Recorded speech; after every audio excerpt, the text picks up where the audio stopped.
This is Stitched on My Heart, Delphina's story, a companion Christmas novella and book 2.5 in the Discerning God's Best series, written by Heidi Gray McGill and narrated by Amy Lilly. Text copyright 2024 by Heidi Gray McGill. Production copyright 2025 by Heidi Gray McGill. Chapter 1. June 1860. 5 miles outside Shumard Oak Bend, Missouri. Yah! Moses's booming voice thundered across the sprawling plains, sending the cattle skittering away from the chuck wagon he steered. Nothing was yet familiar, but they were likely already on Shankel's property, if the hills in the distance were any indicator. His eyes narrowed, locking on to the approaching horse and rider. Clint's mount, Jasper, moved up beside the lumbering wagon. Had I known you could wrangle cattle with a single yah, I'd have given you more duties than to drive the chuck wagon and serve as cookie for the cattle drive, Clint said. I've seen your other options. You'd starve. A chuckle rose in Moses' throat, but he didn't allow it to escape. He may be a freedman, but many a white man had ingrained respect into his mind and on his skin. The cloth covering Clint's weathered face moved, and lines formed around dirt-rimmed eyes, still holding the firmness of his U.S. Marshal days and the sparkle of his love of the land and family. Is there anything you can't do? Read. A laugh burst from Moses' chest at the change in Clint's expression. Never learned. Moses, I don't know how you do it. You're one of the most knowledgeable men I know. Comes from listening carefully, practicing everything I've learned, and taking advantage of any opportunity. Like this here wagon train. Didn't have to think too long when you gave me the opportunity to join this here crew. He arched his back to relieve taut muscles that screamed to have him stand and stretch. Even if it means days on this here unforgiving buckboard seat. Don't mind cooking or cleaning. I knows an opportunity when I sees it. A shrill whistle rent the air, and both men turned to see Charlie, Mrs. Shankel's younger brother. His lithe frame sat astride a horse, with sun-bleached hair flowing from under his hat as he pointed to an escaped cow. Clint tipped his hat to Moses. It's a privilege to have you, Moses. You're a fast learner. Clint's yah made his horse bound toward the sound of the whistle and the animal trying to make its path to the Shankel ranch. Now that Charlie is a fast learner. I suppose growing up in an orphanage would make it necessary, Moses said to the horses he led. Even though he held the reins loose, muscles in his bulky arms twitched. Riding a horse wasn't his idea of being smart. Despite being nearly as big as one, he still respected the animals and preferred leading them from a wagon's length away. He'd ride if he had to. Another yah caught his attention, and the only female cowhand in the group chased down another headstrong cow. Even from this distance, he could see the whites of Lizzie's eyes and the glare they shot toward Charlie, who had apparently allowed the escape. Lord Jesus, sir, you done got your hands full with those two. The sound of hundreds of hoofs beating the dry ground drowned out his chuckle. Clint yelled something to Juan, the Mexican cattle driver. Si, jefe, the vaquero replied, tipping his hat as he passed Moses on the other side. Despite his childlike stature, the older man possessed the ferocity of a mountain lion. Moses had never encountered someone so small, with such a voracious appetite in all his years. He'd also met no one who worked more tirelessly out of pure passion for his job. Moses needed to stay in Juan's good graces. Clint had entrusted his most reliable employee with selecting the men who would start a new life on Clint's land. Moses longed for that opportunity. All he needed to do was work for Clint for 2 more years. Then he'd buy and homestead a piece of Clint's land. It meant saving all his wages, but since drink and painted ladies weren't on his list of needed items, and Clint provided his meals, there wasn't much else he needed, except maybe a new pair of shoes. "Boss," Moses called, holding out a cup to Clint from the center of camp. "I need a wash first," Clint coughed. "It'll wait. Come drink this coffee." Moses held the cup high over the other men's heads. Clint let out a hearty laugh. "There's so much dirt in my throat that coffee might turn it into mud." "Not this coffee," Juan said as he lifted his cup. "It'll dissolve it." He pulled his shirt out away from his body and glanced down, making hair grow on my chest as we speak. The others laughed. "Guess I'll stick to water," Lizzie said, making the others hoot even louder. Clint's dust-covered hands surrounded the offered cup. "Thanks, Moses. I appreciate it." Clint clapped his other hand on the man's shoulder, and Moses tensed. He knew his muscles felt like granite with quartz veins through it. The memory of the pain of the whippings that had caused those rope-like scars made him wince. Even though the whip's sting was gone, the raised skin would always serve as a reminder of who he was. Moses moved slightly, and Clint's hand fell. Moses poured fresh coffee into another cup and handed it to Charlie, who pulled his kerchief down to take a sip. The difference in color between the skin that had been covered and the skin exposed made Moses clench his jaw to keep from smiling. "Please tell me I don't look as rough as you, Clint." Charlie rubbed his ungloved hand over his face. It came back brown. "Wow, I have a new appreciation for those Finnegan brothers. They haven't complained once, and they've ridden behind the herd and eaten their dust all week." Charlie lifted his cup in their direction and received the same in return. Moses poured coffee for another man. "We all get a turn at that position," the man said. Juan drained the last of his cup. "See, it's my turn to keep watch. See you boys mañana." The men filled their tin plates and settled into telling stories of the day from their unique perspectives atop their horses. Moses moved around the fire and refilled cups before leaning against the wagon's edge with his plate of food that no longer held heat. Beans tasted the same, no matter the temperature. Juan's whistle, sharp and piercing like a hawk's cry, sliced through the air, unmistakable and commanding attention. The sudden burst of activity caught Moses off guard. "Positions!" Clint's authoritative voice rang out. The group responded like a well-oiled machine, moving to surround the cows and keep them in a slow, controlled circle. Lizzie had already mounted her horse and taken off before the rest had even reached theirs. Moses had heard the horror stories of stampedes, and the mere thought of being caught in one made his blood run cold. His body felt stuck to the ground, unable to move. Charlie broke off from the group and struck out after Lizzie. Moses may not have been able to join the others, but he found his voice in a quiet, fervent prayer. "Lord Jesus, keep those men safe, and Miss Lizzie, Lord." His words were soft, but filled with earnestness, a plea for protection amidst the chaos. Dust from the horses and smoke filled the air as Moses moved to clear the area. He set the wash kettle on the fire to boil, determined to contribute in any way he could. There might be nothing he could do to help with the cattle directly, but he would perform his duties with as much urgency and competency as those on horseback.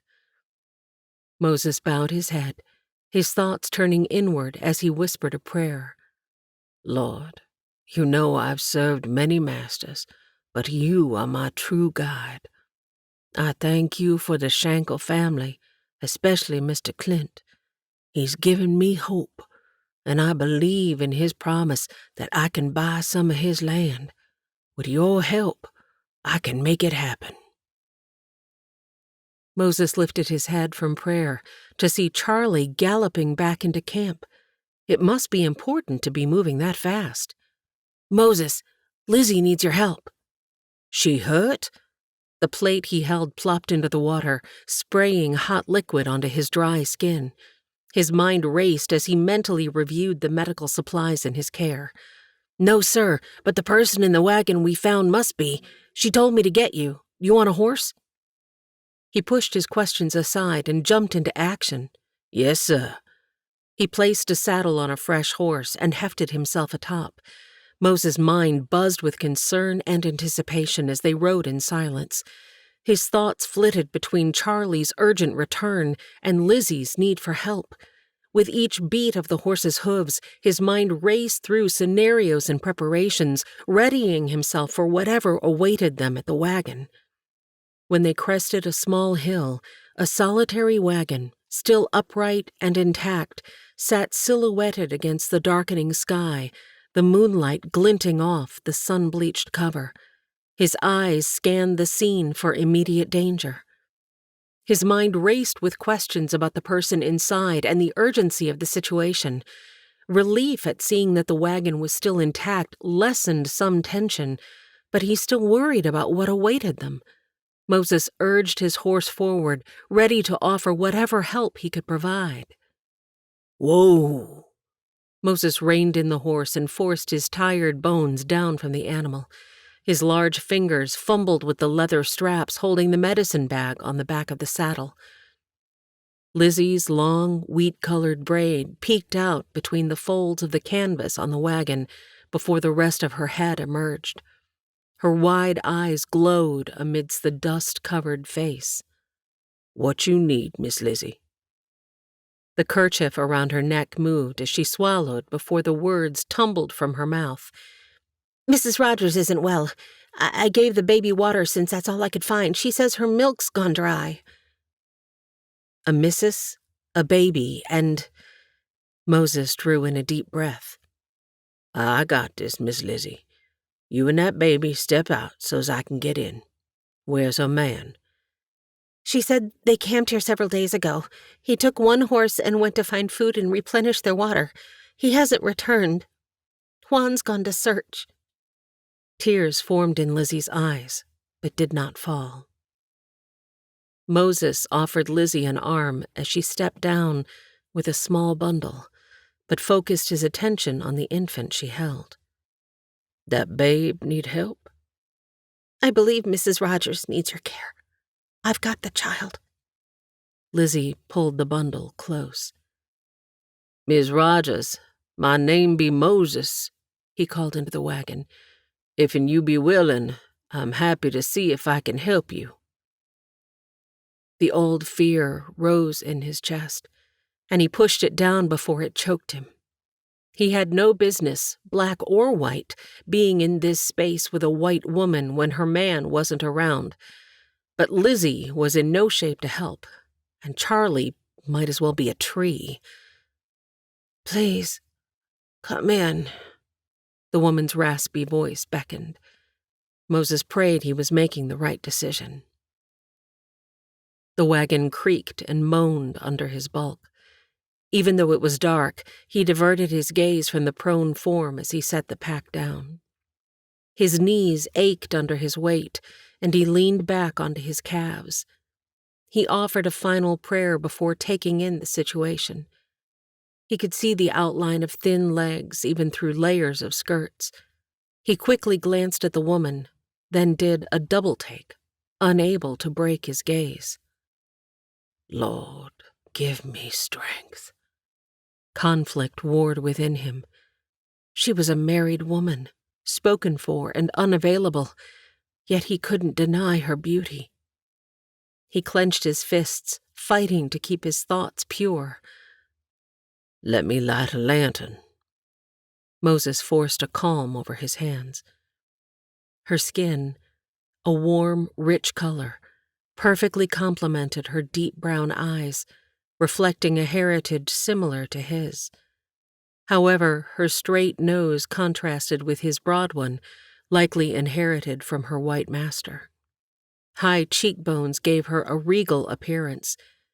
She was more than pretty. Her features were striking and unique. Her plump lips, dry and cracked, reminded him why he was here. Lord, help me see her as you see her, he prayed silently, trying to focus on her needs rather than his inappropriate attraction.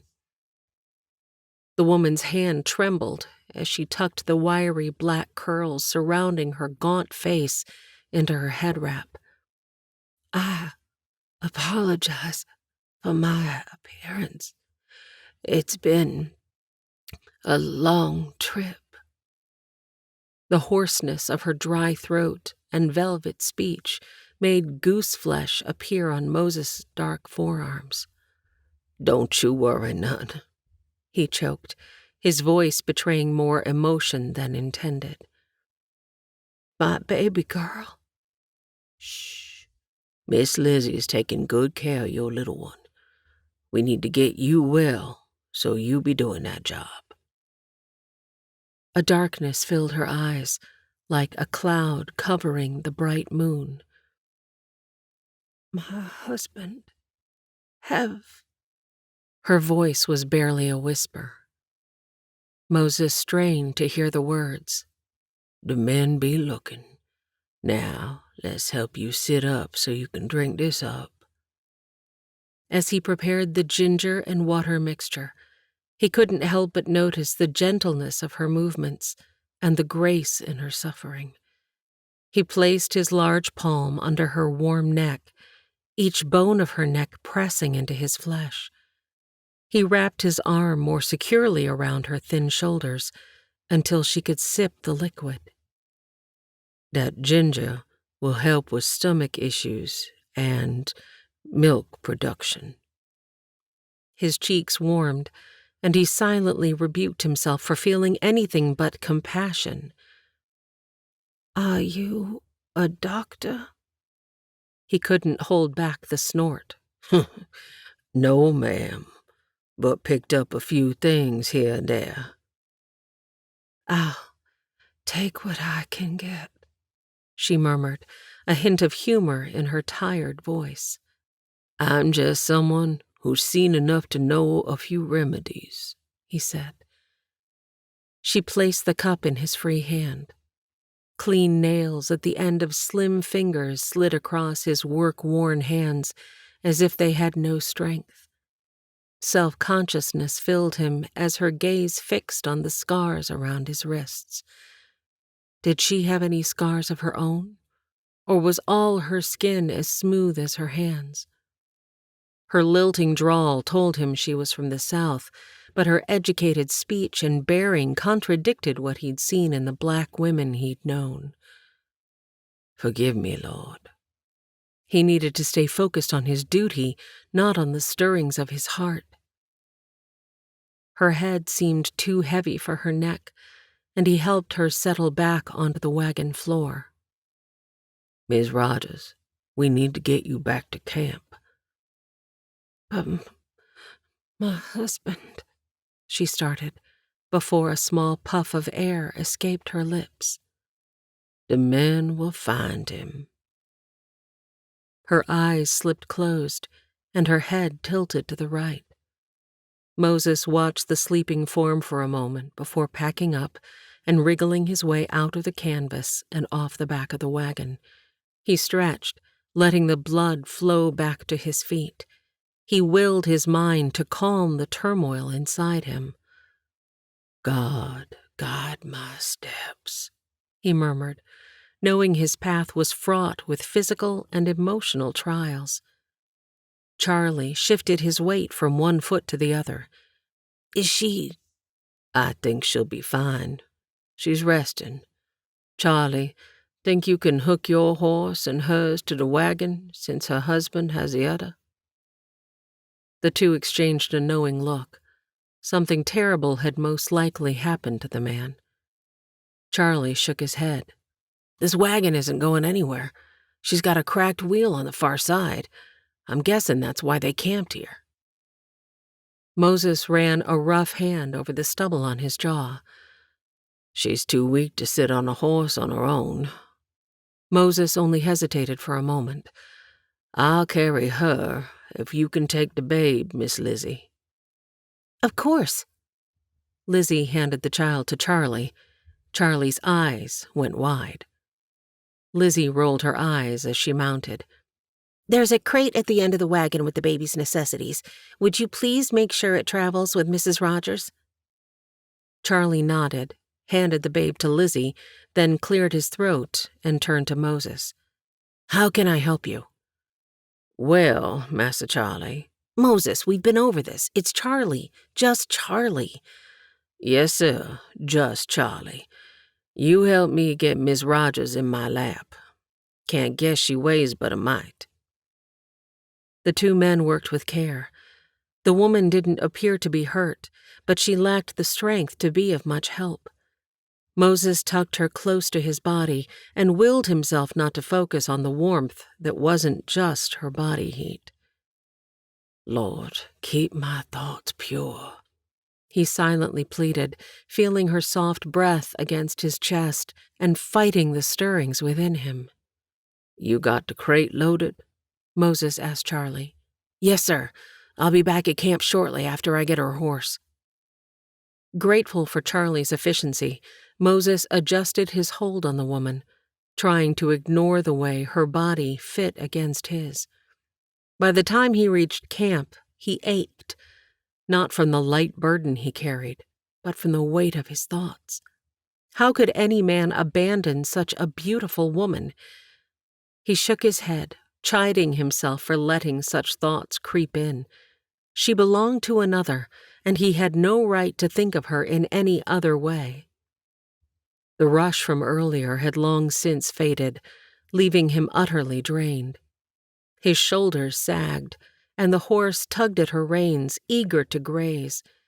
He lowered the woman gently onto a bedroll, his hands lingering for a moment longer than necessary before he pulled away. Lord, he stared into the twilight. I'd like a helpmeet one day. The longing in his heart mingled with guilt. His duty was to care for her, not to dream of what could never be. Looking at her peaceful face, he forced himself to remember his prayers and the Bible teachings that had guided him thus far. She was a married woman, and his path was clear. Help me to stay true. The evening air cooled his heated skin, but did little to calm the turmoil within him. Chapter 2. June 1860. The hum of voices swirled in Delphina's mind, a confusing mixture of noises. Was Bennett speaking with their new neighbors? She struggled to rise, only to find the wagon bed empty of their belongings. Panic prickled at her consciousness. She should be up, helping settle the house, not wasting time lying around. She turned to check on Mary Ellen, but the spot beside her was vacant. Her heart hammered in her chest, and she pushed to her knees, her head swimming from the effort. Where was she? And when had she last nursed the child? Forcing herself to a seated position, Delphina pushed an unruly curl out of her blurred vision and back into her head wrap, which sat askew on her head. Her hands trembled as she readjusted it before she crawled toward the flap at the back of the wagon. This was not her wagon. These were not her things. A wave of nausea surged, and the sharp taste of ginger reached her tongue. A man had helped her. The girl had Mary Ellen. Her gaze darted around the unfamiliar enclosure. She needed air. She needed her child. Bennett! She tried to scream, but the sound emerged as a weak, desperate whimper, more like the mewling of her baby. She clutched at her throat, then pressed her hands to her aching heart. Bennett was missing. Mrs. Rogers? A soft voice called as a blonde-haired girl peeked inside the flap. Oh, good, you're awake. You're a sweet girl, ate her fill. I'm hoping you're ready to do the same. The girl bounced the child in her arms. Thank you. Delphina's raspy voice cracked. Delphina's hands trembled slightly from a mix of nerves and exhaustion as she took Mary Ellen into her lap. The baby, now swaddled in a clean cloth, bore signs of a recent wash. Her rosy cheeks were free of grime, and her wispy hair was damp. A faint scent of lavender wafted from the tiny bundle, a soothing contrast to the pungent smells that had permeated the air recently. The girl's tired but kind eyes lingered on Delphina and the baby for a moment longer before she stepped back, exhaling deeply. She's such a sweet thing, you know, and I tried my best to keep her calm and happy, but I have to admit I know little about taking care of children. I just did what I could and prayed for the best. Delphina's eyes stung, and her entire body softened with a mix of overwhelming relief and immense gratitude. Prayer was something she needed. Thank you, she whispered, her voice cracking with emotion. She pulled her child close to her chest, rocking her gently, allowing the lavender scent to calm her spirit. Oh, you're most welcome, Mrs. Rogers. Really, I mean it. She's a sturdy little one. She's going to be just fine with you looking after her. I went through your things. I hope you don't mind, but she needed to be changed. Now that was not a pleasant experience, but I managed. Delphina struggled to process the girl's words, distracted by the thought that the girl might have found the lavender sachets Delphina had carefully packed among the clean diapers in the crate. She closed her eyes for a moment, letting the gratitude wash over her.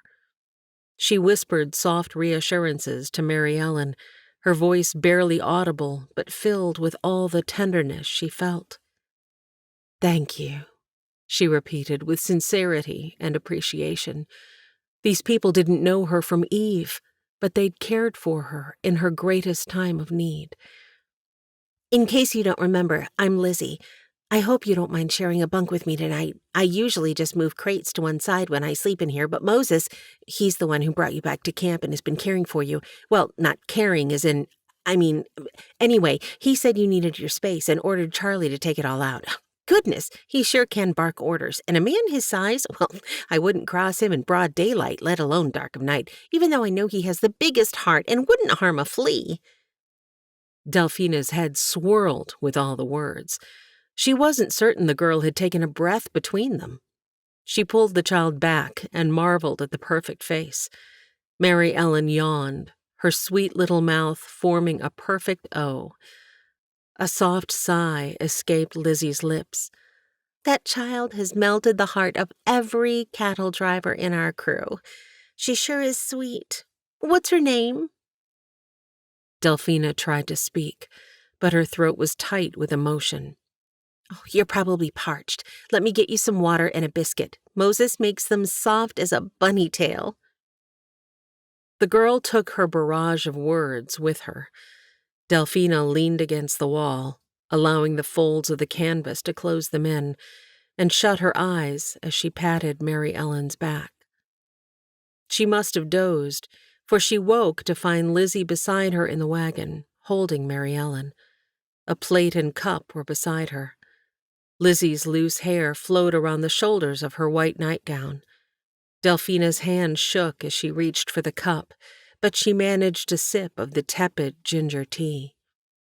Oh, you're awake. Little Bit ate again. She's a hungry little thing, aren't you, darling? Lizzie crooned.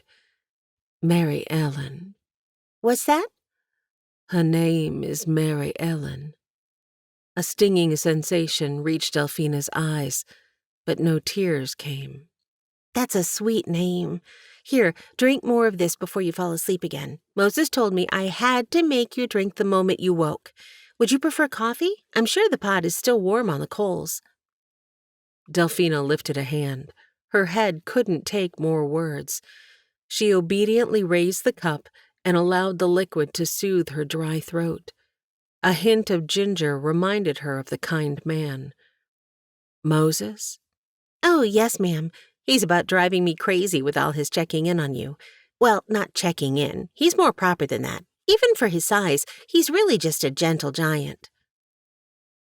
Delphina tuned out Lizzie's voice. The biscuit was dry on the outside, but the inside was truly as soft as a bunny's tail. A smile crossed her lips at the first bite. Then she winced as a dry place on her lips split. The salt stung, but Delphina took another bite and allowed the delicacy to melt in her mouth. She opened her eyes to see Lizzie's closed. The girl had Mary Ellen tucked against her chest so the baby could hear the low vibration as the girl hummed. Delphina finished the rest of the ginger water, the cup making a clink against the wood, startling Lizzie. May I ask you a question? The girl looked everywhere but at Delphina. I don't mean to be insensitive, but... Delphina wasn't sure she could handle answering questions about Bennett, but she steeled herself and placidly smiled. Yes.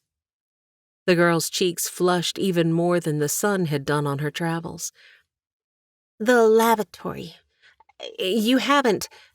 Well, I mean... Delphina relaxed. Any privy bush will do. She offered the girl a smile. Oh, good.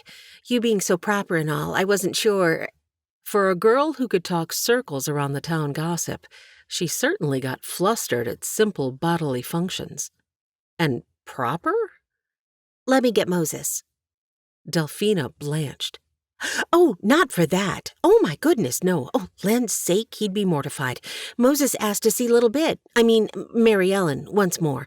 I'll have him hold her while I help you to the... Well, you know. Delphina struggled to get out of the wagon, her legs stiff and weak from the long journey. The uneven ground and her skirts made it even more difficult.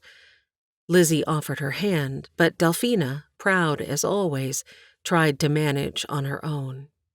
The Missouri wilderness surrounded them, a thick expanse of trees and underbrush. Delphina caught glimpses of wildflowers and the distant shimmer of a stream. It was so different from the familiar landscapes of South Carolina, wilder, more untamed. By the time they returned, Delphina was exhausted. Lizzie's strength supported her. Mary Ellen looked like a doll in Moses' enormous arms. He handed the child to Lizzie, then lifted Delphina in one swoop and placed her gently inside the wagon. "Thank you," she whispered before crawling into her spot. "Miss Rogers, don't you go to sleep yet. You feed that child, even if Lizzie has to feed her again. You understand?" "Yes, thank you, Doctor." One side of her mouth lifted. Moses' deep rumble of laughter went with him. Lizzie waited until Delphina settled before handing Mary Ellen to her. Oh, I caught that little joke. You're funny, Lizzie said. But honestly, I think Moses carries so many titles. Mr. Shankel says there isn't a thing the man can't do, and I don't doubt it. It's a good thing one of those titles is cookie, because if they'd asked me to do it, we'd all starve for sure. I guess the cooking gene just skipped right over me, but I get by on hardtack, jerky, and boiled potatoes. Those I can manage. Just don't ask me to mash them because mine always end up lumpy no matter what I do. Moses, though, his mashed potatoes are smooth as cream, and he whips them by hand. Can you believe it? A soft sucking sound filled the briefest moment of silence. Oh, sorry.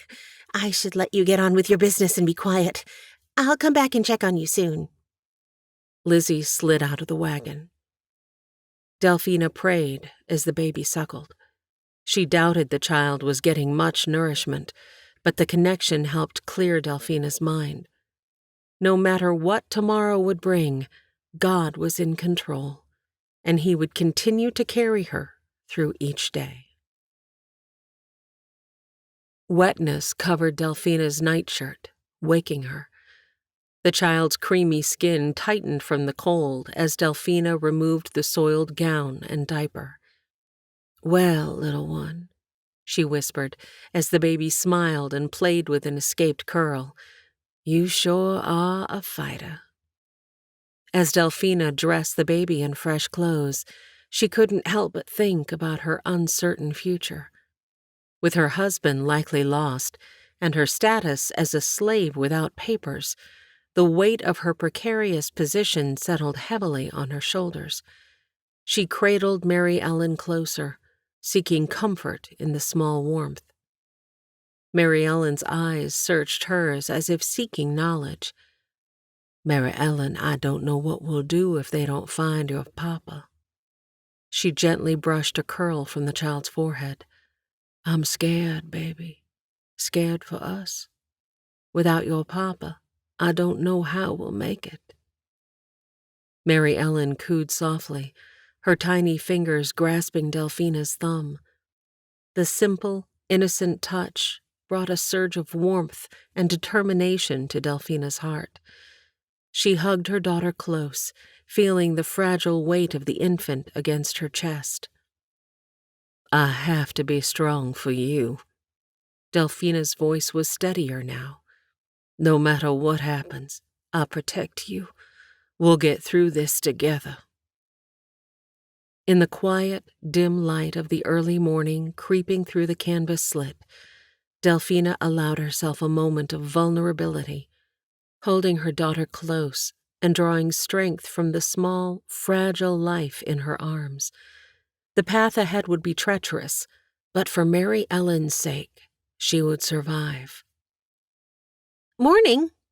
Lizzie popped her head into the opening. Did you sleep? I haven't slept that well in quite a few nights. It was nice to have company. I agree. Anything is better than sleeping with a bunch of snoring men. The anxiety of the past days crept back in. My husband? The men left again at first light to look for him. I'm sure. Lizzie didn't finish her statement. I don't expect they'll find him alive. Delphina's voice broke. He would never abandon us, not after all we've been through. I'm sure we'll know something soon. Lizzie reached for the now clean Mary Ellen. Are you hungry? She made eye contact with Delphina. I am. Delphina focused on Lizzie, who snuggled her child. She must be near 20, but with all that dirt on her face, it was hard to tell. Good. Let's settle you by the fire. Clint says it's going to rain, and by the dampness in the air, I believe he's right.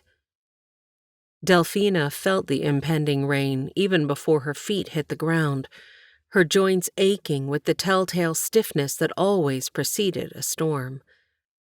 Moses' strong back leaned over the smoking coals. He'd obviously been up early, preparing coffee and biscuits. The fire danced behind him as he stood. How are you and the babe this morning, Miss Rogers? His eyes searched hers, and she knew there would be no fibbing on his watch. Hungry. She offered a weak smile. That's good. Real good. His broad grin showed white teeth against dark skin. Delphina removed her head wrap and pushed the wayward curls back before beginning to wrap again. She looked up from the stump where she sat to see Lizzie's eyes go from confusion to understanding. In the broad daylight, her tightly coiled hair was an unmistakable hint of her heritage, even if her light skin suggested otherwise. Her hands deftly finished the job, while Lizzie's gaze tracked every motion. The girl's mouth opened, then closed, then opened again. Delphina wasn't sure what would come out, but knew a war went on in the girl's mind. Lizzie handed Mary Ellen back to Delphina. Moses makes a mean biscuit. Her voice was slightly higher pitched than earlier. Thank you, Lizzie, Delphina said, drawing out the words. She hoped Lizzie would understand that her gratitude extended far beyond just the breakfast. The girl came from excellent stock to pull herself together so quickly. One could be jailed for helping escaped slaves, and these people didn't know who she was or where she'd come from. The girl likely burned to ask if Delphina was free or a slave, but for once, Lizzie remained quiet. Delphina took a bite of the offered biscuit. This one was fresh. The warmth spread through her mouth, releasing a buttery flavor and aroma that made her close her eyes in delight. The texture was perfect, flaky and tender, almost dissolving on her tongue. Melts in your mouth. We ran out of flour 4 weeks ago. Delphina took another bite, savoring the crumbly delicacy. 2 shots filled the air, and Mary Ellen puckered her lips and let out a pitiful cry. The men had found something, or someone. Delphina worked to swallow the biscuit that now sat like wet cotton in her throat. You best wait inside. Moses lifted her into the wagon. Horse hooves trotted in no hurry to reach them. She peeked out of the flaps to see him meet the group as they pulled in, the limp body hanging in an unnatural state over the horse required no explanation. Miss Rogers, he called into the wagon. Men are back. Delphina squared her shoulders. She'd relied on God for every breath up to this point. He wouldn't leave her now. Take Mary Ellen, please. Her voice was calm, though her hands shook as she placed the babe in Moses' calm one. Moses helped her down with his other and held her steady. They found your man. I know he's dead, Moses. She took a fortifying breath before speaking again. I know he's dead, but I'd like to see him one more time. You sure about that, Miss Rogers? Moses asked. Yes. God was with her. She would not be afraid. As for the next steps, she wasn't sure. What's next, Lord? The men dispersed, leaving Delphina and Moses with the body. The vast and indifferent Missouri wilderness loomed around them. Tall, ancient trees formed a dense canopy, their leaves rustling softly in the breeze. The underbrush was thick, a tangled mass of greenery dotted with wildflowers. The ground was a mix of dirt, rocks, and roots, spreading out in a chaotic pattern. Delphina took it all in as her feet led her to Bennett. The sun shone brightly in the almost oppressive blue sky. Despite the warmth of the day, a chill settled in Delphina's bones, a cold that had nothing to do with the weather. The air, filled with the scents of earth and foliage, should have been refreshing, but to Delphina it felt stifling. It was as if her grief had taken physical form, pressing down on her from all sides. A raw, unyielding pain clenched at her heart. The vibrant life around her, the singing of the birds, the buzzing of the insects, the whisper of the wind, cruelly contrasted with the death she was facing. The warmth of the sun on her skin felt like a bitter contrast to the cold emptiness inside. Her husband's lifeless form lay on the ground, a stark reminder of her loss. Moses stood silently beside her, his presence a slight comfort amid her sorrow. Tears blurred her vision, but she made no move to wipe them away. The world around her seemed distant, almost unreal, as she grappled with the reality of her husband's death. The beauty of the wilderness was meaningless in the face of her overwhelming grief. Moses steadied her as she kneeled before the now prostrate form of her husband. Dark purple surrounded by yellow and green covered his forehead. Dried blood caked his once perfectly combed, honey blonde hair. A mottled, purplish red covered his swollen neck, and a strong, unpleasant odor filled the air. How did he die? Delphina's words sounded far away. Your husband's horse ran under a low-hanging branch, and it struck him. He likely broke his neck. He wouldn't have suffered. She could be thankful for that. Moses helped her stand. The thoughtfulness and understanding in his touch were a gift. He shifted his weight. You want to bury him here, or take him with us to the Shankel place? We'll give him a fine burial either way. How far to this place? She asked. The Shankel farm? If we leave soon, we should be there before nightfall, Moses said. She didn't hesitate before giving her answer. I'd be much obliged if my husband had a resting place near the family that rescued us. Chapter 3. June 1860. Shankel Farm. A plume of dust rose into the darkening sky. The clouds hung heavy with rain. Delphina's skin prickled from the damp wind, and she knew the drops would start soon. She sent up a silent prayer that it would hold off until they'd laid her husband to rest.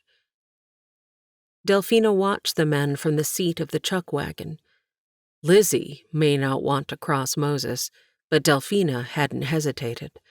She'd stayed in the back with Bennett's body for the last of the journey. Only when they'd arrived had she moved to the front. She'd approached this next season of life facing forward.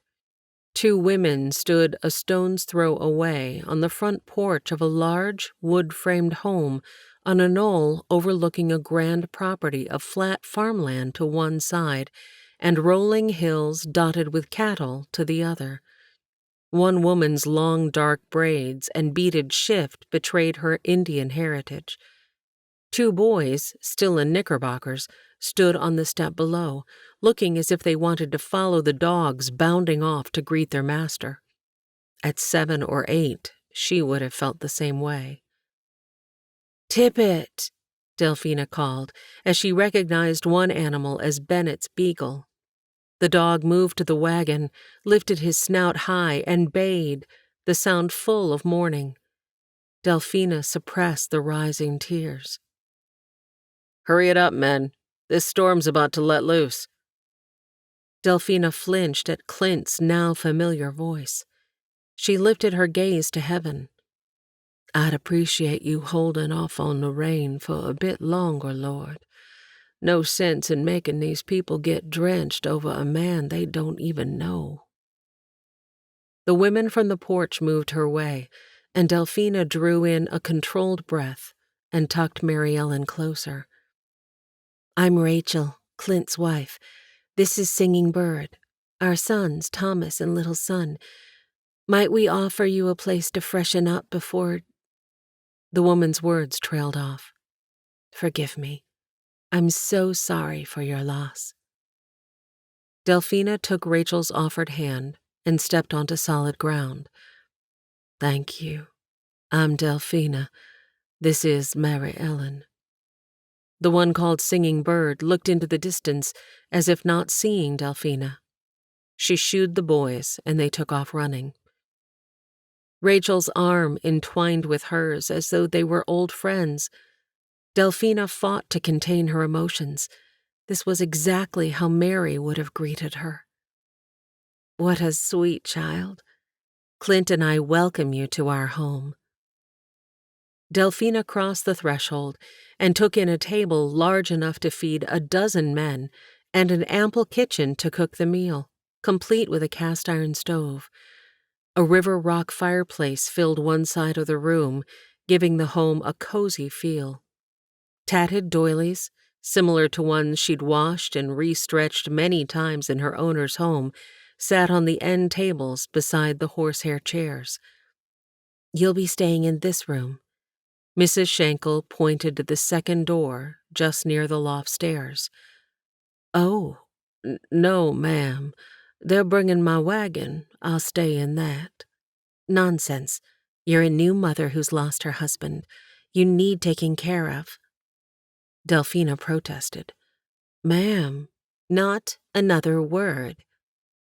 Rachel's eyebrow lifted, much like her friend Mary's had done. Delphina's heart ached at the reminder that she may never find Mary and Melvin. The realization that she may never again experience Mary's comforting presence, her infectious laughter, or her unwavering faith weighed heavily on Delphina's soul. Singing Bird stepped from the door of the room Delphina would occupy with a fabric bundle. Her braid had a subtle blue sheen, like waves in the ocean. I have placed fresh water and a towel for you. The woman's speech had a unique cadence. Delphina's chest tightened at the kindness. Did this Indian woman live with the Shankels? Had she given up her room? Singing Bird held out her hands toward Mary Ellen, but her piercing gaze never left Delphina's. May I see the child? As if drawn by a magnet, Delphina handed her baby to the woman, who was already whispering quiet words in an unknown language. Delphina wanted to snatch her child back. This woman could be a witch saying an incantation. Her hand shook, and she clasped them together. Rachel touched the whitening knuckles. Mary Ellen is in excellent hands. Let Singing Bird have a moment while you freshen up. Do you need anything? Please, don't bother yourself, Mrs. Shankel. Delphina should be the one asking this woman how she could help her. Rachel, please. I'll get you a cup of coffee and be right back. There's a crate on the floor of your room for Mary Ellen. With Mary Ellen tucked in, Delphina stood before the mirror, staring at the distorted image before her. White or black, dirt altered every appearance. She poured water into the bowl and splashed it onto her face. Dark drips mimicked tears she couldn't shed. Not that she didn't grieve the loss of the only man she'd ever been with, or have concern over who would protect her now, but somehow she knew deep in her soul that God's hand was in this. She'd better learn to accept it now. Not to obey would only delay the inevitable.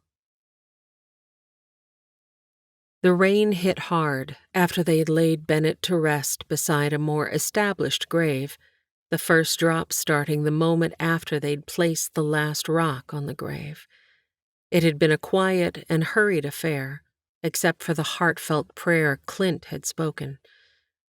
Delphina lay in the unfamiliar home, fretting over her dirty body on the clean sheets. She focused on the soft noises of her child.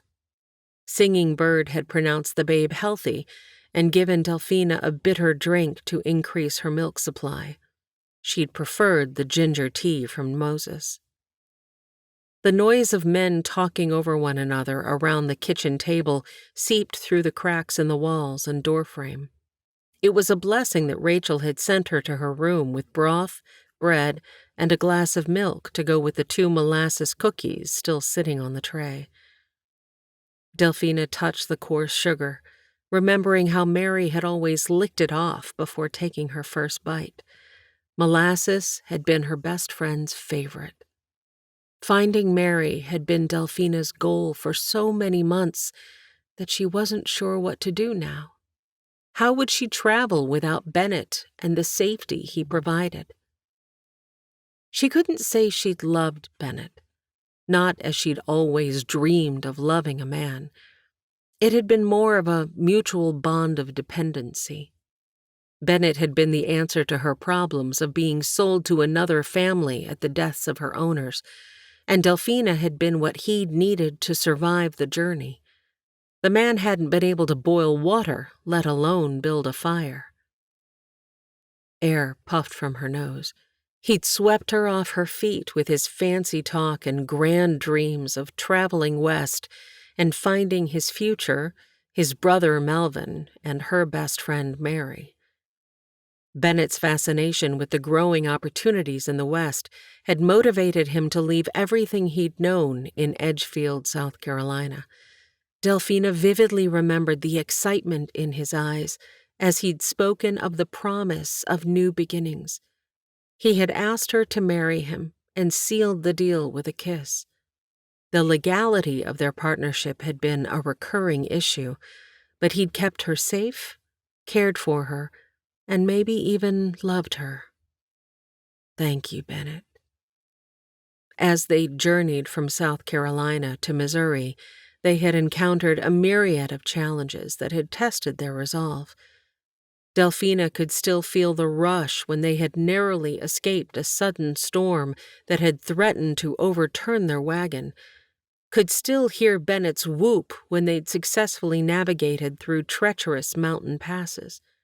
Delphina had been forced to find strength she'd never known she had as she'd faced each new obstacle head-on, her determination fueled by the promise of a better future in the West.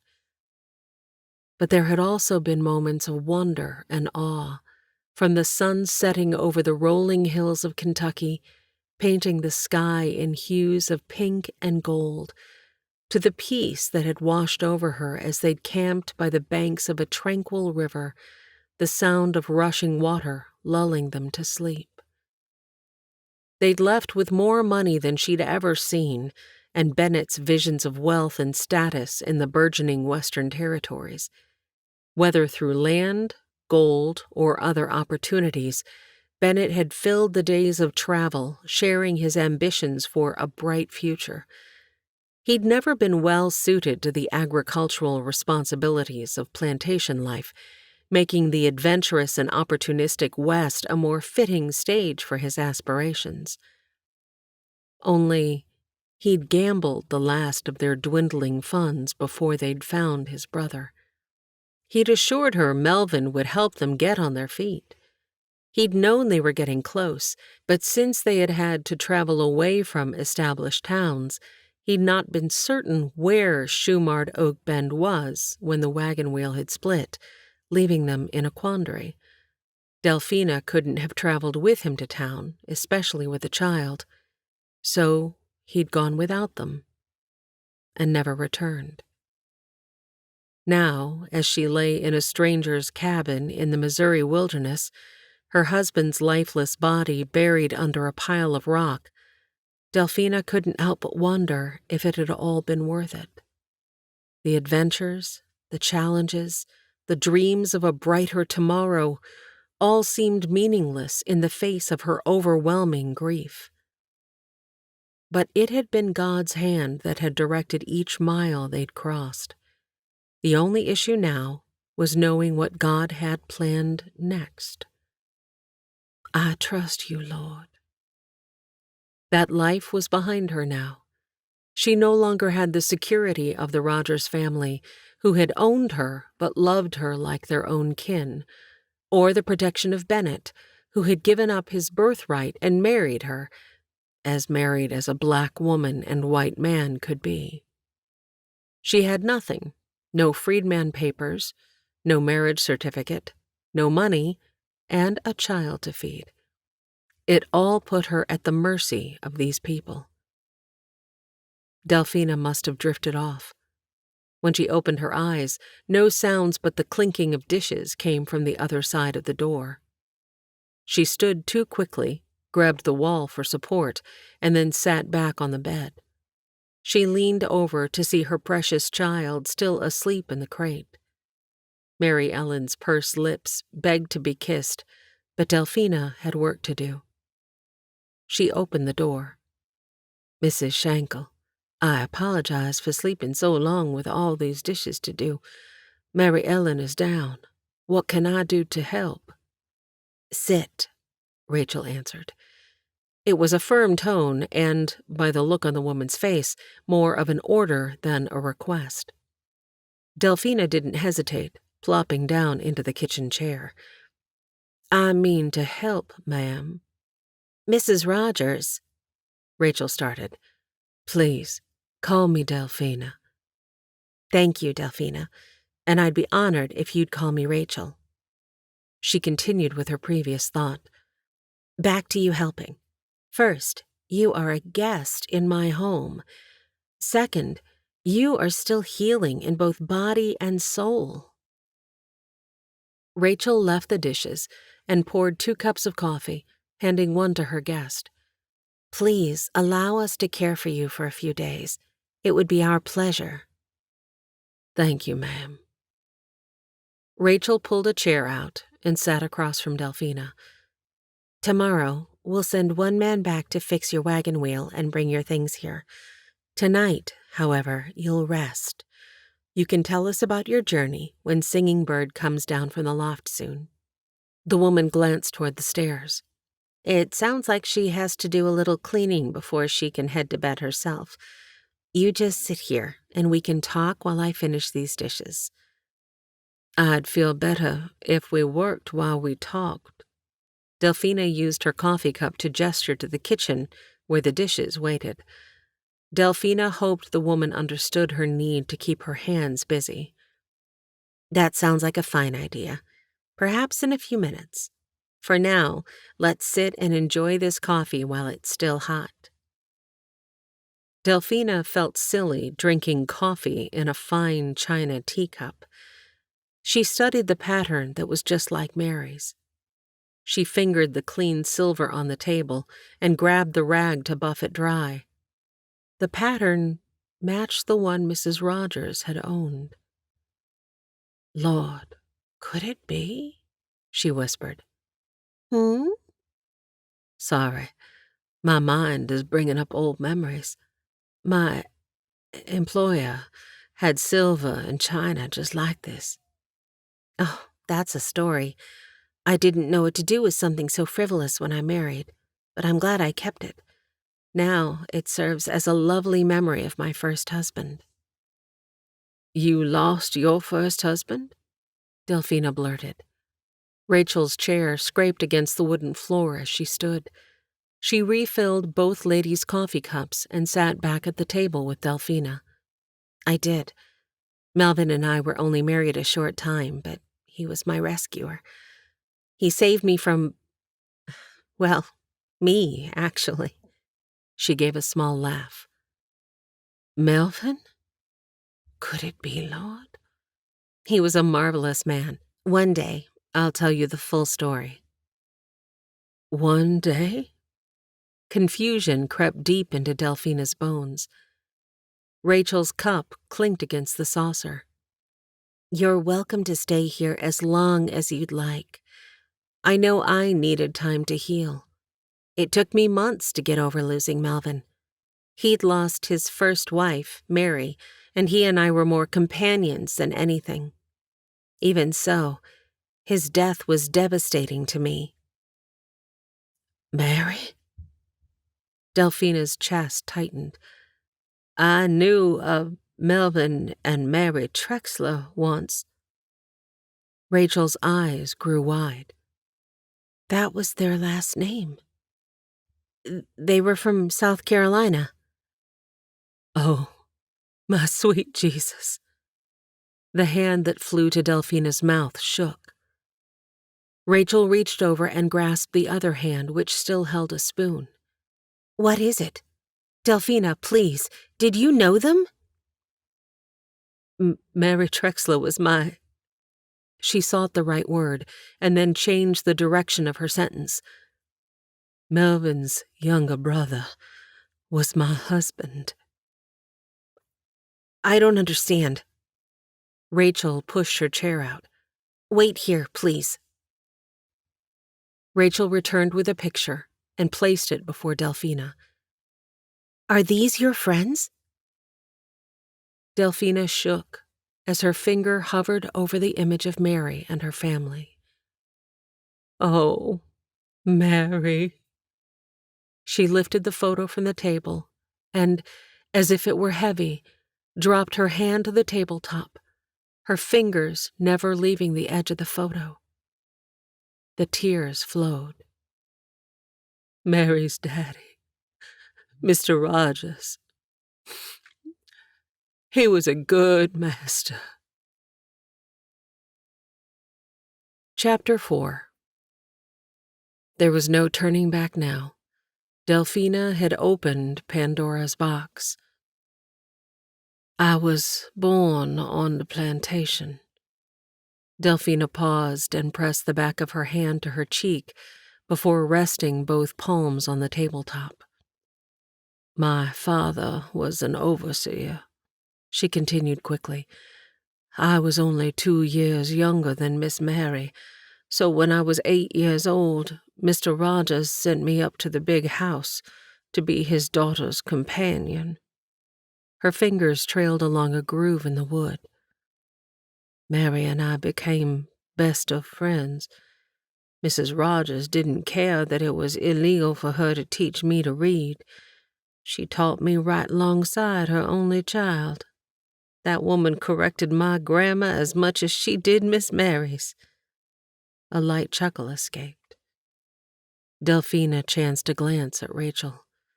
No judgment filled the woman's eyes, only compassion. She allowed her body to relax against the wooden chairback. When I got older, Mrs. Rogers loaned me the old school books so I could teach any of the other slaves who wanted to learn to read. It was a privilege I have always cherished. Delphina's fingers hovered just above the image of Mary in the picture. I was heartbroken when Miss Mary told me she and Melvin were leaving and heading west. Delphina's coffee was tepid, but she needed the fortification to continue. She asked me to go with her, but I couldn't leave her mama, who was in poor health. Mary was distraught about leaving her mother behind, but had purposed in her heart to follow her husband's leading. She knew God would take care of her mother, just like I knew God wanted me to stay behind. Mrs. Rogers was good to me. I'd been her girl since I was 13, and she didn't want anyone else but me to care for her. Delphina's lungs expanded and contracted, but her body still craved air. I got a few letters from Miss Mary as they traveled, but didn't have a way to send one back to her. The postmaster would have known it was from me. I couldn't even let Miss Mary know when her mama passed, and Master Rogers followed not 2 weeks later. He died of a broken heart, poor man. I never saw a man love a woman more than he did her. She took a sip of her now cold coffee, her voice faltering from both mental and physical exhaustion. Rachel reached across the table but did not touch Delphina's hand. You don't have to tell me everything right now, Delphina. I'm sure you're tired. Delphina ignored Rachel and continued with her story. Bennett, Melvin's brother, had a tough decision to make. Like Melvin, he didn't believe in slavery and had no desire to run the plantation. The pull of the West was great within him. Bennett helped the remaining slaves escape, sending them north and giving them what supplies he could. He prayed they found their way through the Underground Railroad. Eventually, there were only a few left who were too old or not willing to make the journey. He hated to leave them behind, but didn't know what else to do. What about you? As soon as the words were out of Rachel's mouth, heat filled the woman's cheeks. Me? He asked me to marry him. Her lips curved into a smile, even as tears welled up in her eyes. Looking down at her hands clasped tightly around the china cup as if it might get away from her, Delphina slowly released the breath she held. I know it's against the law for a white man to marry a black woman. We aren't married by law. Weren't, she corrected herself. She lifted her head, her gaze holding Rachel's in a challenge. But we were married in God's eyes. Bennett said that was all that mattered. But your last name is Rogers. Still is. Without those papers, I couldn't claim the Trexler name. Delphina's voice trailed off. Rachel reached over and gently touched the woman's forearm, but didn't speak. I believe he loved me. Delphina's voice broke, and the tears she had not yet shed spilled over in abundance. At the mournful sound, Singing Bird descended the ladder from the loft with confident steps and joined the ladies at the kitchen table. They sat in silence, drinking their coffee, listening to the rain hitting the glass panes and the wind whistling between the spaces around the door. Delphina could not stop the tears. Both ladies helped her to her room and bed, tucking her in even as her tears continued to flow. Rest, Rachel murmured. Clint will know what to do. We'll sort this all out in the morning. June 7th, 1860. The commotion going on outside Delphina's door was enough to wake the dead. She winced at the thought before realizing she and Mary Ellen had slept soundly for several hours, waking only to nurse. Thank you, Lord. As Delphina nursed the child, a loud crash came from the great room. Delphina fumbled with the last button on her dress and secured Mary Ellen to her back. She opened the door to a battlefield. Toys were strewn across the floor in a chaotic mess, with blocks scattered like shrapnel. A chair lay toppled on its side, and the remnants of what looked like an impromptu art project using jam as the medium spread across the far wall. Pillows, some with their stuffing spilling out like wounded soldiers, lay every which way. Delphina glimpsed Rachel's red-rimmed eyes. I need another set of hands. Rachel gestured across the disaster. Sarah actually assisted in this morning's catastrophe. I'll help. One thing I know is babies. She extended her arms to Sarah, who, surprisingly, reached her pudgy ones out to her. Thank you, Rachel mouthed as she righted the chair. Delphina assessed the situation. Cecilia's hands rested on her hips, a satisfied look on her face as she stood atop one pillow. How the 2-year-old could wield so much power was beyond Delphina. Rachel's voice warbled. Cecilia, Miss Delphina is going to play a quiet game with you. The child's mouth formed a crooked smile. Rachel's eyes went wide, and her face paled. One hand flew to her stomach, where a slight but unmistakable bump had begun to show, and the other went to her mouth as she dashed for the door, obviously overcome by a sudden wave of nausea. Delphina covered her laughter, realizing Rachel must have just recognized the signs herself. She wondered how far along Rachel might be, recalling the early signs of pregnancy, the queasiness, the growing belly, and the heightened sensitivity. You 2 girls see who can put the stuffing back in the pillow the fastest, but no words. Remember, it's a silent game. Delphina set Sarah down, then picked up the other pillows and placed them back on the sofa. She turned to see Moses staring at her from the stove. How had she missed his massive frame in the small space? Morning, Miss Rogers. Moses. She dipped her head once. I knew you cooked, but didn't figure you for the domestic type. Nice apron.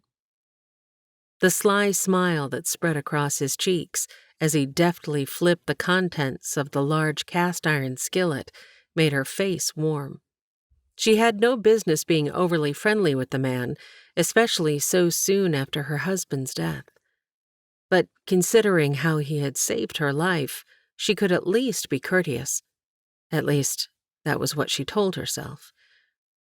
Miss Rachel needed an extra set of hands. He spread his fingers wide, swirling them above the kitchen stove like a magician readying to pull a rabbit from a hat. Guessing mine will do. You hungry? She was, but her pride and upbringing were too strong for her to allow this man to serve her. I'm fine. Delphina glanced at the girls, amazed her tactic was working. Your mammy ever tell you it's a sin to lie? You sit down and eat these. Miss Rachel won't be needing them. He looked out the window over the sink and shook his head. She hesitated, torn between her hunger and the impropriety of accepting his service. She couldn't shake the feeling that accepting this kindness would blur the boundaries she needed to keep clear. When she didn't move, he used the spatula to point from her to the chair. I knows how to use this. One eyebrow lifted. Delphina couldn't keep the smile from her face. I'm supposed to be watching the children. Giggles came from behind her. That's what I meant by I knows how to use this. He let the skillet drop harder than necessary to the stove, the loud clang causing the children to jump. He pointed the spatula at the girls. You two, pick up those toys, now. The children's eyes widened as they stared at Moses. Seraphina's lip quivered, and Delphina ached to take the child in her arms, but would not usurp the gentle giant's authority. Cecilia's lids lowered as she considered her options. Then she wrinkled her nose and told her sister in a broken sentence that she could pick up the toys the fastest. Always a competition with that one. I'll make sure they clean up while you eat. You have about 2 minutes before Miss Rachel gets back, so I wouldn't dawdle. He set a mug on the table. Coffee's hot. Delphina chewed and swallowed the airy flapjacks as the man on all fours spoke in low tones to the girls. They giggled and picked up the mess they'd made. Delphina was putting the last bite in her mouth when they squealed with delight. She turned to see them both on the man's back, his shirt wadded in their tiny fists. He bucked and swayed like an untamed stallion. Delphina nearly choked. It felt good to laugh. She put her plate and cup in the sink. I'll take over now, Moses. Jasper, he hurt thee. The older, Cecilia, proclaimed as she climbed down. Moses gave a sheepish grin, but didn't make eye contact, which was a good thing, because Delphina could not control the laughter she knew shone in her eyes. June 10th, 1860. Delphina lay in her darkened room and listened to the muted noises outside her door. Very little light shone through the window, and she strained to count the stars in the midnight blue background. It was the first time Clint had spent the night inside the home since she'd arrived. Was it because of her? He and Rachel still sat at the table, so engaged in each other that they hadn't even realized when she and Singing Bird had gone to bed. Warmth spread across Delphina's cheeks once more. Charlie's invitation for the boys to play checkers and stay in the barn tonight was likely Clint's doing. Thomas. Mary's boy. She should have recognized Thomas when Rachel showed her the picture of Mary's family. He'd grown so, but his hair was the exact color of Mary's, and the lock that fell over his eyes mimicked his mother's when she'd been a small girl. While he seemed to have adjusted to his new family, she'd spent last night burying her face in her still damp pillow. Tonight, she stared into the darkness. She'd not exactly loved Bennett, yet she'd cared for him deeply. But in her heart, she knew they would have faced trials every day for the rest of their married lives. As she reflected, She couldn't help but feel grateful for what they'd had. Thank you, God, for the time we had together and for the blessing of Mary Ellen. Oh, how she loved that child. Thank you for this family. Delphina enjoyed her time with Rachel, gradually embracing Singing Bird's quirks. The Indian woman's deep connection with nature, unconventional remedies, and strong intuition added to her mystique. She revealed a world of ancient wisdom and cultural heritage, offering both healing and guidance. Despite lacking Christian faith, Delphina recognized a profound sense of purpose and clarity in her actions. The woman had much to offer. Delphina could cook and clean, but she felt most useful when caring for the children. Mary Ellen made a slight noise from the crate on the floor. Delphina reached over and rubbed circles on the little one's back, soothing her to sleep. What's next, little one? The question played over and over in her mind. She couldn't stay here forever. Even though Rachel acted like she'd become part of the family in these few short days, she hadn't. She needed to provide for herself and her daughter. No matter how hard she tried, though, she couldn't come up with a plan. It was late in the night, when the house was finally quiet, that she crawled out of bed and knelt. Lord Jesus, I've followed you my whole life. I've done right in your eyes every chance I got. I'm thanking you, Lord Jesus, for this family who... Her words trailed off. She looked out the small window at the stars twinkling back at her. Who were these people to her? They seemed to accept her as an equal, even treating her as such. Rachel didn't expect her to help, but was always appreciative when she did. Like a shooting star, a thought crossed her mind. Lord Jesus, did you bring me out here to help these folks? Is that what I'm supposed to do? Her breathing calmed, and her heart felt at peace. She crawled back under her covers, letting their warmth envelop her like the love she felt from her Heavenly Father. All right, Lord Jesus, I'll serve you with all my heart by serving them. You just let me know when it's time for me to go. June 14th, 1860. Delphina wiped the back of her hand across her forehead, then reached behind her and ran her fingers over the growing head of hair on Mary Ellen. She surveyed the scene before her with a sense of satisfaction blooming in her chest. The table, once laden with steaming dishes and platters piled high with food, now stood almost bare, save for a few scattered crumbs, the remnants of a hearty meal. Those men sure can eat. A smile played at the corners of Delphina's lips. The sight of them, their laughter and camaraderie while they'd eaten, filled her with a deep sense of fulfillment. It was more than just feeding hungry mouths. It was about nourishing their spirits and bringing warmth and comfort to their souls. Amidst the clinking of utensils and the murmured conversations, Delphina had found her joy. It was in the simple act of serving, in knowing that she was not only providing sustenance, but also sharing love and kindness. This was where she belonged. Rachel picked up the last dinner plate from the rinse water and handed it to Delphina to dry. I think Lee has hollow legs.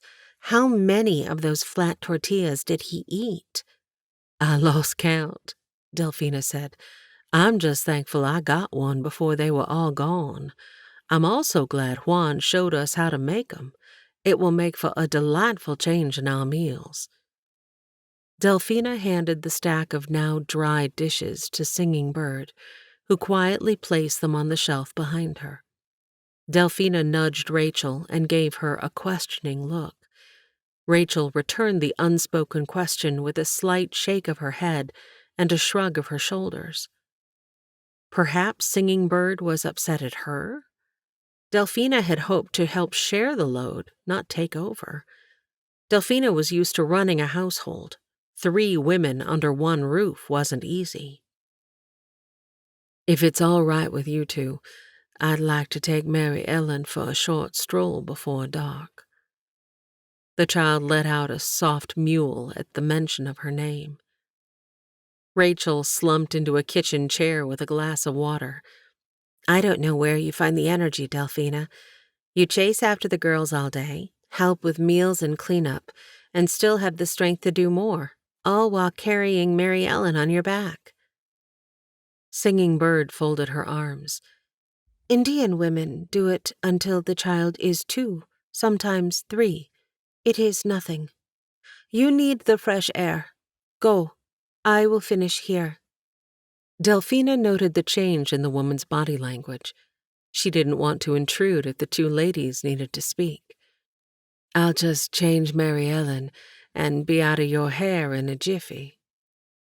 It was lovely having clean diapers and clothing. After months of travel, during which she'd used a creek to wash the diapers and her traveling dresses, the boiling water and lye soap here had removed most of the stains and grime. Warm air caressed her skin as she slipped past the women at the table and out into the night. By this time in June, South Carolina's humidity would have been sweltering, but the Missouri breeze across the open plain cooled her skin. The evening sky sparkled with the promise of a clear night. Stars vied for prominence as the setting sun yielded to the deepening twilight. Delphina's footsteps took her to her intended spot, where she stood at the edge of the grave. The freshly turned earth was still dark and damp, covered with a neat layer of rocks. The surrounding area was stark, a sharp contrast to the bustling life she had known back east. Here, the land stretched out endlessly under the vast canopy of sky, an ocean of stars twinkling above, just as they had when she and Bennett had begun their journey west. She marveled at the immensity of God's creation, a profound reminder of her insignificance against the backdrop of eternity. Those same stars had been their guides, leading them to this new world they had hoped to call home. Her heart ached as she looked down at Bennett's grave. The finality of it was overwhelming. He had been her compass, her anchor, and now he was gone, buried beneath a bed of rocks in this lonely place. She knelt, her fingers tracing the rough edges of the stones, each one a silent testament to their dreams, mostly his, and their very real struggles. She should write to the senior Mr. Trexler. It was her duty to inform him of Bennett's tragic demise and that of his brother. But the thought filled her with dread. Would Mr. Trexler come for her? Or Mary Ellen? She felt physically ill. The powerful patriarch might see Mary Ellen as a loose end to be tied up, or Delphina as someone to blame for his son's deaths. Fear gripped her heart, its icy fingers tightening around her throat. She did not know what the future held, but she knew she had to be strong, especially for Mary Ellen. Delphina hesitated, her heart pounding with uncertainty. Her hands trembled slightly, betraying the fear that lingered in her mind. Doubt cast long and dark shadows across her thoughts, threatening to silence her voice.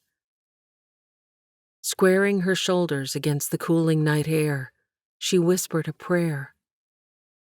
"Guide me," she implored. "Give me the strength to face whatever comes next. Do not be afraid." It wasn't an audible voice, but she knew that voice in her spirit. As if the wind had shifted, a change came over her. Standing tall, she lifted her face to the heavens, her voice ringing out with newfound strength and conviction. For God hath not given us the spirit of fear, but of power and of love and of a sound mind, she boldly proclaimed, the words resonating with the authority of her belief. Divine empowerment surged within her, dispelling the remnants of her earlier fear. As a believer, God's Spirit had granted her courage, love, and a clear mind. This truth sank deep into her heart, transforming her from within. Delphina gazed down at the grave, her heart lighter. She felt a presence and turned to see Moses approaching, his brow furrowed with concern.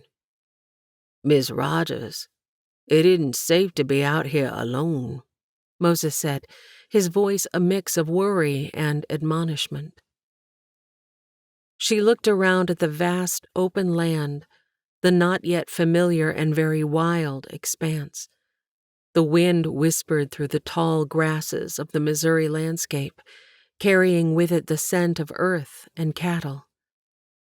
"I needed a moment," she replied softly, though she knew he was right. Moses glanced around, scanning the horizon. "There are wolves about, and I saw a rattlesnake just yesterday. Rogue Indians are still in these parts, too. And if a storm rolls in—" He didn't need to finish the sentence. Her earlier confidence wavered as the reality of the dangers sank in. "I'll come back with you," she said, her voice steadier now, emboldened by the scripture she had recited. "But know this, Moses, for God hath not given us the spirit of fear, but of power and of love and of a sound mind." A faint smile tugged at his lips. "I know, Miss Rogers, but God also gave us the wisdom to heed the dangers we face. You take care of business, and I'll mind mine. Just knows I'm close by." Moses took a step back. "Stay." Delphina bit her lip. "Please, I'll only be a moment, and you can walk me back to the house?" "Yes, ma'am." He stood sentry as she stared at the weed already growing between the rocks over the grave. There was nothing here but a shell of a man. In all the time she'd spent with Bennett, they'd rarely spoken of their faith. More than mourning his death, she mourned never asking him if he knew her Lord and Savior. Her silent plea that he had given his heart to Christ stuck in her throat. She wiped at a tear. "I'm ready. Thank you for waiting." "My pleasure, Miss Rogers. Let's get you and your babe home." Home. Would she and Mary Ellen ever have a place truly their own, where the echoes of freedom whispered through each corner, and the burdens of the past could finally find their rest? Chapter 5. The bones in Delphina's forearm were evident through the thin fabric of her sleeve as Moses supported her across the uneven ground back to the house. He could feel each delicate ridge beneath his fingers. Her step faltered, and he tightened his grip, his heart heavy and conflicted. "Might I carry your babe?" he offered. "Thank you. No, I'm all right." She was a tall woman, nearly reaching his height, but certainly not his breadth. Like a willow tree, her thin frame would easily bend in a harsh wind. He reckoned that, also like the willow, she would not break. This woman had seen hardship, knew pain, and understood the importance of putting one foot in front of the other and not giving in to despair. Her resilience was a beacon of inspiration. Moses couldn't help but be captivated by Delphina's strength and the way she held herself together. even when the world seemed to crumble around her. A pang jolted through his heart, a blend of admiration and something deeper, something he dared not name. Yet the gnawing sense of inadequacy he felt overshadowed everything else. He had tried not to notice her too much, not wanting to entertain any ideas, but he couldn't help himself. He watched her more closely, seeing beyond her beauty to the remarkable woman she was. Her grace and poise, despite her past, captivated him. She was a cultured woman, a lady who had been married to a white man, a man who had likely provided her with things Moses could never give. He was just a simple man, uneducated, with nothing to his name but his integrity and willingness to work hard. The weight of his inadequacy was almost suffocating. He glanced at her from the corner of his eye, noticing the glimmer of tears she tried to hide. She must have loved her husband deeply. How could he ever hope to measure up to that? A surge of jealousy flared within Moses, quickly smothered by guilt. It wasn't right to feel this way, not when she was grieving. "I'm sorry for your loss, Miss Rogers." His voice was barely above a whisper. She looked up at him, her eyes softening. "Thank you, Moses. Your kindness means more than I can say." He swallowed the rising lump in his throat. Had he lost his mind? He didn't even know this woman. He'd seen his share of beauties, but none had turned his insides to mush. This one was different. There was a depth to her that stirred something he didn't know he possessed. "I can't imagine the pain you're going through." She didn't respond, and he wanted to say more, to tell her he would be there for her, that he would protect her and her child with his life. But the words stuck, caught in the web of his insecurities. Instead, he focused on the path ahead, guiding her safely back to the house, trying to push away the feelings he knew he had no right to harbor. All the men felt Pete's absence keenly after his fall, but the team worked tirelessly to complete what he had begun.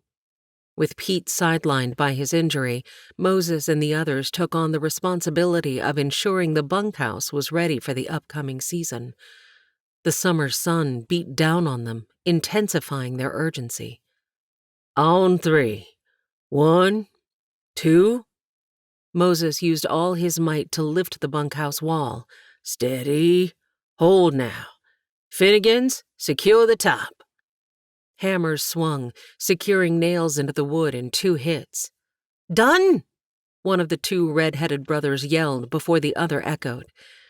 It was always a competition with them, but it had made simple work of building the structure. Moses stepped back and eyed the frame. He'd need to measure, but it looked square from his vantage point. "Nice job, men. Let's get her secured." Clint moved to his side, sweat dripping from the graying temples. "Learn to read, and you'll be unstoppable." Moses beamed on the inside, but covered his lips with his hand as he wiped the sweat from his upper lip. "Thank you, sir. Have you heard how Pete's faring?" Singing Bird's caring for him. His back looks like a patchwork quilt, but it's been stitched by a prize-winning grafter. The right side of Clint's mouth tilted upward. "Mm-hmm. I see that smirk. You done put your nose all up in their business. The Lord don't need no help. You know that, right?" Clint's laugh and hearty slap on Moses' back sent warmth to Moses' belly. These men accepted him and treated him as an equal. "Moses, I believe you could be a preacher if you felt the call."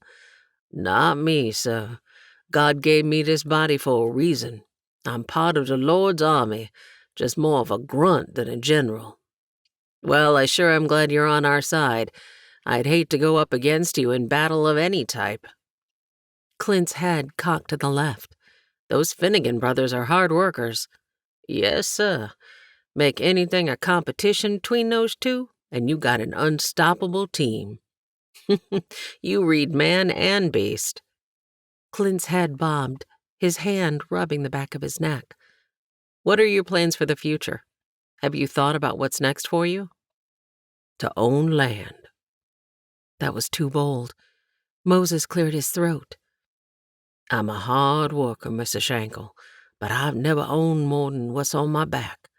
Your offer to allow me to purchase a parcel of your land is generous. I believe I'll be about ready in another 2 years. He chanced to glance at the man. Choose your spot, Moses, and I'll hold it for you. God gave me more than I asked for or ever deserved. I plan to be a good steward of all he's given me. Is land your only dream? Moses glanced in the other direction, to where the women were preparing a spread for luncheon under 3 large shoe-marred oak trees. Clint made direct eye contact with a serious expression. I don't know Delphina's story, Moses, but tread lightly. When my Rachel lost her first husband, it was a long road before she was ready to entertain thoughts of marriage again. Thankfully, when she was ready, she chose me. The man shielded his eyes and looked at the top of the last wall they'd erected. Moses pulled in a cleansing breath. Thank you, sir. Clint turned at the sound of his name. That would be my bride. Call the men for lunch. Me, sir? As foreman, it's more your duty than mine. Clint offered his hand. Moses' eyes widened in surprise and pride as he grasped Clint's hand. Thank you, sir. He pumped it enthusiastically, a broad grin spreading across his face. Foreman. He let loose a 2-fingered whistle with more energy than he knew he had. Time for lunch, men.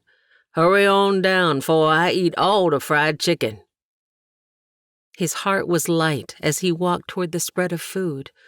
Foreman. He marveled at God's goodness. Thank you, Lord. If God could do this, what more could he do?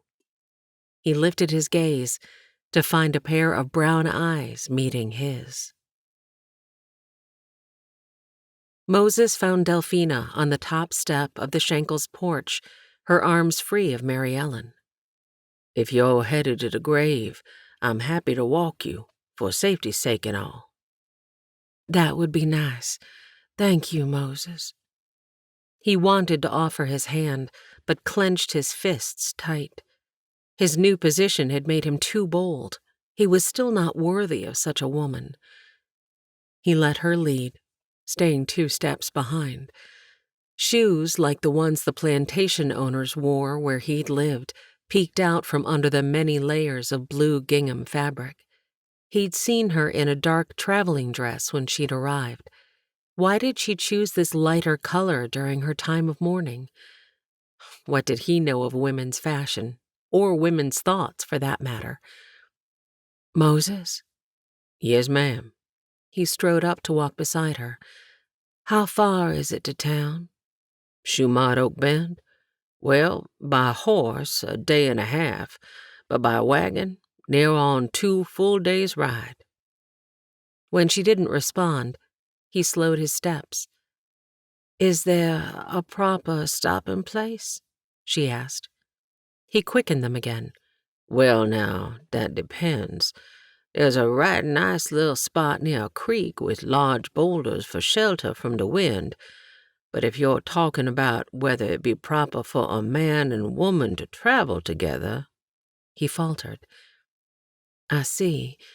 Is there work in town? For you? He spoke too quickly and changed the direction of his thoughts when he saw her raised brow.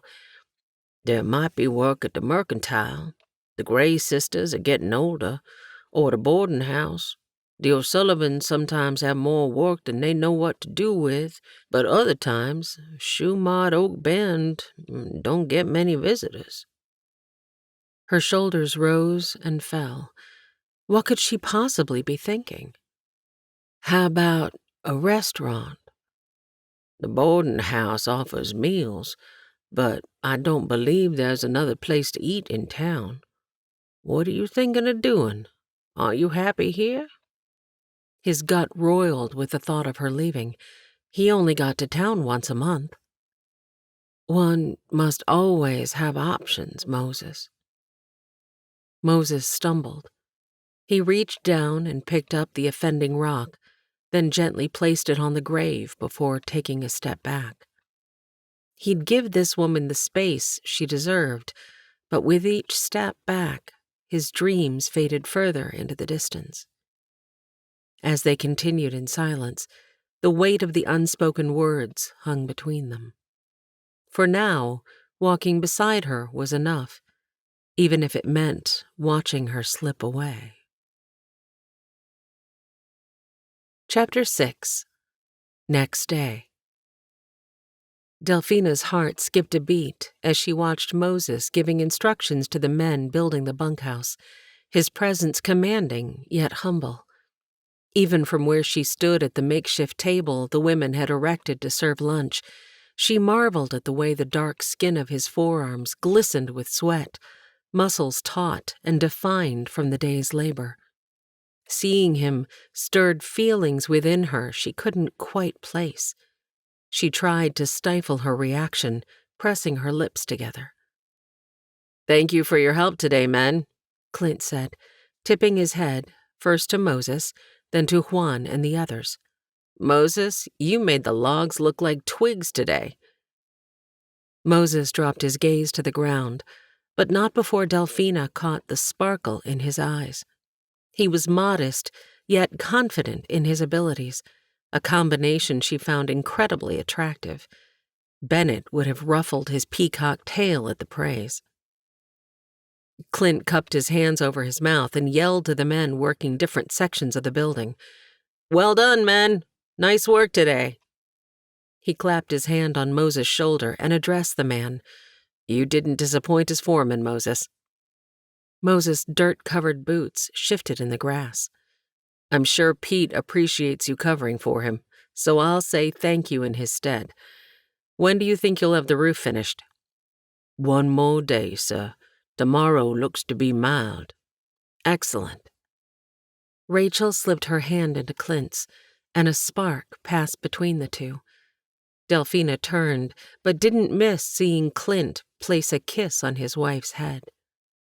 He addressed them all, but kept his hand in Rachel's. "When you ladies head in after lunch, tell those boys to go fishing. They've worked hard and deserve some fun. I'll be checking the northern pasture, and we'll be home after dark to manage the chores." The sun hung high in the sky, casting its warm glow over the Missouri countryside.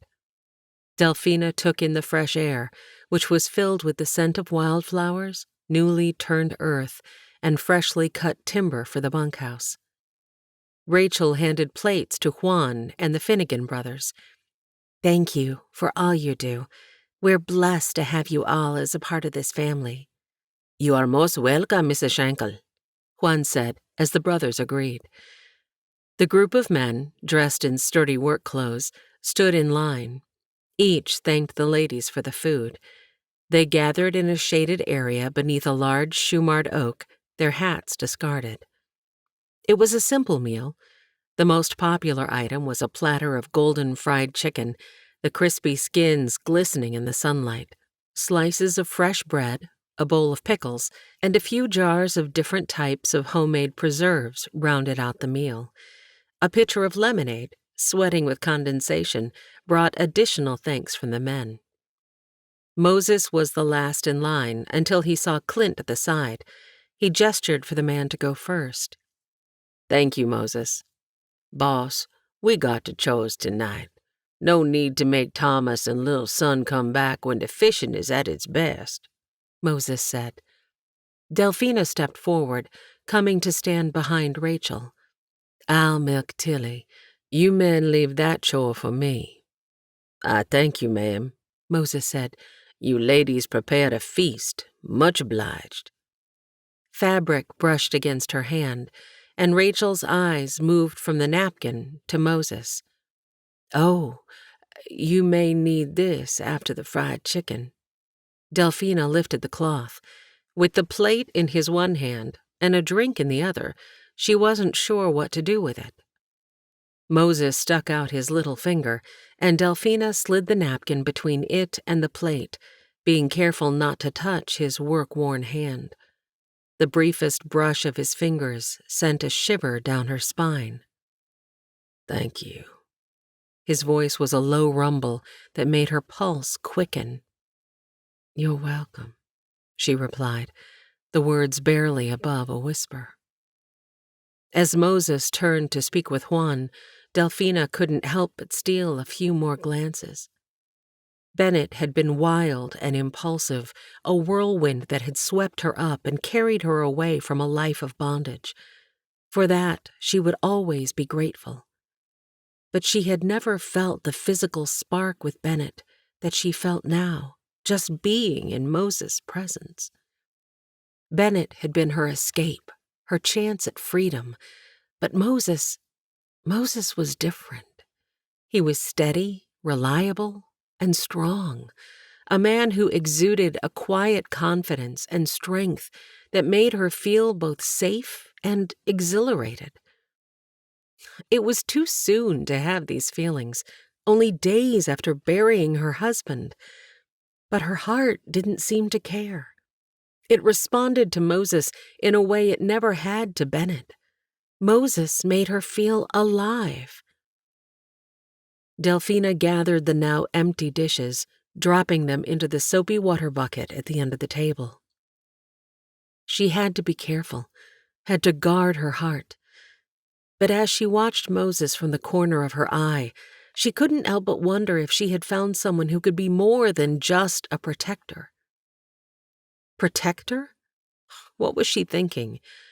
Bennett had been that for her. And now, with him gone, she had the rare chance to shape her own destiny. She wiped a plate with a cloth, her movements slow and deliberate. She had no money, no papers, and an infant to raise, but for the first time, she could make decisions based on her own desires, not the demands of others. No matter how strong the attraction, why would she risk slipping back into dependency, even if that man made her toes tingle? Yet, amid her determination to remain independent, a quiet voice in her heart reminded her of her faith. She was never truly alone. She should rely on God, trusting in His plan for her life. The cloth remained motionless, resting on a metal tray. Was it possible that Moses was part of that plan? She had always believed in serving God above all else, and maybe, just maybe, God had placed Moses in her path for a reason. Still, the doubts lingered. Was she looking for a protector because it was easier than facing the world on her own? She resumed wiping the tray, her distorted reflection staring back at her. Was she confusing her need for security with genuine affection? She had to be honest with herself. It was tempting to lean on someone strong, someone who could help shoulder her burdens. But at what cost? Delphina set the clean dishes aside and folded the tablecloth, the fabric soft and worn under her fingers. The warmth of the sun covered her face as she lifted her chin. The answers weren't clear, but for now, she would keep moving forward, one step at a time. With renewed resolve, Delphina looked at Moses again. The attraction was undeniable, but so was her commitment to living a life guided by her principles and her faith. She would remain cautious, but open to the possibilities that God might have in store for her. Moses' deep voice resonated through the barn while he sang and mucked the stalls, his rich baritone resonating against the wooden walls. A familiar sense of peace washed over Delphina. She pulled the cow's teats in rhythm to the tune, the milk blending in harmony with the song. The earthy scent of hay mingled with the tang of manure, filling her senses. She rested her head on Tilly's warm flank, the cow's steady breath matching the gentle crunch of straw underfoot. Lord Jesus, I know we agreed that I'd do your will and serve these people, but I'm still scared. I know you took on my pain and suffering and have given me a heart of thankfulness and joy. But what comes next? Yes, Lord Jesus, I know I'm not to have a spirit of fear, and I pray now for the power I know only you can give. She inhaled the earthy scents, allowing them to ground her. Her strength came from God, not from any man. If Moses was truly meant to be part of her life, it would become clear in time. For now, she would focus on taking one step at a time, trusting that God would light her path. She had to balance her hope for the future with the reality of her past and her present. Trust the Lord, she reminded herself once more, feeling a quiet resolve settle in her heart. You all right, Miss Delphina? Moses stood behind her. When she looked up at him, she lifted the brimming bucket. Good timing, Moses. I sure enjoyed that song. What was it? Not right sure, ma'am. Moses, you need to drop that ma'am thing. I know what I am, just as sure as you know what you are. We're equals. Let's be friends. She held out her hand, and with his free one, he helped her stand. Not sure what you mean, Miss Delphina. If you're talking about being a child of God, then I'm agreeing with you. But if you're talking about the color of my skin, well, that don't define who I am. Delphina eyed him with a new appreciation. What exactly is your purpose here, Moses? Are you swapping one master for another? Her tone was respectful, but his eyes darkened. No, ma'am. She didn't miss him not calling her by her given name. I'm free. Have been nigh unto 2 years now. Don't mean much to some, but Mr. Clint, he done give me a chance to own land, and I aim to earn it. Delphina's face flushed. She bit her lip, her eyes softening with regret. I apologize, Moses. That was very insensitive of me. I wish you the best of luck. She reached for the bucket without making eye contact. Oh, no, you don't. You mean to tell me you ain't free? Both held the bucket handle, but Delphina now felt uncomfortable and quickly removed her hand. I am not. My husband and I were married in the sight of God, but Bennett could not secure papers for me before we left South Carolina. Her squared shoulders and lifted chin emphasized her words. Moses did not respond. The truth is, I don't know what I am, and it was thoughtless of me to speak so coarsely. Again, I apologize. She turned to go, but Moses reached out and put his large hand on her shoulder. What you gonna do? With no papers, you can't work in town. The heavy sigh before she spoke was as telling as her body language. God's will. He's told me to serve these people until he lets me know otherwise. She looked up into the big man's dark eyes, so like her own.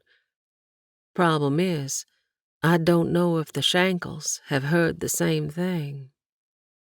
That does put you in a pickle. You got someplace to go? No. My husband had planned on looking for his brother, Melvin, with the hope of seeing if we could find land nearby. Her eyes misted, but no tears fell. He found his family. Or I should say, they found him. She shook her head, clearing her thoughts. I never thanked you for coming to my rescue that day. My pleasure, ma'am. She couldn't respond. Supper! a young voice carried from outside the barn. "That'll be young Thomas. We best get you inside, Miss Delphina. I'll be praying about your situation. God knows your troubles." She offered a kind smile. "I enjoyed hearing you sing, and the peace of the barn. I hope we have time to do it again, real soon." "Yes, ma'am, Miss Delphina. That would be nice. You go on now." Delphina walked away from Moses, her heart heavy with the weight of her unspoken fears and uncertainties. She tried to compose herself, the echo of his words resonating in her mind. What you gonna do? She didn't know. Her life felt like a series of unanswered questions, each more daunting than the last. Though touching, Moses' kindness and his offer to pray for her reminded her of how isolated she felt. In this strange land, far from everything she'd once known, Delphina had to rely on the goodwill of others and on the hope that God would show her the way. But what if he remained silent? What if his will was something she couldn't decipher or accept? Bennett had tried to secure a future for them, but his untimely departure left her in a state of uncertainty. Now she had to be strong for Mary Ellen and keep her child safe. As she drew closer to the house, the sounds of evening activity reached her ears. Thomas's laughter, so like Mary's, the murmur of conversations, and the clatter of dishes. Everyday life continued around her, indifferent to her inner turmoil. She paused, pulling in fresh air to steady herself. Delphina glanced back at the barn, where the memory of Moses singing lingered like a balm to her troubled soul. There was comfort in his company, a sense of shared struggle and mutual respect. She hoped they would have more moments like that, where she could find solace in his presence and perhaps a glimpse of direction in his words. "God knows your troubles," he had said. She clung to that thought, drawing strength from it as she stepped into the house. Chapter 7. 2 weeks later.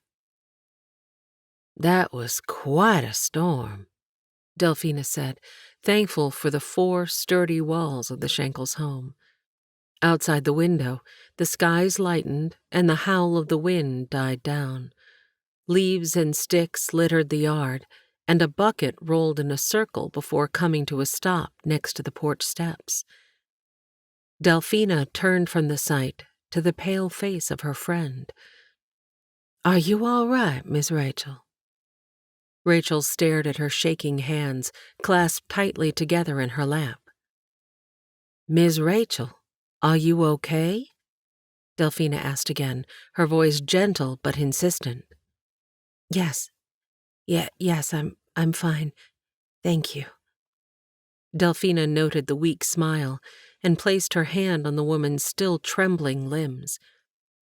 "A storm like this is what took Melvin's life. It was a tornado.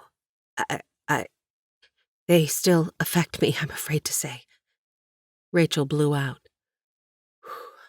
"Well, the storm seems to have passed as quickly as it came. Let's make sure everything is in order outside." Delphina didn't have time to rise before the door flew open. "Are you all right, darling?" Clint dropped to his knees before Rachel, his face etched with worry. His brows knit together deeply as he searched her eyes, desperation flickering in his gaze. He grasped her hands tightly, rubbing them fervently in his own as if trying to transfer his strength to her. "Yes, Delphina was here, and I felt quite safe." She pulled their hands to her mouth and brushed his knuckles with a light kiss. Clint's thoughtfulness melted Delphina's heart. "Where are the girls?" he asked, looking to Delphina for an answer. "They slept through the whole thing, Mr. Shankel." Delphina shook her head, amazed they could sleep through such noise. Something passed between the couple, causing Delphina to pause. Delphina, please, come sit down. Rachel's still shaking hand patted the chair beside her. Clint and I have something we'd like to discuss with you.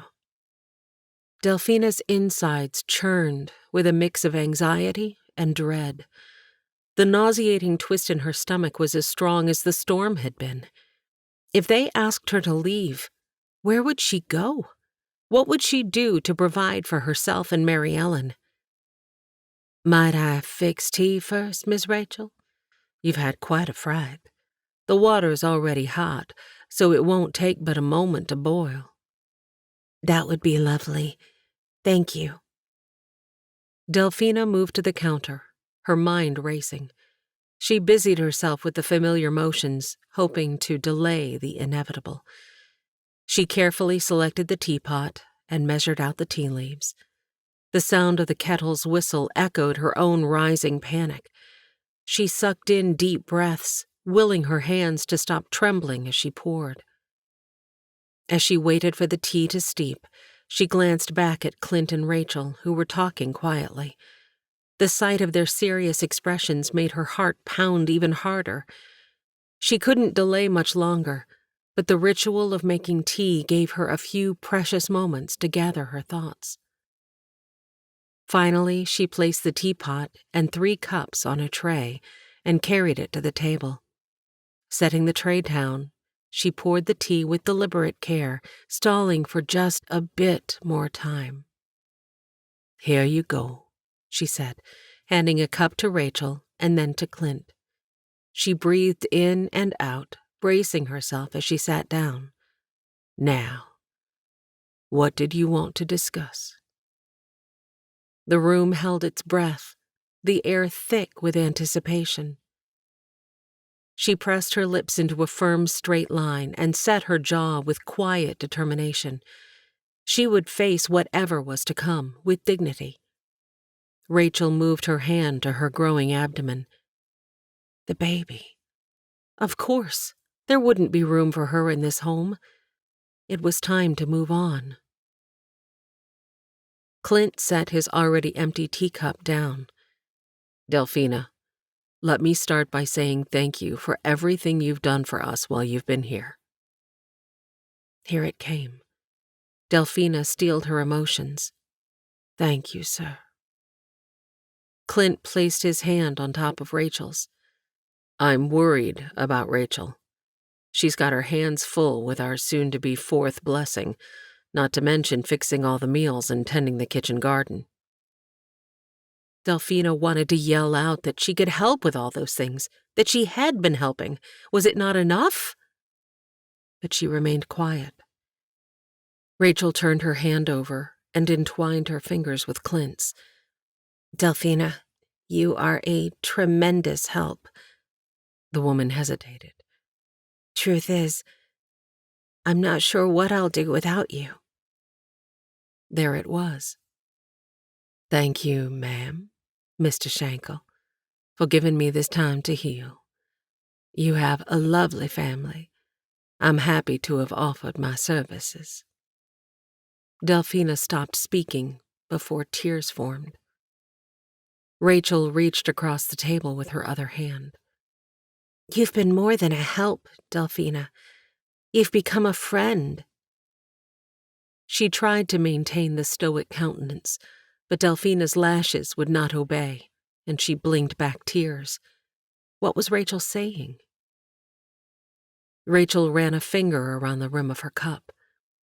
We aren't certain of where you've come from, and we want to be sensitive to your feelings. But if you're willing, we'd like to offer you a job. Delphina's lashes betrayed her again. A job? She was a slave. Had Rachel forgotten? Was Clint aware? Rachel moved her hand back to her stomach. Yes, I know you love the children and are likely concerned about caring for Mary Ellen. Having a job would take care of both our problems. Fear gripped Delphina. Was she to go back to a life of slavery? I, I'm not sure, she stuttered. Please, Delphina, stay. I want your help. Delphina lifted a prayer to the Lord. He'd asked her to serve these people, and she'd obeyed. She would not go back on her word. My papers. I believe at Mr. Rogers' death, his sister gained ownership of me. Rachel's smile widened, and Clint went to the writing desk and pulled out an envelope. Delphina could not take her gaze from the return address. Edgefield, South Carolina. Her heart beat faster, and beads of sweat formed under her head wrap. Clint's tapping on the envelope with one finger heightened Delphina's heart rate. Open it, he said, as she slid it closer to her. The envelope shook as Delphina struggled to pull out the paper. She unfolded the newsprint and scanned the page, not seeing anything of importance. She looked for the word wanted. Perhaps the law was already on her heels. Her splayed fingers covered the page as it lay across the wooden table, as if shielding her from the inevitable. A newspaper? I don't understand. Two legs of Clint's chair lifted from the floor as he leaned back.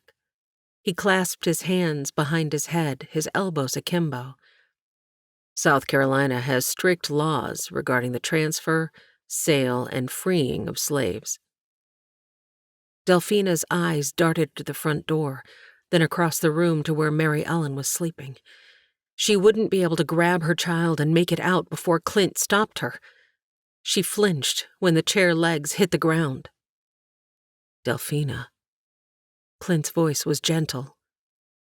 Delphina.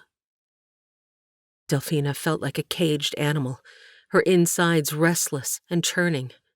When Rachel touched her hand, Delphina jerked it away as if scalded by the contact. Yet in Rachel's eyes, she saw only unyielding compassion.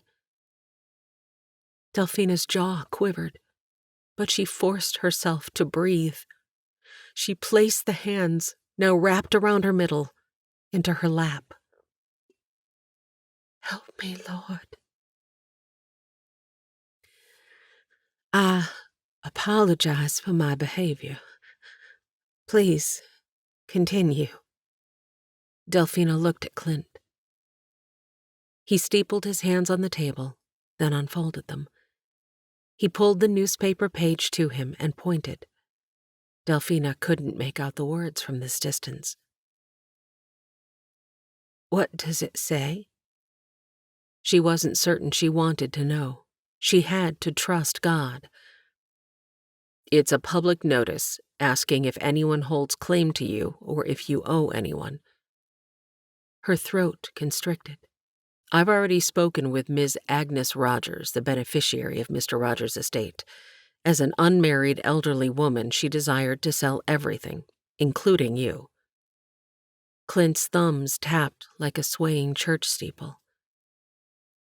Where am I to go? Delphina resolved to live her life as God intended. Hopefully, here. Delphina stared at Clint. He didn't seem like a man who believed in slavery. Your will, Father. Rachel set her cup down harder than necessary. Clint Shankel, you've got the poor girl in knots. Tell it straight. Both women focused on the man. Delphina, I've purchased your papers from Ms. Rogers, petitioned the legislature, followed the rules, posted bond, and posted a notice in the surrounding South Carolina county papers. You are well on your way to manumission. Tears pricked her eyes, and the floodgates of her heart opened. They were doing this? For her? Rachel used her hanky to wipe under her eyes and dab at her nose, while Delphina struggled to find her voice. Why? She whispered, her voice cracking.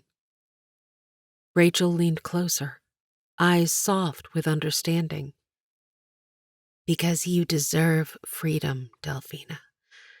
You deserve a life of your own, to make your choices, to care for Mary Ellen without fear. Delphina's heart pounded, a mix of disbelief and hope swelling within her. I don't know what to say. Clint's smile was tender. You don't need to say anything right now. Just know that we want you here, as a free woman. You've become part of this family, in all but name. Tears streamed down Delphina's face as the reality of their words sank in. She had feared abandonment. Instead, she was being offered freedom and security. Her faith had guided her through dark times, and now it was being rewarded in a way she had never imagined. She steadied her thoughts and prayed her voice reflected the calm she did not understand. Thank you. I am beyond grateful. Rachel clasped Delphina's hand warmly. We're grateful to you, too. You've brought so much light into our home. Clint nodded in agreement. We can work out the details of your employment and your new life later. But for now, I need to check the property for damage. He plopped his hat on his head and kissed his wife. Thank you, Mr. Shankel. Clint. Just Clint. The door closed behind him. Delphina's heart was full. In the Shankel family, she had found more than a place to stay. She had found a family who valued her and her freedom. Delphina whispered another prayer of gratitude, knowing that this was just the beginning of a new chapter in her life. Delphina cherished the evenings, especially the time set aside for family Bible study. After she put Cecilia, Serafina, and Mary Ellen to bed, the atmosphere became serene, perfect for worship, praise, prayer, and delving into Scripture. With Clint strumming the guitar, Rachel and Thomas joined in a melodious song. Thomas had inherited his father's singing talent. His birth mother, Mary, couldn't carry a tune even if it were in a bucket. With Singing Bird and Little Son still at Pete's, helping him heal, Clint dove deep into Scripture. Tonight's lesson is from Isaiah chapter 58, verses 6 through 10. Clint's deep voice filled the room. Delphina, would you read for us this evening? Delphina fingered the thin pages of her most prized possession. Of course. Her voice was steady, but her heart pounded. Is not this the fast that I have chosen? To loose the bands of wickedness, to undo the heavy burdens, and to let the oppressed go free, and that ye break every yoke? She paused, her eyes widening. The words blazed with new meaning. Delphina continued, Is it not to deal thy bread to the hungry, and that thou bring the poor that are cast out to thy house? When thou seest the naked, that thou cover him, and that thou hide not thyself from thine own flesh? Then shall thy light break forth as the morning, and thine health shall spring forth speedily, and thy righteousness shall go before thee. The glory of the Lord shall be thy reward. Delphina stared at verse 6 again. To loose the bands of wickedness, to undo the heavy burdens, and to let the oppressed go free, and that ye break every yoke. She struggled to get enough air. Thank you, Delphina. These words from Isaiah are a powerful reminder of our calling as Christians. We're called to act against injustice and to show compassion to those in need. Slavery is one of the gravest injustices, and the Bible urges us to fight against it," Clint said solemnly. Rachel offered a soft amen. In this passage, the prophet Isaiah tells us that true faith is not about empty rituals. It's about taking action to help those who are suffering. God wants us to break the chains of oppression and to help those who are in need, Clint explained. Thomas's small hand lifted, seeking permission to speak. Dad, is Miss Delphina our neighbor? "She is, Thomas," Clint answered. Then shouldn't we help her be free? Clint's large hand gently ruffled Thomas's hair, causing an unruly curl to cover the boy's eyes. "Yes, sir, we should." How can we do that? Thomas asked, his eyes wide and earnest. Delphina marveled at how patient Clint was with the boy. She, too, wanted to learn what Clint had to say. "We share the love of God with others by showing kindness, offering help, and speaking up for those who can't speak for themselves. When we do these things, we follow God's commandments to love Him and to love our neighbors. Our faith calls us to fight against all forms of slavery and injustice, and when we do, we show the true power of the gospel," Clint explained. Delphina's eyes filled with tears. She had never considered the full depth of these words before. The family's commitment to her freedom filled her with a new sense of hope and faith. "Thank you for reading these words, Delphina, and thank you for the opportunity to put actions to these words and fulfill our duty as Christians." Delphina's voice was thick with emotion. Although she was the recipient of this family's grace, they were thanking her.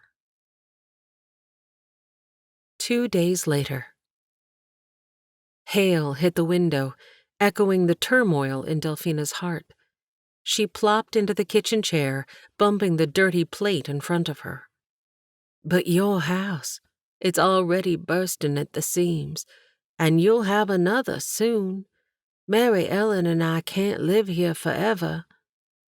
The storm outside reflected the turmoil within her, each hailstone a sharp reminder of the uncertainty and chaos in her life.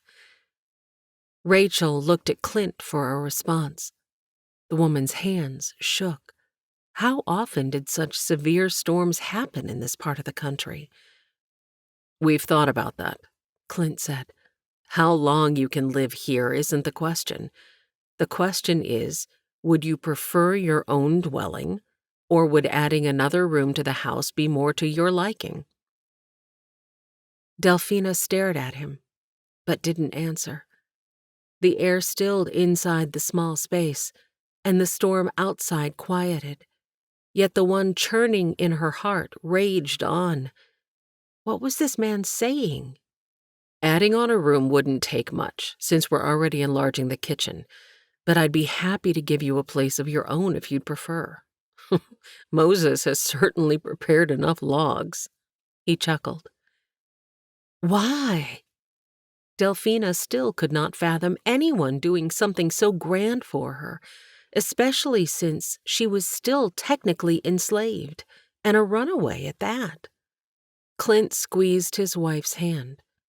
"Because you are exactly what we prayed for, and we're firm believers in doing right by all God's children." Tears welled in Delphina's eyes, and her now shaking hands matched Rachel's. She licked her lips, not trusting herself to moisten her dry throat with the liquid in the china teacup. Rachel clapped her hands. What if we add a room onto the house so we always have it available for anyone in need? We can do that first, and Delphina can stay close by for now. Let's also build a small cabin near the water. She can live there, and when it's too difficult to get back and forth in the winter, she can stay in our extra room. The torrent of words and the absurdity of the idea were more than Delphina could bear. She stood abruptly, wiping at her apron, not knowing what to do with her hands. There's no need to decide right now, Delphina. Clint's tone was gentle. Have we offended you?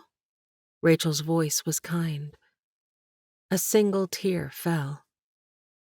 I don't know. Rachel's face blanched at her words. I don't know how God does it. Delphina continued. He brought me hundreds of miles from home and through some deep water to bless me. The tears continued to fall, even as a smile formed. He heard the cry of my heart and answered. God told me I was to serve you folk until he told me otherwise. She turned her gaze again to Clint. Mr. Shankel, I am humbled and honored, but there's no need for you to build me a house. His smile now matched hers. We're building a house. Rachel clapped her hands again. Oh, Delphina, thank you. My heart feels lighter already. Clint tapped the table where Delphina had been sitting. Now, we have a few more details to discuss before those girls wake. For one, it's Clint, not Mr. Shankel. Can you do that? Yes, sir, Mr. Clint, she voiced hesitantly, just as the door opened and Cecilia's head of wayward curls popped out from the bedroom at the rear of the room. A knock sounded on the front door. Any other details will have to wait until later. Rachel opened the door to a soaking wet singing bird. The woman's clothes clung to her body, and her long hair hung in wet strands around her face and shoulders. Drops of water cascaded down her once smooth cheeks, which now bore the unmistakable signs of the storm's fury. On one side, angry red welts stood out where the hailstones had struck her. Some welts were swollen, adding a distressing contrast to her otherwise smooth skin. Singing bird, Rachel gasped. Did you get caught in the storm? What happened? Where's Pete? Clint looked behind her. And little son? I do not know. Singing Bird sobbed as tears ran down her face. I don't understand, Clint said. Do I need to go look for little son? No, he is at Pete's. He is fine. I just need... Tears began flowing again. Clint looked pleadingly at Rachel. Rachel tilted her head toward the door. Clint patted Singing Bird on the shoulder and grabbed his hat. Let me know if you need me, ladies. He tipped his head and walked out. Delphina replaced Clint's empty cup with a full one for Singing Bird, then excused herself. I'll care for Cecilia, and I hope she hasn't woken the others. She offered a nod and smile to Singing Bird. This was why God had her here, to care for these children and support the Shankel family. He'd granted her immeasurably more than she could ask or imagine in return for her faithfulness, her own home, and a family to go with it. Chapter 8, July 1860. As Moses swung the hammer, sweat dripped into his eyes. The house was gradually taking shape through his tireless effort. It was nice, but it wasn't his. This house was meant to be Delphina's haven, a place he envisioned building for her future. But he wasn't building it as her husband. He was just the hired hand. Though it was his sweat and toil going into the construction, it wasn't built with his resources. Moses appreciated the kindness of the Shankels, who ensured Delphina's safety and well-being, but he longed to be the one providing her with such security. Every nail he drove into the wood felt like another blow to his plans. I wanted to be the one to give her a home, Lord, to offer her freedom and security. But here I am, working on another house that isn't mine. He glanced around the construction site, imagining Delphina living here. Would she be happy here? Could she feel at peace, even though her papers had not come through yet?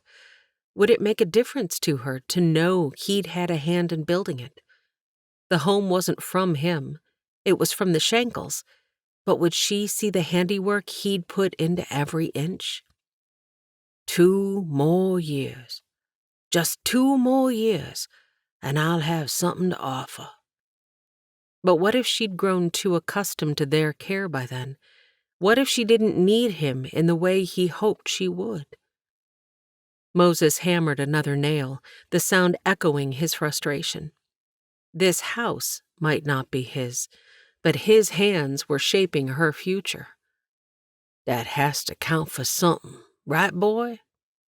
The beagle, a silent witness to his inner turmoil, opened one eye and harumphed, allowing his long, silky ear to cover his brown eye when he laid his head back on his paws.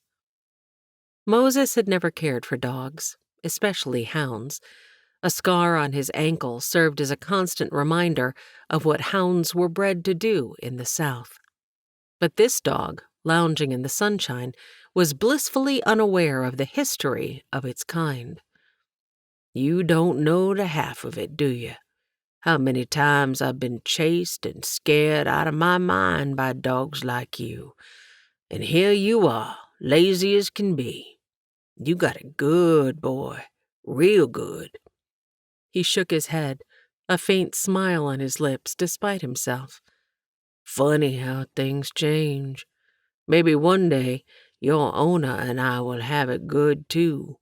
Maybe even have a bigger house than this, with a garden, place where we don't have to look over our shoulders, where we can just be. From Delphina's house's front porch, Moses looked over the Shankels' land. This was a prime spot right here, near the water, but high enough not to be concerned about flooding. Warm hues blended into one another, ranging from deep oranges and reds near the horizon to softer pinks, purples, and eventually dark blues as he lifted his eyes higher. Only God could create such beauty. Lord, will she want to leave this beautiful spot? Will she want to be with me? Is this a crazy dream, or are you in this? He just had to keep moving forward, one step, one nail, and one act of kindness at a time. Until then, he'd keep working, keep dreaming. He pounded another nail. It was all he could do. 2 years ain't forever, right, boy? The beagle's ear twitched, but he remained otherwise unmoved. Moses chuckled softly. Guess you don't have much to say about that. But mark my words, boy, I'll get there. We'll get there. He picked up another piece of wood, feeling a surge of purpose. This house might be from the Shankels, but every plank, every nail, brought him one step closer to his own dream of owning land and having Delphina by his side. And that dream was worth every bit of effort, every sacrifice, and every torturous moment of waiting for God's timing. Anything else you need in town, Miss Shankel? Moses asked. Thank you, Moses. My brain isn't working at full capacity. Yes, ma'am. One eyebrow lifted. Was that a yes, ma'am, as in you know it isn't working? The blood drained from Moses' face. Oh, no, ma'am. I meant... Rachel's laughter caused the birds to quiet. I know what you meant, Moses. I'm having a rare moment of tomfoolery. If I've forgotten something on the list, I'll just have to do without. Did you ask Delphina if she needed anything? Did I hear my name? All the blood returned to Moses' face. He lifted the paper he couldn't read to Delphina. Sound, supplies.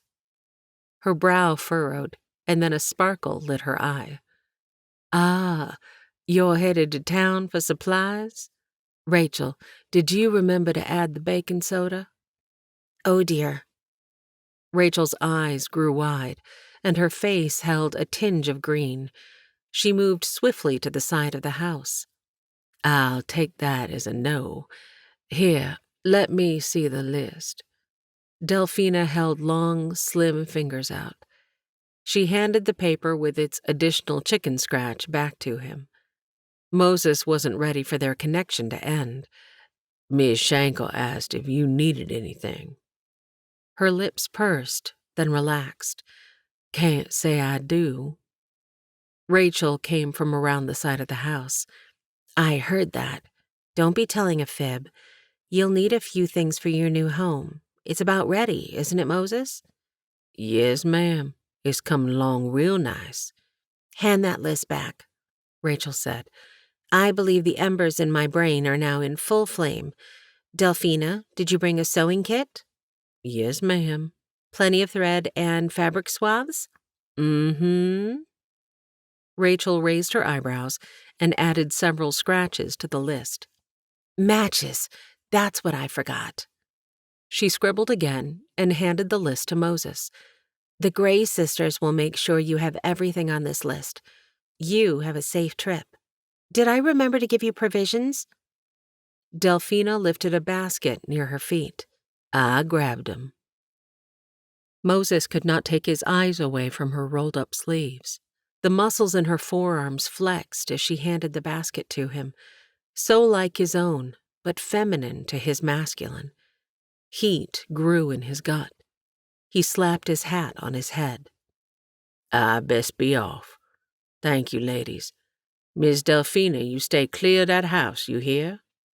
I'll make sure of it. Rachel entwined her arm with Delphina's. Moses tipped his hat. See you in a few days. He couldn't get Delphina's slim fingers and muscular arms out of his mind. Lord, you best be doing the work, because these are the most wonderful and the worst feelings I've known. The horses neighed and raised their heads. You know what I mean? Their ears swiveled, and the horses became agitated, their hooves stepping unevenly on the packed earth. The musket under the seat would stop an animal, but not men bent on causing harm or creating havoc. Whoa! His voice low, he pulled on the reins and strained to hear over the creak of leather and wood. His senses sharpened, attuned to the slightest change in the trail's familiar soundscape. The horses blew out from their nostrils, betraying their unease.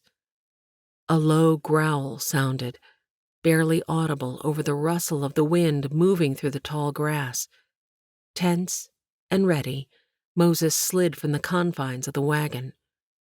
With a sudden burst of movement, the canvas covering the wagon's load rippled, and a sleek, shadowy figure leaped from the wagon with astonishing agility, landing gracefully on the ground with a soft thud.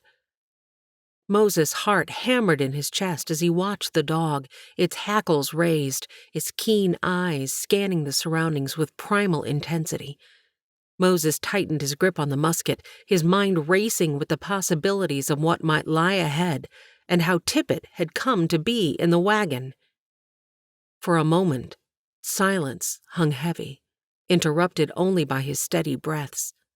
Then, with a jolt that startled Moses, the dog emitted a sharp bay. Moses' heart pounded in his chest as he scanned the tall grass. Every nerve in his body tingled with increased sensitivity, his senses on high alert, taking in every detail. He was ready to face whatever lay hidden in the shadows and protect the cargo he carried. Taking a life, man or beasts, was not his choice, but he had a responsibility to the Shankel family, and this load of lumber and salted meat would buy everything on the list he carried in his pocket. Growls and snarls filled the air. Tippett, come, Moses called, pushing the muzzle of the musket into the grass, swishing left and right until he spotted the hound's muscular build. In Tippett's mouth dangled a prairie dog, its limp form like a rag doll in the jaws of an overzealous pup. Moses blew out a long, hard breath. "Good dog," he said, patting Tippett's hard skull. "You nearly scared the living daylights out of me. And how in the world did you stow away in the wagon? Delphina's gonna be mad as a hornet." Tippett's nose twitched at the end of his broad muzzle, his eyes filling with that irresistible, "I didn't do it" look. "Lousy companion you make, but at least you can catch your own food. Go on now, you can eat it. I didn't pack any extra grub for a stowaway." Tippett flopped down, dropping his prize on the ground. His long ears were going to be as greasy as a cowboy's hat after this meal. "You might need a bath when you're finished," Moses added, smirking. Tippett groaned. "We got a long way to go before we stop for the night. You might as well eat now and catch up. I'm not waiting for you." Tippett's ears twitched, his focus locked on his meal. Moses gripped the back of his neck, the tension ebbing away. The trail ahead was long, and more challenges surely awaited. But for now, they'd made it through another moment of uncertainty. The wagon creaked back into motion, and Moses cast a last look at the tall grass swaying gently in the breeze, a reminder of the hidden dangers and unexpected allies along the journey. "Lord, I've asked for a lots of things in my life, and you've delivered, but I don't believe I ever asked for a dog. And not just any dog, a prairie dog-eating, stowaway hound. You sure do have a sense of humor." Chapter 9. Delphina absorbed the breathtaking beauty of the landscape. The sun began its slow descent in the late afternoon sky, casting a warm, golden hue over the rolling hills of the Shankel's farm. A gentle breeze rustled the leaves of the shoe-marked oak trees, their large, glossy, green leaves adding texture and depth to the landscape. Singing Bird and Rachel sat with impeccable posture, diligently working on the rag rug, while Delphina fidgeted in her chair. Her mind kept returning to Moses. He should have returned from town by now. She pushed down memories of waiting for Bennett to return. He never had. She glanced nervously at the road more often than she cared to admit, her fingers twisting the fabric in her hand and her toes scrunching inside her shoes. The rustling leaves and distant chirping of crickets offered brief distractions from her anxious thoughts. "You won't find him yet," Singing Bird said without looking up from her stitching. Delphina ignored the comment and focused on the partially completed rag rug, its vibrant colors a patchwork of memories and old fabrics. Faded blues from well-worn denim, deep reds from frayed curtains, and soft yellows from outgrown dresses intertwined to tell stories of days gone by. Rachel's laughter was welcome after weeks of tears. "Delphina, shame on you. You've been searching that horizon for the past 2 hours. "I don't know what you mean." Delphina worked methodically, cutting strips of cloth with precision, though her eyes frequently darted toward the horizon. Rachel held up a faded blue strip. You know, this used to be my favorite dress. I wore it to church every week for years, until I grew out of it. Somehow it made the journey with me." Singing Bird deftly added the fabric to a braid, her skilled hands moving with confidence. A pang of envy coursed through Delphina at her friend's composed demeanor. She cut more strips, her movements growing brisk as impatience gnawed at her. Rachel picked up another piece. "It's amazing how these old clothes find new life in this rug. Each piece has a story. This one here," she held up a faded floral piece, "was from my old apron. I spilled so much on it, I'm surprised any patterns left." Delphina's thoughts drifted to Moses again. What was taking him so long? Rachel took the end of Singing Bird's handiwork and coiled it into a spiral, then sewed the coils together. Delphina's frustration grew, and she cut a strip too hastily, the fabric tearing unevenly. She muttered under her breath and started over. "What was that?" Rachel asked. Delphina lifted her chin toward the lowering sun. "Speaking of cooking and aprons, it's getting near time for us to start the evening meal. Shouldn't Moses be back by now with our supplies? I promised the children I'd bake biscuits in the morning, and that'll be hard to do without baking soda." Rachel didn't look up from her stitching. "Biscuits sound wonderful. I'm glad you remembered to add that to the list. Had I gone, I'd have bought that new calico they got in last month. Not that I need more, but you know how it is. Who can resist dainty yellow flowers on a field of green?" Singing Bird pulled more strips from Delphina's stack. "A woman can never have too much fabric. It's like a man with his tools." Speaking of tools, did you hear about the new plow Clint bought? He says it'll make the work much easier. Heaven knows we need it. After all those storms, and now with the drought this summer, we could use some good news, Rachel said. "Because of this heat, the kitchen garden at Pete's is barely producing enough to keep us going. I hope we get rain soon," Singing Bird added. Delphina's frustration mounted as the conversation drifted away from Moses. She cut another strip, her fingers fumbling, the fabric slipping from her grasp. Rachel sighed. "Oh, the weather will turn soon. It always does. In the meantime, we have each other and our projects. This rug, for example. It's coming along beautifully, don't you think, Delphina?" Delphina's chest tightened. She exhaled fully before pulling air into her lungs, trying to calm her nerves. "Yes, it is," she agreed, her grip on the scissors relaxing as she forced herself to focus on the rug. Singing Bird's face softened. "It's more than just a rug. It is a piece of our lives woven together. Every stitch, every braid, it is all part of our story." Rachel winked at Delphina. "And when it's finished, it'll warm more than just our feet.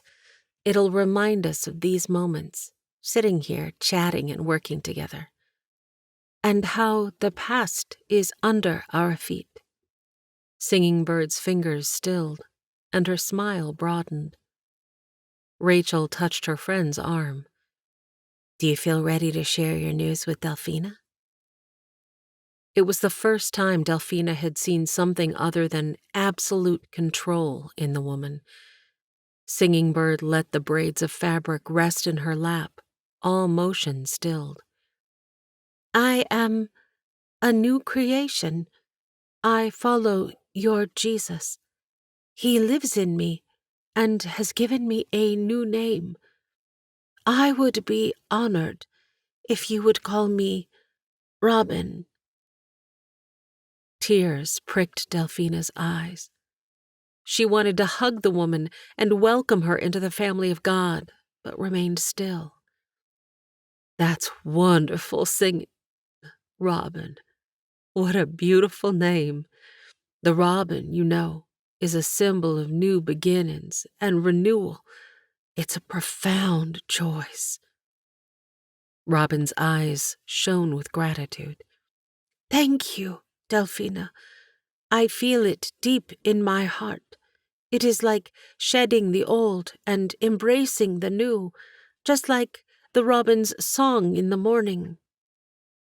Delphina's smile started in her toes.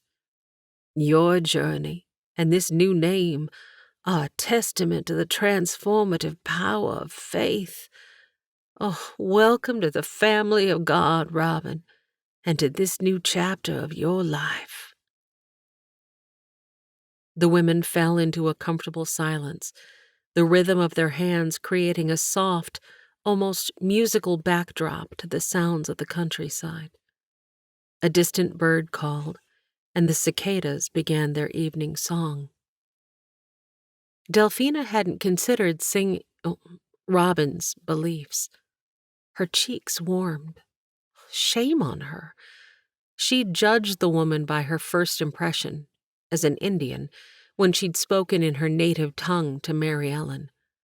No one was beneath the love of the Father, or unworthy of his redemption. Thank you, Father, and forgive me for my shallowness, and for not trusting you with Moses' safety. Delphina's heart picked up its pace again at the thought of him. Ouch! Rachel, be careful. Are you all right? Delphina's heart raced faster. She had to pull herself together. Moses would arrive in due time. Anything could have delayed him. Just startled me. You'd think with fingers this tough, a little needle prick wouldn't hurt. I'm fine. Robin's fingers slowed. You must rest, Rachel. Come. Delphina gathered the supplies into the basket. The girls'll be up any moment, so we're done for the day anyway. You ladies head on in, and I'll clean up. The faint sound of wagon wheels crunching on the dry ground made Delphina's heart skip a beat.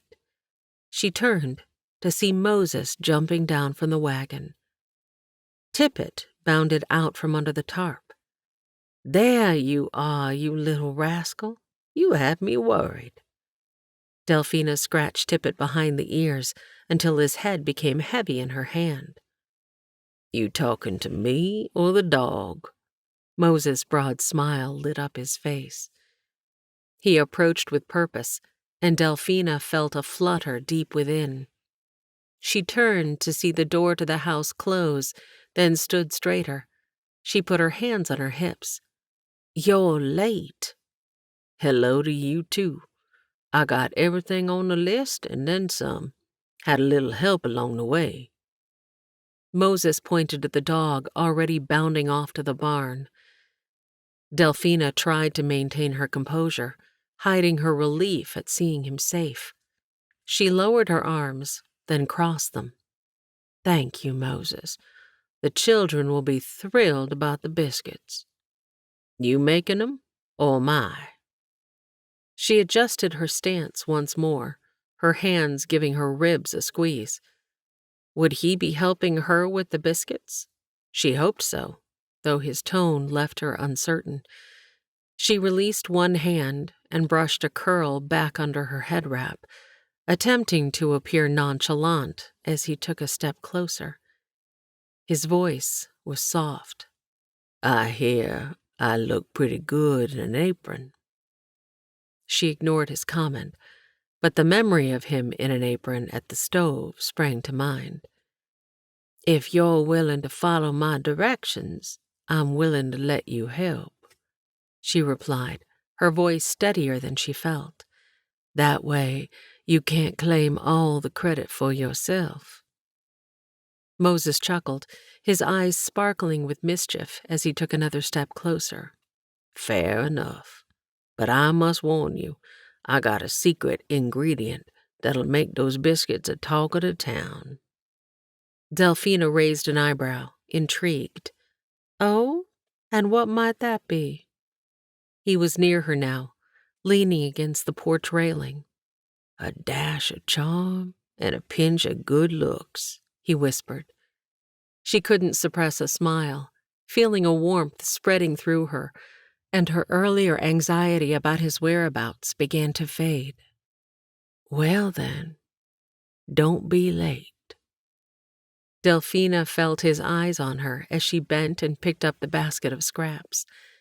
She opened the door and ran smack into her friends. Rachel covered her mouth, but Robin gave away nothing. What? Delphina said. I'm going to show him the proper way to make a biscuit. Chapter 10, August 6th, 1860. Keep your eyes closed, Miss Delphina.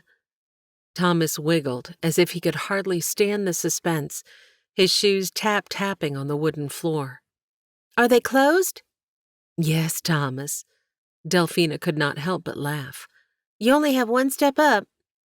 You know I've seen the outside of the cabin, right? Delphina opened one eye and peeked. She didn't need to see to appreciate the exceptional craftsmanship. Moses had carefully chosen and shaped the exterior logs, fitting them tightly together. As she had walked the premises during construction, she'd noted how the notched ends interlocked perfectly at the corners. There would be no drafts in the winter. In the summer, she would sit on the deep front porch extending the single-room cabin's length. The swing at one end would be perfect for her and Mary Ellen to relax each evening as the sun went down over the body of water at the bottom of the knoll. Everything about the cabin's exterior emphasized practicality and durability while melding into the natural surroundings. Even the chimney, made with river rock, had a beautiful design reflecting the skills and resources of the craftsmen who had built it. She hadn't seen the interior, but she knew she would be more than pleased if it were half as lovely as the outside.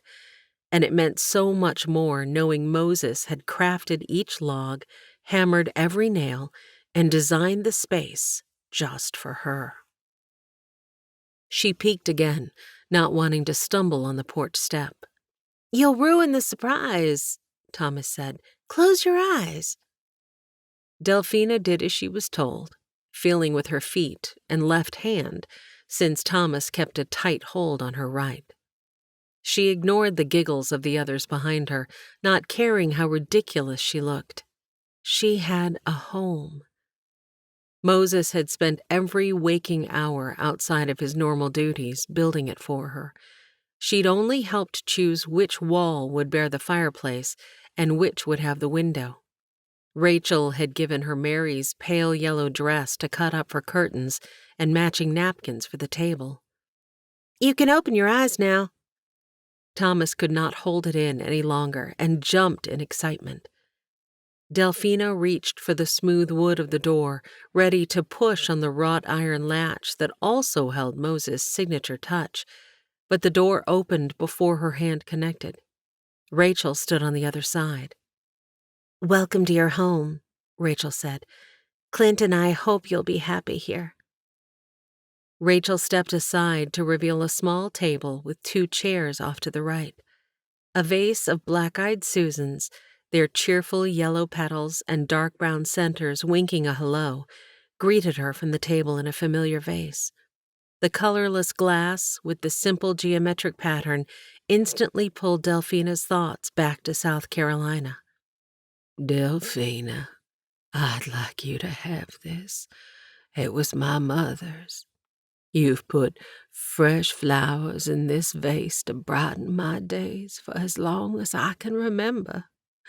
It's yours now. Tears sprang to her eyes as she remembered receiving the gift from Mrs. Rogers, knowing the woman had gone to heaven just days later. It's beautiful, she whispered.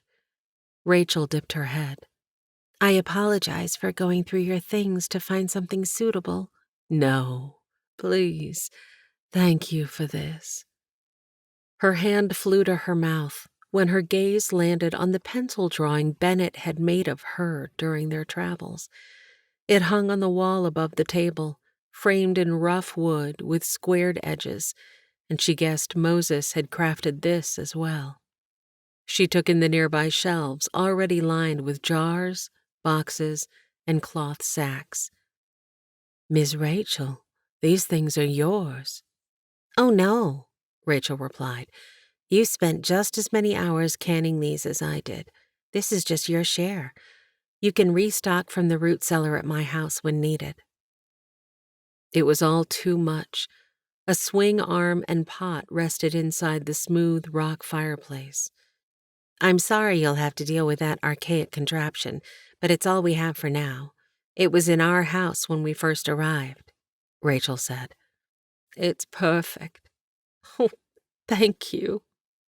Delphina struggled to get the words out.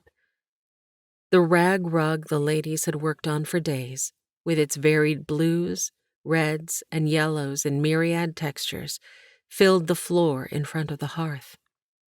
Tears filled Delphina's eyes, and she turned to thank Rachel, but stopped when she saw the quilt on top of the bed. Red birds in flight were appliqued in the center, surrounded by geese in midair on an indigo sashing border. The quilt. Delphina ran her hand across the heirloom, lovingly crafted by Mrs. Rogers and given to Mary on the day she'd left with Melvin. It was now hers. I'd forgotten.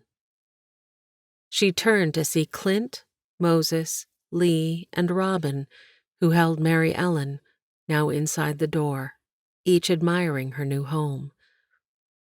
Thank you, each of you, for... She couldn't finish. Rachel took her hand. You're welcome. That bed might be the best in all of Missouri. Clint smiled. Moses built the frame, so you know it's sturdy, and Lee wove the rope for your straw mattress. I believe it might hold water, it's so tight. Lee beamed, his almond-shaped eyes squinting with the smile. I make a basket, too, from water reed, as a gift. He pointed to the drying basket on the kitchen counter, the twisted handle creating a decorative but functional design. Thank you, Lee. How very thoughtful. Delphina wiped at her eyes. And Moses, I see your handiwork in this table and chairs as well as the bed. Moses lowered his head and eyes as she thanked him. Yes, ma'am. I'm not done with the rocking chair yet, but the crib be done this evening. Well, men, let's leave these ladies to their oohing and eyeing, Clint said. We best be getting back to work. All the men offered their congratulations as they filed out the door, though Thomas needed a bit of encouragement from Clint. Miss Rachel, I can't believe this, Delphina said. It's so lovely. You spend some time unpacking your things. Moses stored all the crates from your wagon in the barn when you first arrived, so I hope you won't find any critters in them. He pried open all the lids and checked the crates, but you never know. Rachel's eyes twinkled. A mouse won't bother me, but if a snake comes crawling out, you'll know it when I do, even if you're all the way inside your house. Something close to a snort escaped from Robin's nose. Rachel didn't hold her laughter in. I'll pray that there are no snakes. 2 years ago, I went through Mary's things and found so many treasures. I hope you experience the same excitement as you go through yours and Bennett's items. It'll be fun. I packed in such a hurry that I'm not sure what all I'll find. She didn't mention that most of what she would unpack would be completely new to her, since it had been Bennett's. Robin rolled up a blanket and placed it on the bed, then laid a yawning Mary Ellen down. She should sleep while you work. Thank you, Robin. Thank you both. Rachel's touch and light squeeze warmed Delphina. I'll head back and relieve Charlie. I'm sure the girls are up by now, and he's probably ready for a break. Thank you, Miss Rachel. I'll be back at your place in an hour or so to help get supper started. Take your time. Thomas already offered to help with the girls as his gift to you today. That and the flowers. He's always been partial to flowers. Delphina ran her hand over the crate marked Trexler. These were Bennett's belongings. It felt wrong to go through them. She would have handed them over to his brother Melvin if he'd been alive. Even if she didn't deserve these things, Mary Ellen did. This was her heritage, and Delphina would ensure the girl knew her father, even if it was only through stories and items he'd brought with him. She looked over to where the child slept on the bed. This is our new home, little one, she whispered, before returning to the crate. Delphina ran her hand over a light wool suit coat. The stitching showed excellent craftsmanship, and the cut was custom-tailored to fit Bennett's narrow frame. Multiple suits of summer linen and fine cotton shirts typical of a man of Bennett's status filled the crate. She removed each item and placed them on the kitchen table. She'd saved these for Thomas, or maybe Lee or the Finnegan brothers could fit into them. Cravats, cufflinks, and undergarments had survived the trip, but Bennett's hats had not fared as well. If she steamed and reworked the felt, they might be salvageable. Delphina had no need for these items, but perhaps Rachel could help her sell them at the mercantile in town. The next crate was too heavy to lift, and she didn't want to drag it across the smooth floor and risk marring the surface. She moved her chair closer to the wall, allowing the warm breeze from the window to cool her neck. Volumes of law, philosophy, and classic literature, a testament to Bennett's superior education and interests, filled it. A worn copy of Walden by Henry David Thoreau was wrapped in brown paper. The cover of David Copperfield hung off the back of the well-loved book. Delphina read the spines of the remaining books before returning them to the crate. She'd hoped to find a Bible. Her heart ached. Underneath were several embroidered handkerchiefs, pocket squares, a pocket watch, and a pipe. She hadn't known he smoked. She'd barely known him, really.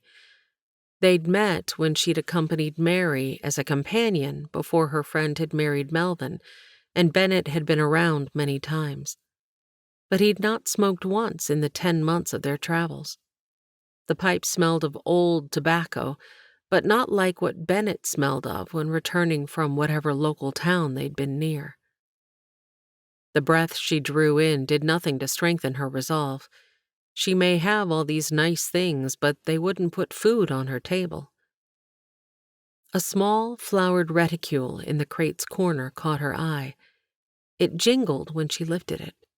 Inside was a collection of coins. Had Bennett's mother, knowing he'd arrive with nothing, snuck this small gift in unawares? At least Delphina now had a little money. Beautiful script graced the outside of Bennett's personal correspondence. Were these letters from his mother or another woman? She wouldn't read them now. Her fingers trembled as she picked up a leather binder wrapped with a braided cord. The leather was supple and opened easily, revealing loose papers. Delphina touched each one. No deeds, no will, and no letters regarding her freedom. What she'd wanted to find wasn't there, her manumission papers. Delphina's desire swelled within her. To live as a freed person, she needed proof of her status. She knew her owner, Mr. Rogers, had drafted the document, but wasn't certain he'd had it notarized before his death. "Lord, help me," Delphina whispered, her voice barely audible above the soft rustle of the tree outside the open window. Her heart ached with the weight of uncertainty and fear. What if she never found the manumission papers? What if Clint wasn't able to secure the necessary papers after all? What if her hope of living as a freed person was as elusive a dream as Bennett's desire to live and thrive in the West? She closed her eyes, a lump forming in her throat. "Lord, I don't know where to turn but to you. Please show me the way. Give me strength to face whatever comes next." Tears welled up, but she held them back, determined to remain composed. Delphina's mind raced with memories of Bennett, of the promises he'd made, and of the future they had envisioned together. She stopped her train of thought and cocked her head, much like Tippett did when trying to figure out a command. It had been Bennett's future, Bennett's dreams. She'd jumped at the chance to get away and had given little thought to the future, a future that now seemed so fragile, hanging by the thread of a single document. As the breeze caressed her face, a glimmer of hope took residence in her soul. She wasn't alone in this. With or without the papers, she had to trust the Lord and believe in the possibility of a brighter future. She folded her hands over her heart and resolved to continue searching, hoping, and living.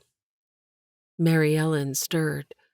Delphina's feet tingled as she stood and crossed the room to pat the child's back. "Shh, child. Mama's almost finished." As the child settled, Delphina took in the remaining crates. Maybe not almost finished, but she prayed the child would sleep longer. Delphina settled herself onto the floor in front of the next crate and ran her fingers across crisp cotton linens for both bedding and kitchen use, which were finer than those Mrs. Rogers had owned. Handmade lace surrounded a dish towel. How ridiculous and completely impractical. Kitchenware filled the largest crate. Copper pots, cast iron pans, and a set of good silverware were a gift beyond comprehension. "Thank you, Lord, for providing such useful items for me." A smaller crate held delicate china plates, teacups, and a dainty tea set. Well, maybe not everything was practical, but it certainly was lovely. Blue flowers dotted the china and followed the pale vine around the outer edge. She would display them, even if it meant more time dusting. They were just too lovely to put away in a cabinet. Oil lamps, candlesticks, and a few small framed paintings, likely of great value, filled the next crate. The last item was Mrs. Rogers' treasured family Bible with records of births, marriages, and deaths. Delphina moved to the table with ink and pen and added Melvin's and Bennett's deaths, then Mary's. She hesitated over the line for marriage under Bennett's name, then pressed pen to paper. This was for Mary Ellen. Time to get to work. Delphina rolled up her sleeves and undid the top button of her shirtwaist. Who would have ever dreamed she, of all people, would own such things? With the kitchen settled and linen stored, Delphina turned to the single crate left. When she arrived, she'd unpacked her and Mary Ellen's clothing and personal items from the wagon, but had let Moses leave this one in the barn with Bennett's things. Bennett had packed this one as he'd rushed her to grab what she needed from the Rogers home. Delphina chortled. "Oh, Bennett, you were a dreamer." She ran the back of her hand over one of Mary's finest dinner dresses, now a wadded-up mess. Absolutely the most impractical thing Bennett could have grabbed. She pulled the dress to her body, the sleeve draped over her rolled-up one. The rich emerald green had looked nice against Mary's creamy complexion, but looked stunning against her golden skin. "Bennett Trexler, where in the world did you think I would wear this?" He hadn't thought to gather aprons or shawls or anything practical. He'd packed this. Delphina spread the dress onto the bed, careful not to wake Mary Ellen. She'd worry about the wrinkles later. She reached into the bag, and her hand touched something cool and small. Mrs. Rogers' locket. The authorities could accuse her of stealing if caught with the locket in her possession. Her heart raced as she searched for a place to hide the item before setting the tangled chain and locket on the dress.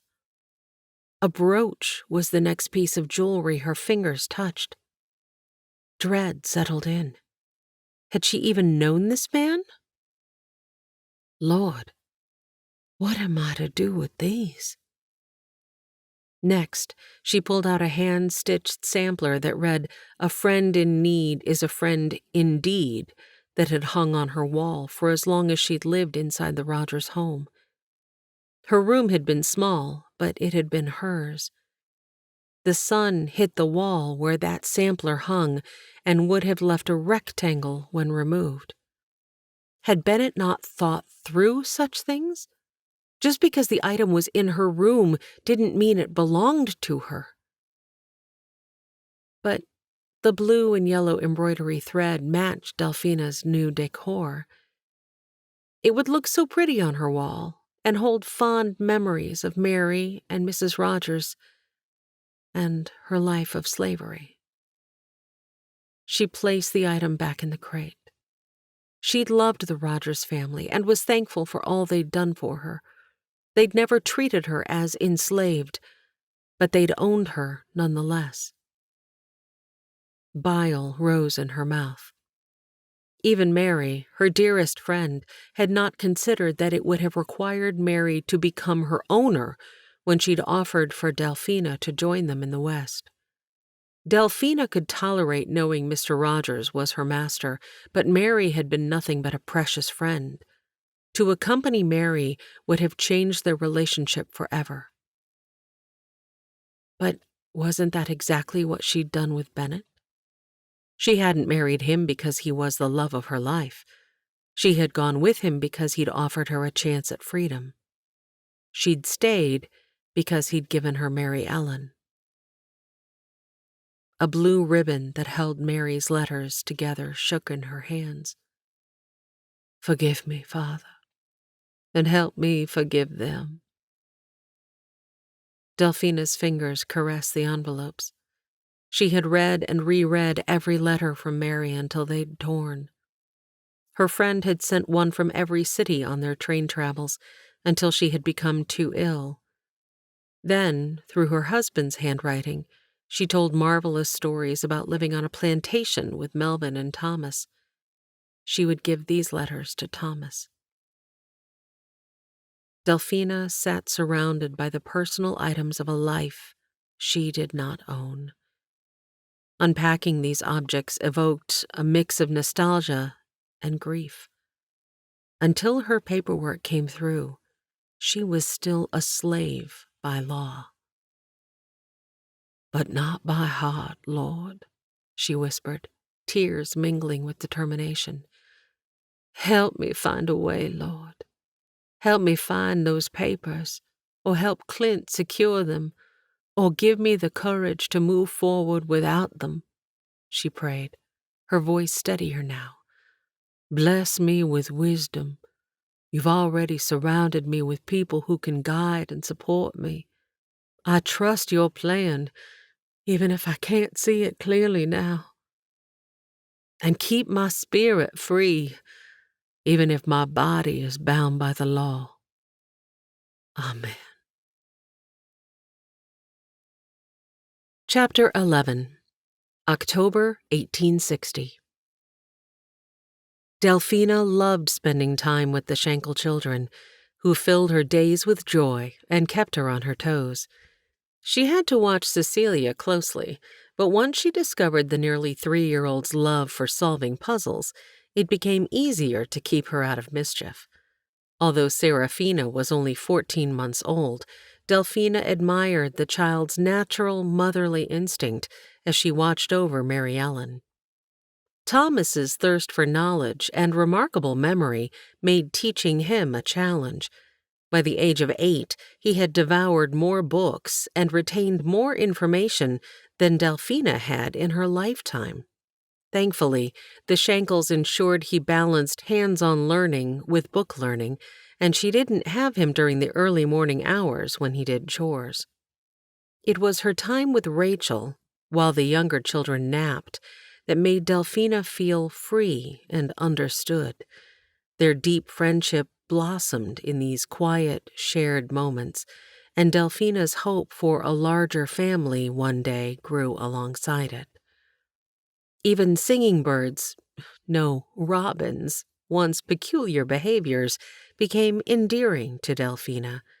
Recently, Robin's mood had softened, her sullen disposition giving way to occasional smiles, a change largely attributed to her growing acceptance of Pete's marriage proposal and her newfound relationship with Jesus Christ. Oof! Rachel moved her finger to her mouth. I'm usually better with a needle and thread. I am all thumbs tonight. "Are you feeling well, Miss Rachel?"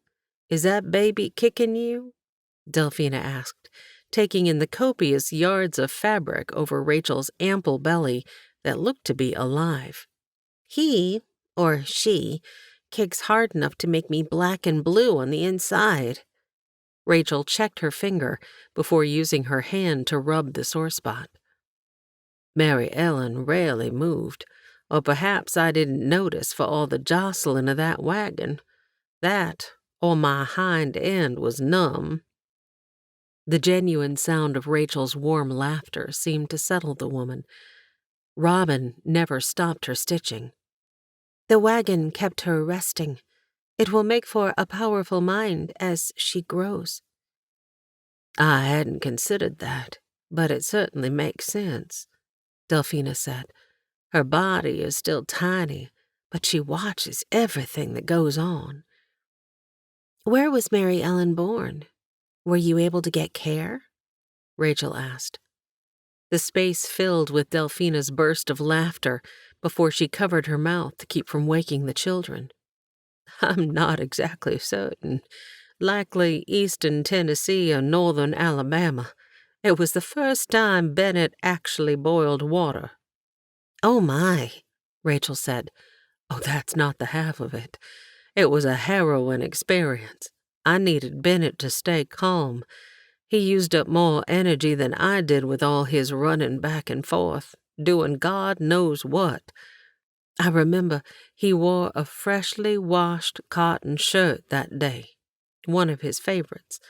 When Mary Ellen made her appearance, Bennett had that shirt off and his precious daughter wrapped before my next moan. That man loved that little girl. She wanted to add that he'd valued few things above money and status. I'm sorry for your loss, Delphina, Rachel said, her voice understanding. Robin's hands stilled. God has a way of making a way when there seems to be none.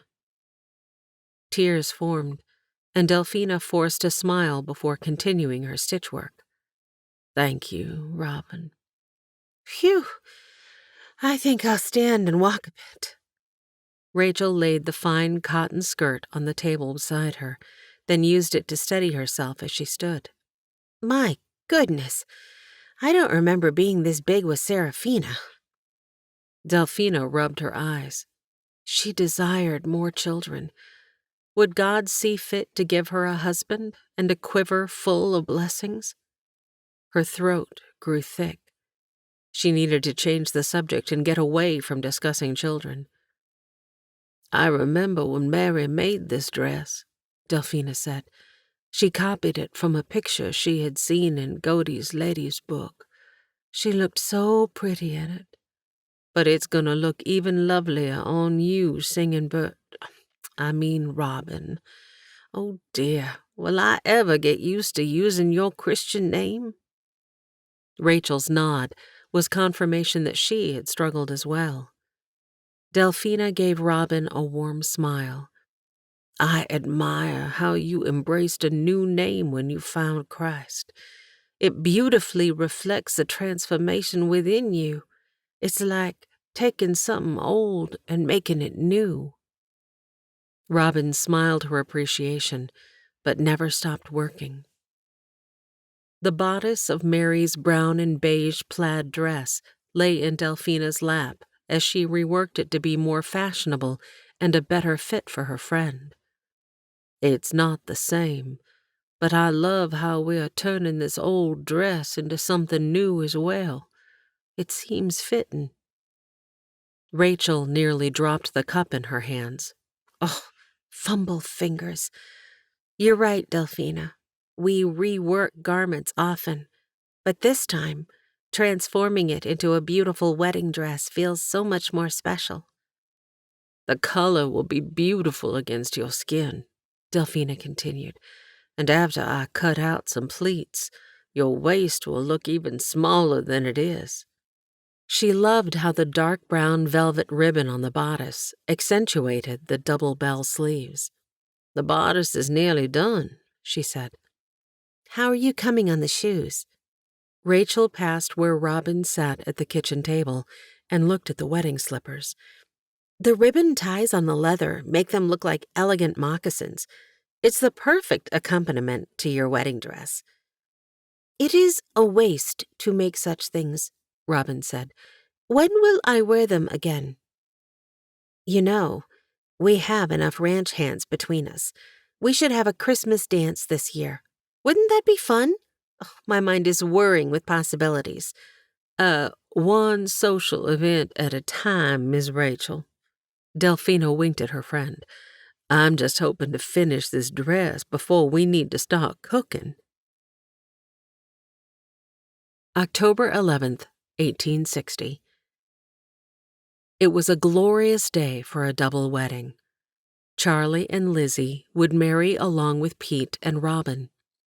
Delphina had never felt such joy for others as she looked around the Shankels' bustling home.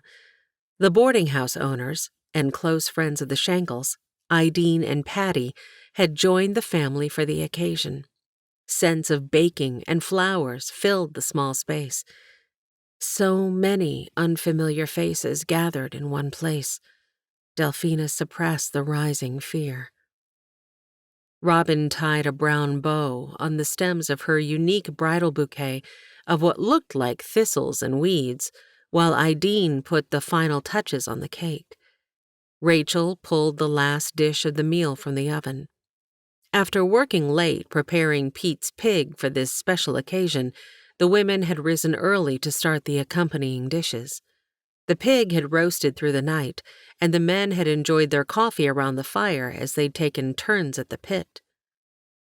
A sorry-looking horse with an equally bedraggled rider drove up. "Who's that?" Delphina asked. She moved away from the window for Rachel to look. Reverend Jenkins, fine man of God. He's performing the ceremony today. I'm glad he made it. Sometimes he gets held up on his preaching circuit for one reason or another. Looks like he could use some refreshment. Rachel grabbed a biscuit and slathered it with butter and jelly, then grabbed a tin and filled it with lukewarm coffee. She shoved them at Delphina. Panic rose in Delphina's chest. "What do you want me to do with these?" Take them to him. Whatever you do, don't let the man in here. We won't get a moment of silence and have too much work to do. He can tell his stories to the men. Twice, Robin interjected. Rachel nearly spilled the coffee with her laugh. He has a way of repeating himself. Here you go. She put them in Delphina's hand. Somehow the man was still on his horse when she got outside. "Hello, sir. I'm Delphina." She lowered her gaze and handed up the offering. "Well now, isn't this the nicest greeting I've had all week? All week, I say." Reverend Jenkins groaned in harmony with his horse as he got down. "Dorcas, I'll get you something just as soon as I greet this beautiful young woman." He ran his hand over the sweating horse, then offered the same hand to Delphina, who looked from his offering to the one she held.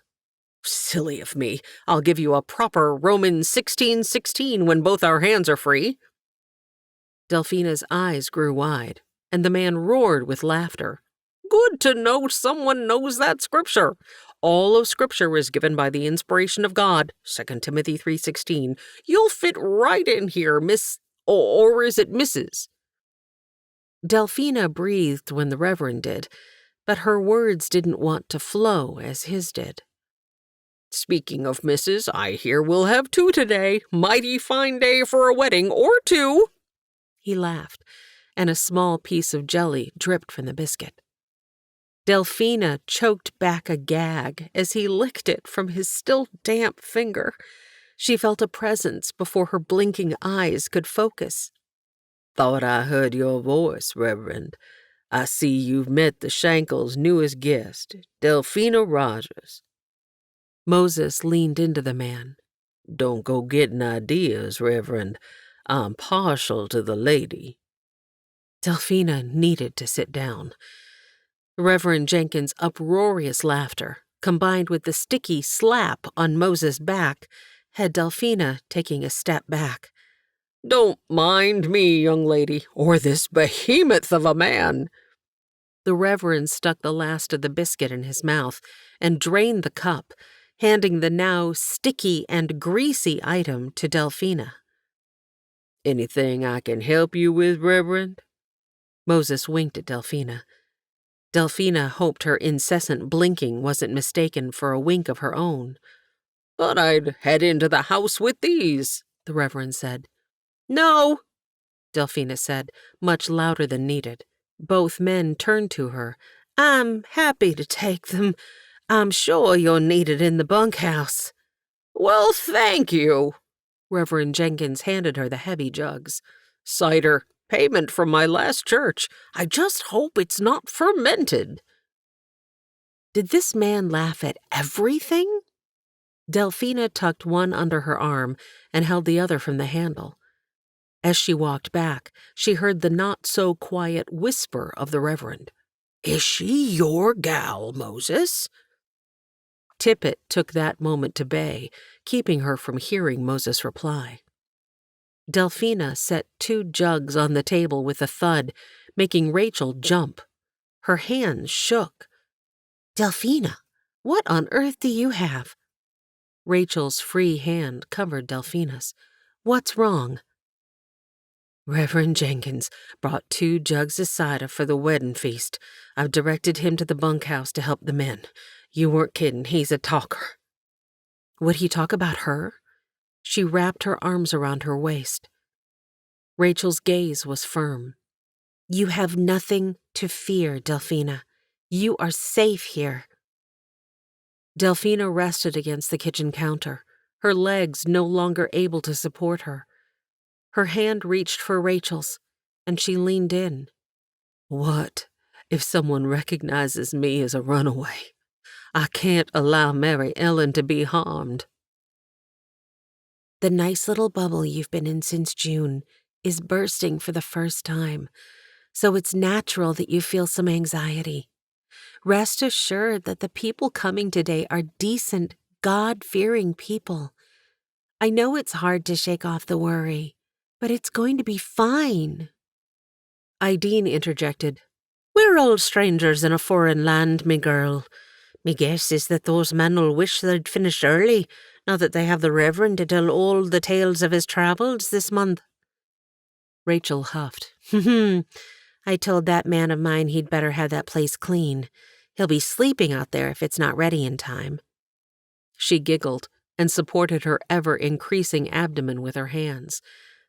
"Looks like you need to sit a spell, Miss Rachel." Delphina took her arm and led her to the rocking chair. "I am pretty tired. Thank you for keeping the children at your place for the past 2 days. I don't think I could have gotten anything done with them underfoot." Rachel leaned her head back and let her eyes drop closed. "Is Thomas alone with them now?" "It's all good, Miss Rachel. They're down for their nap, and I'll return before they wake. I'll heat some cider while you rest a bit." "Finished?" Ideen stepped back to admire her handiwork. The wedding cake had 3 tiers, each progressively smaller as they moved up the polished surface of creamy icing. Buttercream ribbons and small piped dots resembling pearls encircled the base of each tier. "Simple elegance." Delphina stared. "Thank you, young lady. I believe these old bones be needin' to lie down and rest a wee bit. All this excitement has me plumb worn out." Ideen slipped into her room as she finished her sentence. "Sleep. Who has time for sleep?" Robin brushed the last of the unused petals, leaves, and cut stems into the trash. "Robin, be sure to set aside a few to use when you do your hair later this afternoon," Rachel said. Delphina came behind with a wet rag and wiped the table. She looked around. Robin's dress hung high on the wall to keep it free of the wrinkles they had each worked hard to press out. Cloth-covered platters and bowls of food lined every available space. Only the cake sat uncovered in the middle of the table. "What else needs to be done before I head home?" she asked. Rachel leaned against the rocker's back. I guess rest is the only thing left. Please, both of you, join me for a moment. I feel lazy sitting here while you work." Delphina couldn't help but chuckle. "You aren't lazy. You're pregnant. I have a few more things to finish up before my place is ready for Charlie and Lizzie to spend the night there tonight, so I need to head back. It's going to be so crowded here." Rachel looked around the now enlarged space. It used to be much smaller. It's a good thing we finished the addition so quickly. Robin brushed her dark, straight hair. That was Moses' doing. He is a gifted builder. Heat rose on Delphina's neck at the name, but she hoped the women would think it was from the kitchen heat. "I've moved the cider to the back of the stove to keep it warm," she added, then dropped her voice to a whisper. "I believe Heidi is already asleep." Soft snores came from the back bedroom's open door. "Robin, that means you'll have to sit and keep me company," Rachel said. "I know you wouldn't want me to overdo it, and if you work, I'm getting up to help." "Fine," Robin said with a sigh. Delphina recognized the weariness in how Robin sat and melted into the chair. They were all tired, but they'd push through. Today was the type of day she could only hope and pray for. Chapter 12, October 1860, Wedding Day.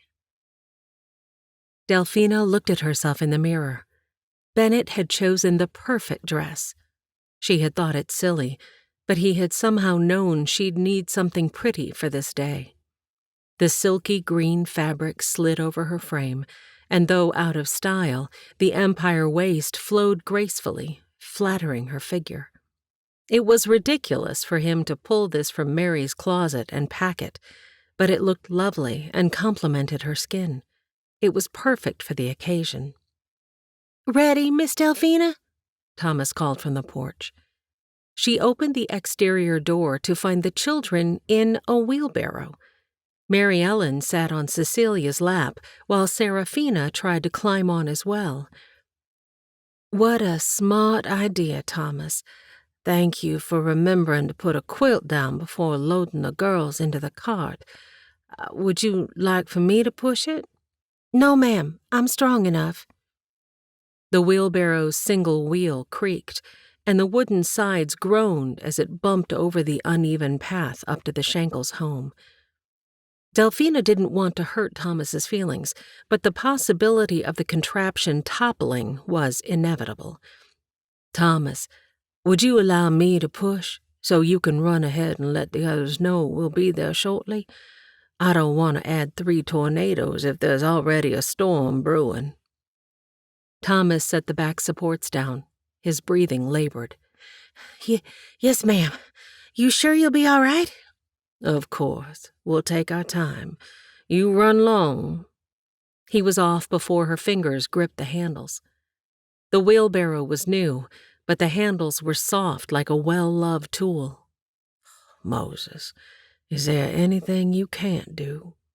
Somebody call my name?" Delphina's sudden jolt nearly toppled the wheelbarrow.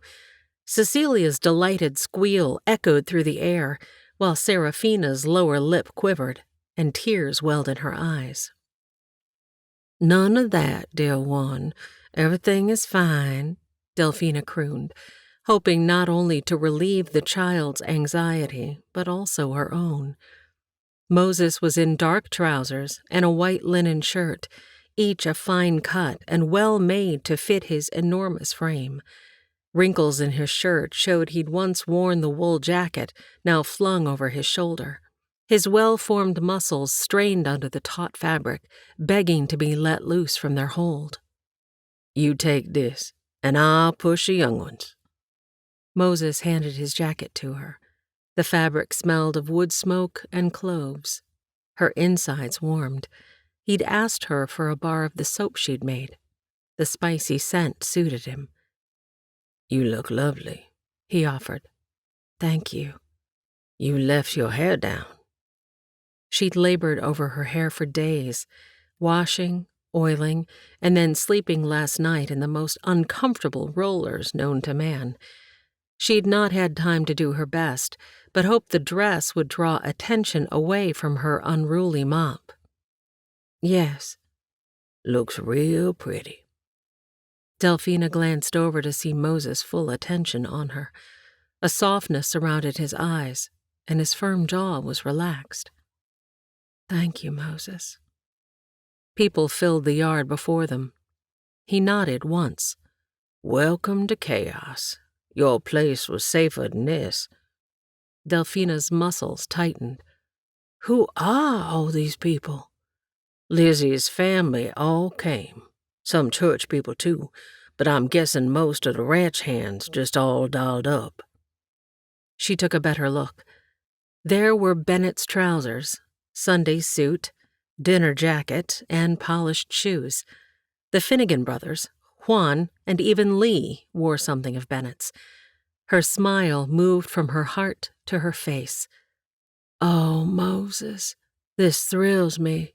I'm glad to see Bennett's things out in the sunlight rather than stuffed in some dusty chest. Yes, ma'am. His eyes shone with what she hoped was a growing care, but there was too much of something else, perhaps defeat. She offered his jacket back to him. If you'll take Mary Ellen, I'll take the hands of the other two. Happy to. He held out his hand, took the jacket, and struggled into its confines. Mary Ellen looked small and delicate and fit perfectly in Moses' arm. Her tiny features were accentuated by his large hands cradling her gently. Her dark eyes, wide with curiosity, contrasted against her soft, baby-smooth skin. Seeing her daughter in his arms affected Delphina. Envy mixed with longing, as Mary Ellen fit perfectly in Moses' arm, a place Delphina yearned to be herself. He adjusted the child, and then, with the other hand, he pushed the unruly cart out of the way behind the bunkhouse. Delphina focused on the blonde heads on each side of her. Now, girls, remember, this is like a church service. You must mind your manners and use your whisper voice. Moses gave the girls his I mean business look before looking at Delphina with a smile that never quite came through, just wrinkled up the corners of his mouth. Ready? His voice reverberated to her bones. Yes. Something had changed. He was quieter and more stoic, and the laugh lines around his eyes resembled worry lines. I found a hidden treasure in my room yesterday, she said. There was the smile. Why didn't you tell me? Delphina said, looking at the now full smile on Moses' lips. Oh, so that's how it is. You wanted to see how long it took before I dusted in that corner, I believe this is one of those times that no matter what I say, it will not go well. His wink nearly did her in, and she felt like Cora Munro must have for Uncas, the young Indian warrior in The Last of the Mohicans. If she didn't put a stop to this teasing, she would not be able to restrain the emotions aching to burst forth. Well, the carving of the little mouse in the corner was a delightful find. Thank you. Yoo-hoo! Delphina! Reverend Jenkins waved his arm like he was the flag at the end of a race. A woman and two girls, each with flowing blonde hair, stood beside him. Hello, Reverend. Delphina curtsied to the man. There is that sweet child. May I? He reached for the child Moses held. Oh, she is as lovely as her mother. The men warned me she'd steal my heart, and I have to say they were right. Moses gave her to the man, but not before placing a delicate kiss on Mary Ellen's head. The child seemed delighted to see a new face and graced the man with her single-toothed smile. I'll see you all inside, Moses said, his face once again a mask. Delphina, this is Mrs. Kilpatrick. Reverend Jenkins motioned to the woman at his side. She and her girls made the trip, and out of the goodness of their hearts, the absolute depths, they've offered to watch the little ones in the back and keep them occupied, since you'll have plenty to keep you busy after the ceremony. I've already cleared it with Mrs. Shankel. Had the man breathed? What a lovely gesture. Well, thank you, ladies. I have several things to attend to if you don't mind starting now. What a blessing to know the children will be in expert hands. Her words came from nowhere. Could she really leave her child with these women? She's an absolute doll.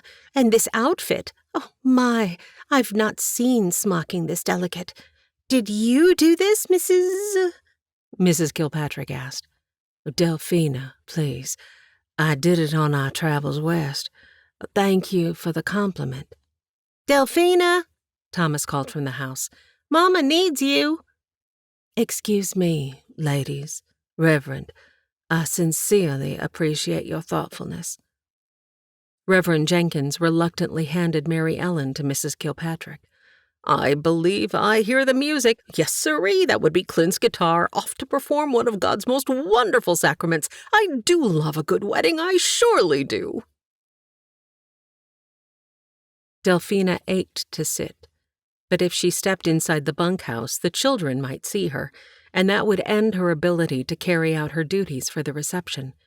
She'd already set up the food tables, but the warm dishes and roast pig still needed to be set out.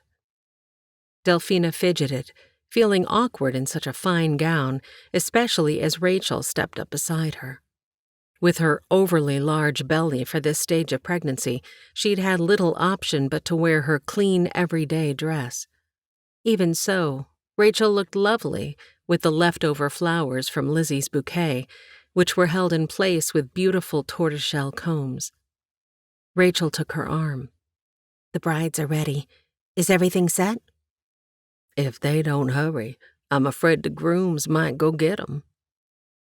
Rachel's quiet laughter reached Delphina's ear, and Rachel released her arm to reveal two stunning brides behind her.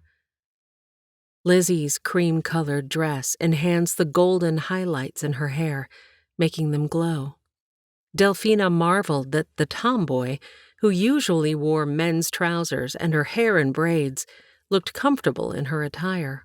Her hazel eyes changed color to a deeper green as light reflected off the dried purple flowers of her bouquet. Her well-worn boots, polished to a high shine, stuck out from beneath the edges of the dress. Flowers in her flowing hair made her look like a princess, which, today, she was. Robin looked relaxed, which added to her beauty on this day. Flowers and leaves adorned her glistening black hair, twisted into a bun at the nape of her neck. Though not what Delphina would have chosen for herself, the bouquet added a subtle hint of color and a dramatic flair. Pods, leaves, and petals trembled slightly, betraying the nervousness of their captor. Whispers of her loveliness rippled through the bunkhouse, and even a few guests asked if that was Singing Bird. The woman never took her eyes off Pete, and the glow on her face made her look radiant. The gentle notes of Clint's guitar filled the bunkhouse as both ladies walked down the makeshift aisle together. It was tight, with the bunks pushed to the sides, but no one seemed to mind the converted quarters as the wedding venue. Tears trailed down Delphina's cheeks. She had never seen love in Bennett's eyes like what she saw in Pete's and Charlie's as each looked at his respective wife-to-be. She tried to smile through her tears, genuinely happy for her friends, yet a pang of longing twisted in her chest. The love she witnessed today was something she had never truly experienced. Bennett had been kind, and their bond had grown strong, but the fear and reality of her enslavement had always shadowed their union. As she listened to the strains of music, Mary Ellen chose that time to coo. Trickles of laughter worked through the crowd, and Delphina glanced at her daughter. Raising Mary Ellen alone was daunting, but the child was her hope, her future. Would Mary Ellen ever be free in the eyes of the law? Could Delphina ever offer her child a life free from the chains that still bound her in so many ways? Delphina longed for the day when she could marry for love, not for escape, to build a life based on mutual affection and respect with someone like Moses. She hadn't seen which direction he'd gone, but he was not amongst those in the bunkhouse-turned-wedding chapel. As the ceremony proceeded in a blur of vows and tender glances, a bittersweet mix of joy and sorrow filled Delphina. The warmth of community and friendship surrounded her, yet her heart ached for something more, something she feared might always be just out of reach.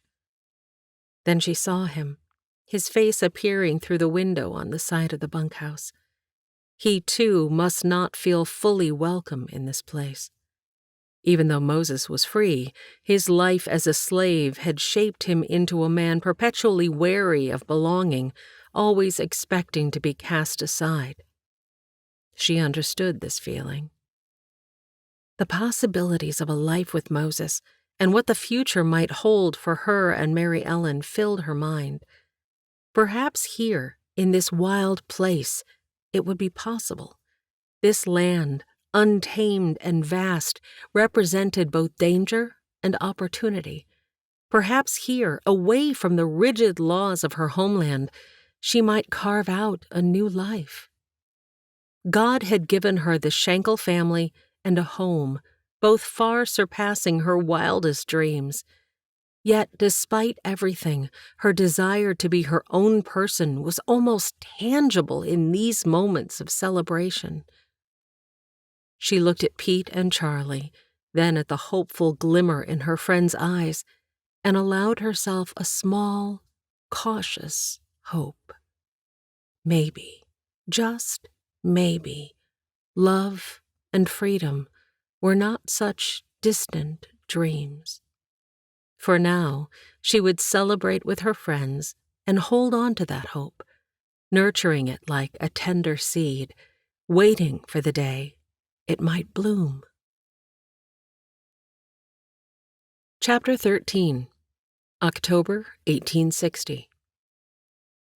Moses held the last few nails in his hands and then looked at the roof of the outhouse. He'd need to make another trip to town soon and hoped the mercantile had what he needed. Clint clapped him on the shoulder. "Are you trying to decide which one to use?"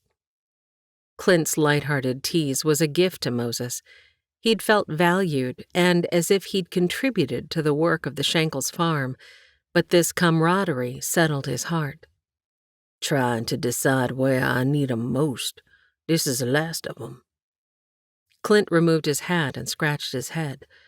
"They charge an arm and a leg for those. It'd be cheaper to make 'em ourselves." "That's the truth. Made plenty in my day." "You're a blacksmith? Moses, will I ever know all the things you're capable of?" Moses worked to keep a smile off his face. Pridefulness was not something he wanted to be known for. "What all would we need to have our own smithy?" "Most important thing is a workshop with good airflow, and you can't just use any old brick to build a forge. You need fire brick. It wasn't hard to come by in Georgia. With the rail close by, you could have it shipped, but getting it here would be a haul." "I'll see what I can find. What else?" Clint was serious. Was this what God had in store for Moses? Excitement coursed through his veins. Clint interrupted his thoughts. "I'm not saying this is something you have to do, but if you're interested, it could provide a good income for you." "I'm interested.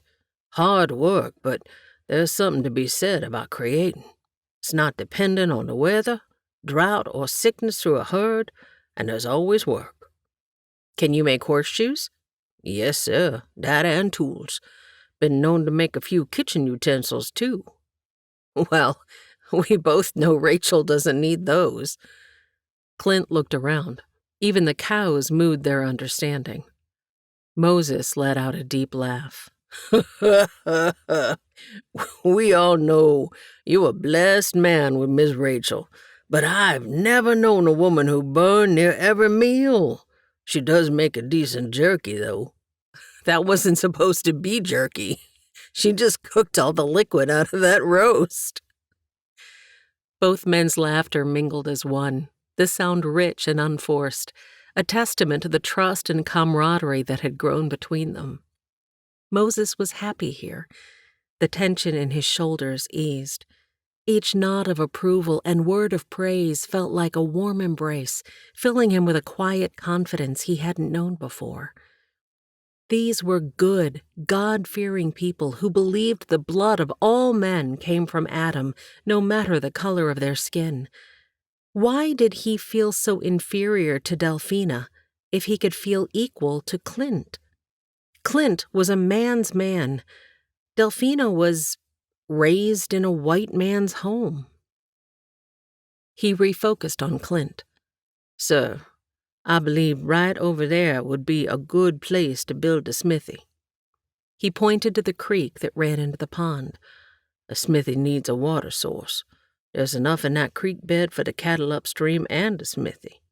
If we keep those trees there, Miss Delphina will see the smoke, but the building won't mar her view across the pond.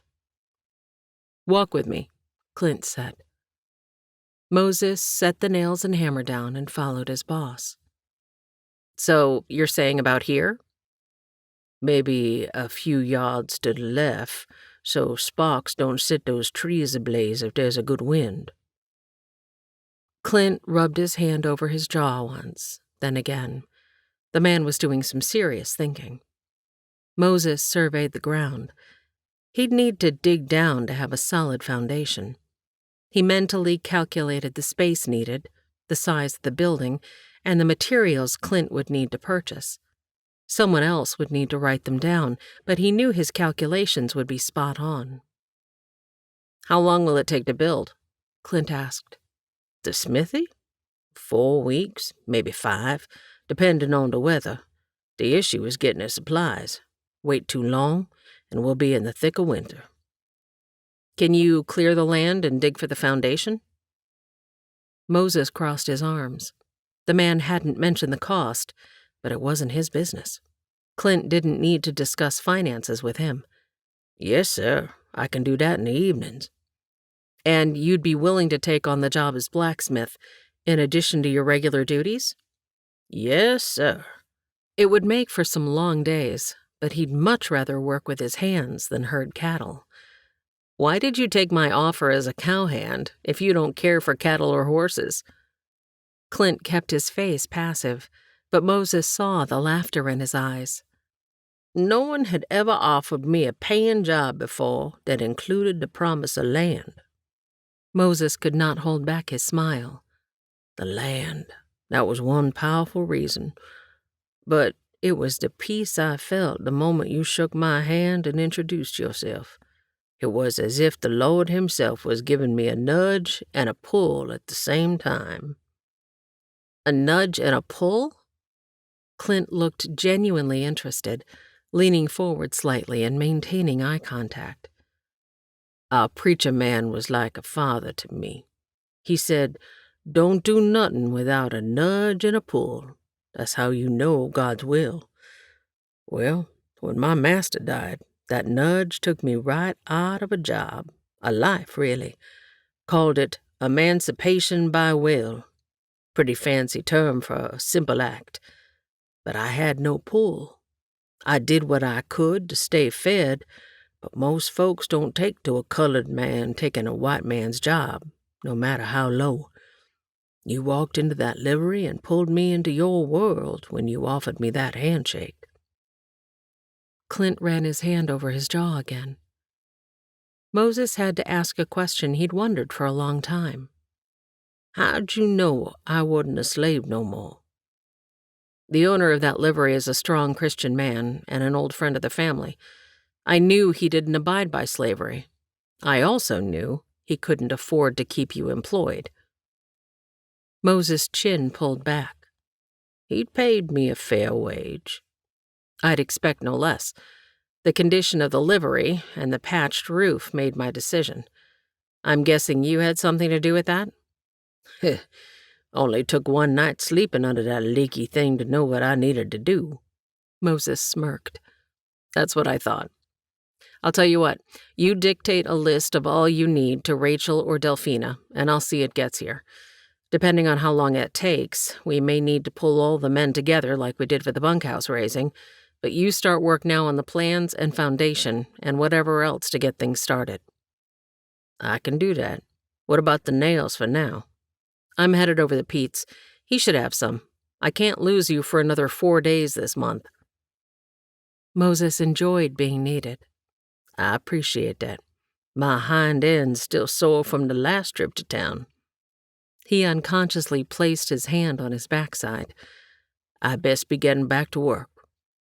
He picked up the discarded items and rolled the nails across his palm as Clint's long strides took the man to the main house. Moses' gaze lifted to the heavens.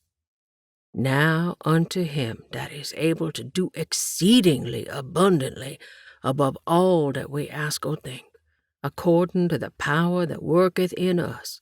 Unto him be glory in the church by Christ Jesus throughout all ages, world without end. Amen. You are too good to me, Lord. Too good. Moses stuck 3 nails in his mouth to curb the smile and got back to work. Moses had mended every fence and ensured the winter pastures had sufficient shelter for the animals. This week, he was on firewood duty. He'd gladly chop wood instead of harvesting corn. Now, potatoes were a satisfying crop to harvest. Once you pulled them up, they were done. Corn was tedious.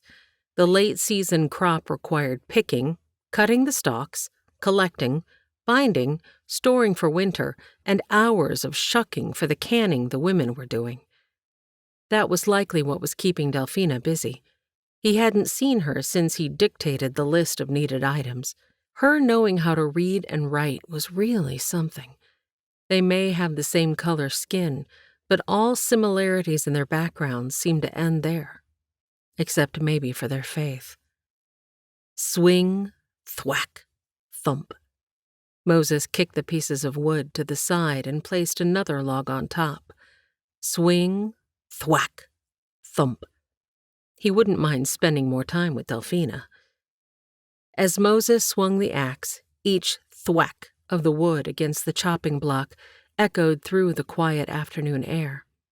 His mind was more focused on the woman that filled his thoughts than the job at hand.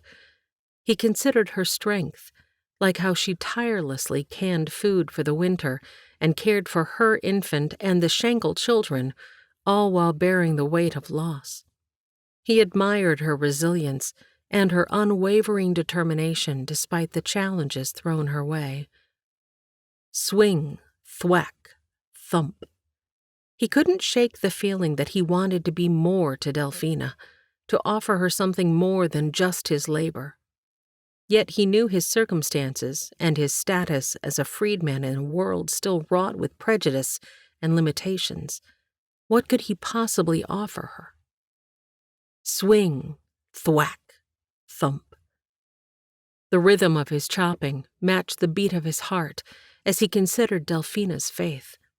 He admired her strength of spirit and her unwavering devotion to her beliefs, despite the challenges they both faced. Perhaps their shared faith could be a bridge between them to a connection deeper than mere circumstance or social status. As he stacked the split wood neatly to the side, Moses couldn't help but wonder if there might be a way to forge a closer bond with Delphina, to learn more about her faith, and perhaps even share his own. But for now, he resigned himself to the simple comfort of chopping wood. Sometimes, actions spoke louder than words. His chest rose and fell with the exertion. Despite the cooling temperatures, sweat dripped from his too long hair and down his face. He reached for his shirt and wiped the droplets from his forehead. A twig snapping alerted him to a visitor. He struggled into his shirt, the fabric sticking to his damp skin. "Moses?" Delphina's sweet voice filled the space. His throat, already dry, would not allow words to escape. "There you are. I heard you chopping, then it got quiet. I brought you some corn silk tea." She dipped her head like he'd seen house slaves do. Their fingers brushed as he took the quart mason jar from her. Still warm, the sweet, earthy drink slid down easily, soothing his throat. "Much obliged. I was getting parched." "You can bring the jar back to the house later. I'm sorry for disturbing you." "No, my arms and back need a rest, not to mention the rest of me. I'd love some company, if you have the time." He prayed she'd stay, and gestured for her to sit on the chopping block. Her skirts covered the space, but he'd held those hips and knew how slim she was. "Oh, Lord, help me." Delphina pulled her skirts in, and Moses settled onto the log beside her. A jumble of emotions swirled within him. He wanted to speak, to convey his admiration and longing for her, but his tongue was tied in knots. Instead, he focused on the rhythmic sound of her voice as she spoke, the gentle cadence soothing his nerves. "It's peaceful out here," Delphina remarked, scanning the surrounding fields. "Sometimes I just need a moment away from the hustle and bustle of the house." Moses nodded in agreement, grateful for the shared silence that enveloped them. He stole glances at Delphina as he sipped the drink, marveling at the way the waning sunlight danced in her hair, illuminating her features with a soft glow. He enjoyed seeing her hair down and not all put away in a head wrap. Had she started wearing it this way because of his compliment at the wedding? If so, he'd keep on giving them. You know," Delphina began, her tone hesitant yet warm, "I've been meaning to ask you about your faith. I've seen how you carry yourself with such strength despite everything well, you know." His heart skipped a beat at her words. Her hair forgotten, he cleared his throat, suddenly aware of the weight of her gaze upon him. "My faith has been a constant companion, especially in the darkest of times. It keeps me going, knowing a God is guiding me." Delphina's expression turned thoughtful. "I understand that feeling. My faith has been my rock, especially since—" She trailed off, a flicker of sadness crossing her features. Moses reached out tentatively, placing a comforting hand on her forearm. "You don't have to speak of it if you don't want to. Some wounds are too deep to put into words." He wasn't sure if she meant her years as a slave or losing her husband, but he knew words rarely conveyed hurt. Delphina offered him a grateful smile. She looked at his fingers on her wrist. "I was going to say, especially when I first witnessed a child sold away from their mother," Delphina finally uttered, her voice steady but tinged with lingering pain. Moses tightened his grip gently, silently conveying his empathy. "I can't imagine what a mother must feel, but I understand your feelings," he murmured softly, his own memories of loss resurfacing. "Losing family is a wound that never fully heals."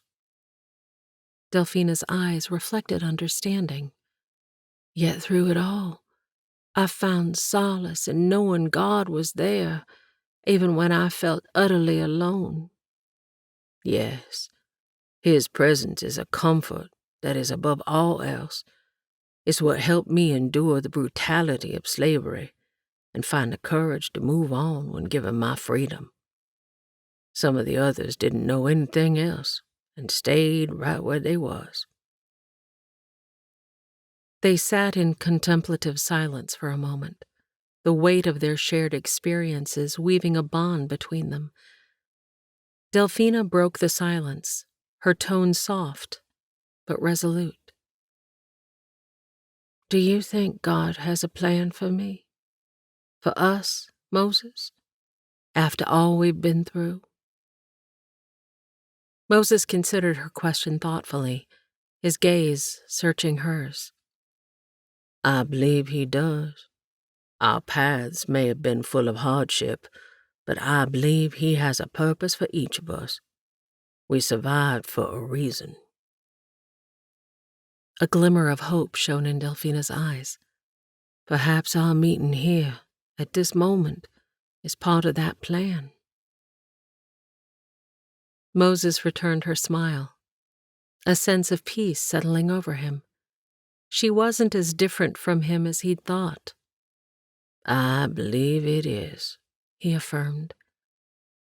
Surrounded by the quiet beauty of the countryside, a connection blossomed between them, one that transcended mere words. And as they sat together, savoring the warmth of each other's presence, Moses couldn't help but hope that this was just the beginning of something beautiful. Chapter 14, November 1860. Though a crisp November chill filled the air, heat flooded Delphina's face. Rachel's rush down the steps to meet Clint as he pulled into the yard after a trip to town was sweet, but the kiss she gave him was much more. Delphina's fingers locked onto the back of Cecilia's dress. Oh, no, you don't. You give your mama and papa a moment. Papa buy me a present. Perhaps, but young ladies stand proper-like and wait to be spoken to. Clint turned his broad smile their way. There are my girls. I've missed you. Papa! Cecilia ran, and Serafina toddled to their father, who picked them up and swung them around. What you bring me? The older asked. This is all for Moses, who says I brought something for you. At their puckered lips, he set them down. Now, let me see. I believe there's a little something under the front seat. Cecilia hiked her dress nearly over her shoulder and climbed into the wagon. Mine, she yelled. Penny candy. Whoa there, don't jump from... Clint caught her and placed her on the ground. Share with your sister and see if Miss Delphina also wants a piece of that penny candy. Delphina's mouth watered, even as her stomach churned. Oh, no, sir, but thank you. Come on, girls, let's go inside. Delphina herded the girls to the table and left Clint to say another hello, without prying eyes, to his wife. She hadn't even shut the door before she heard the candy hit the table. She lifted her hand to her pounding head. That Cecilia had aged her 3 years in the 6 short months Delphina had been here. Girls, choose one piece and we'll save the rest for later. Exasperation in her tone. Cecilia already had one in her mouth and one in each tightly clasped fist. Delphina raised an eyebrow. The child squinted her eyes, her jaw moving the round ball in her mouth. Cecilia had a will as strong as an ox, but Delphina knew not to break eye contact. She'd figured that much out. With a huff, Cecilia flung a stick of licorice from one hand and a horehound candy from the other across the table. Thank you for obeying, Cecilia. You've earned another piece of candy for after dinner. She tapped Serafina on the nose. You too, little one. The child was touching each piece, examining it carefully before going on to the next. She finally chose a licorice whip and seemed pleased with her decision. Rachel's face was flushed, and her apron covering her prominent baby bump was slightly askew when she entered the house. You look hot, Miss Rachel. Maybe you should sit down? Delphina tried to suppress a giggle, but couldn't quite manage it. Rachel blushed. Don't tell me you never mind. Delphina couldn't help but laugh, her amusement bubbling up from her toes despite her best efforts. But beneath the laughter, her thoughts swirled with a strange mix of emotions. Her feelings for Bennett had never included the flushed face and bright eyes Rachel now wore. Delphina, I'm so sorry. That was thoughtless of me. No, it's not that. I'm just being silly, and I feel a headache coming on. She rubbed her temple with one finger. Tell you what, let me get these girls off to nap time, and then we'll put our feet up. Rachel gave her a knowing look. Don't tell me you don't have time.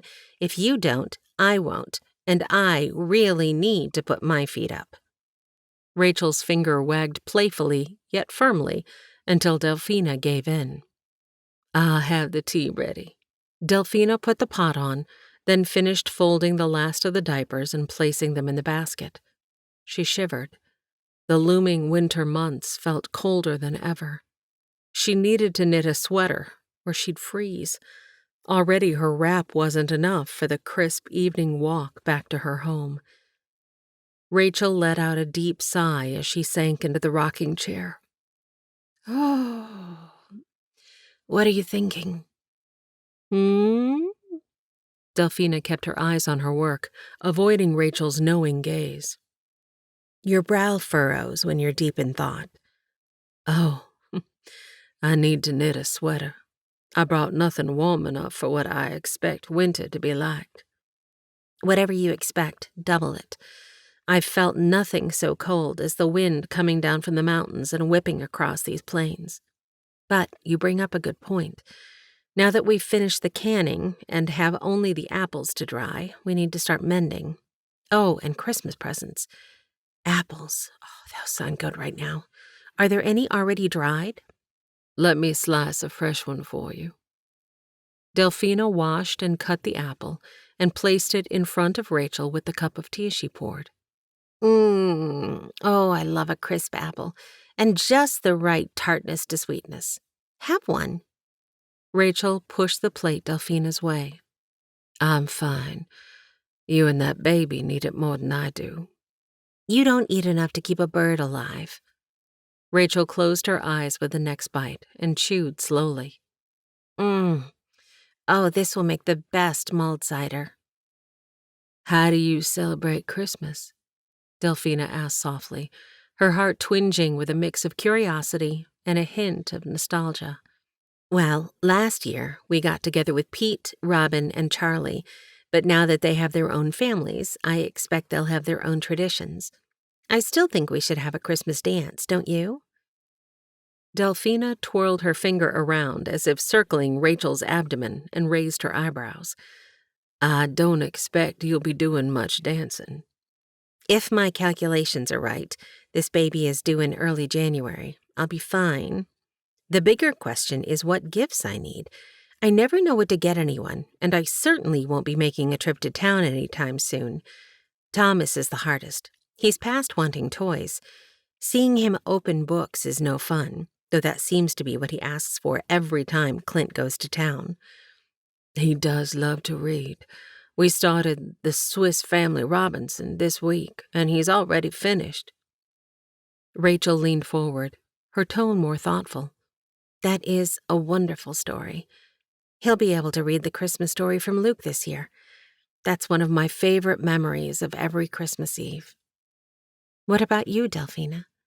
Did you have any special Christmas traditions growing up? Delphina's thoughts grew distant for a moment, before a fond memory made her smile.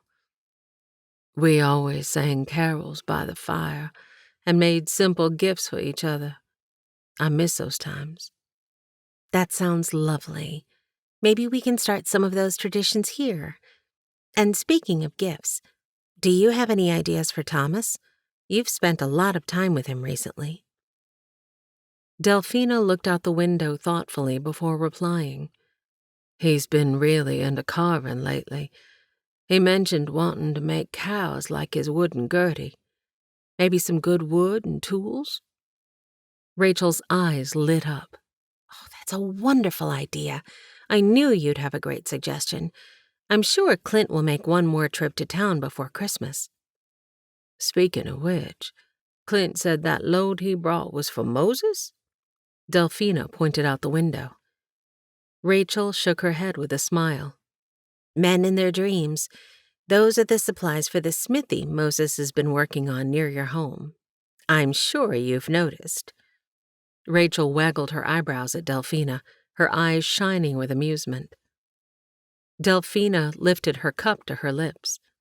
The thought of Moses brought a warmth to her belly that she couldn't quite explain, nor did she want to. Silence fell between them for several minutes. Rachel's tone was soft when she spoke. You know, I never told you about when I married my first husband. It still amazes me that you knew him. But then, with you being his wife's best friend, I imagine you would. Melvin was a fine man. I truly loved him, though it didn't start that way. Ours was more of an agreement. He needed someone to care for the children, and Charlie and I needed a liberator. Your friend Mary hadn't been gone but a few weeks when Melvin realized he needed help. Rachel sipped her tea, and Delphina remained quiet, unsure where Rachel was going with the story. She picked at a fray in her apron, her mind wandering back to the sweet face of her dear friend. Mary made Melvin remove her ring and promise to marry for the children. He didn't want to. Mary had been the love of his life, but he honored her wish, and in doing so, gave Charlie and me a future. Delphina's throat tightened, her voice barely above a whisper. That sounds just like Mary. When Melvin died, I grieved for months. But one day, Clint came into the picture. I thought nothing of him at first, and I don't believe he thought me beautiful.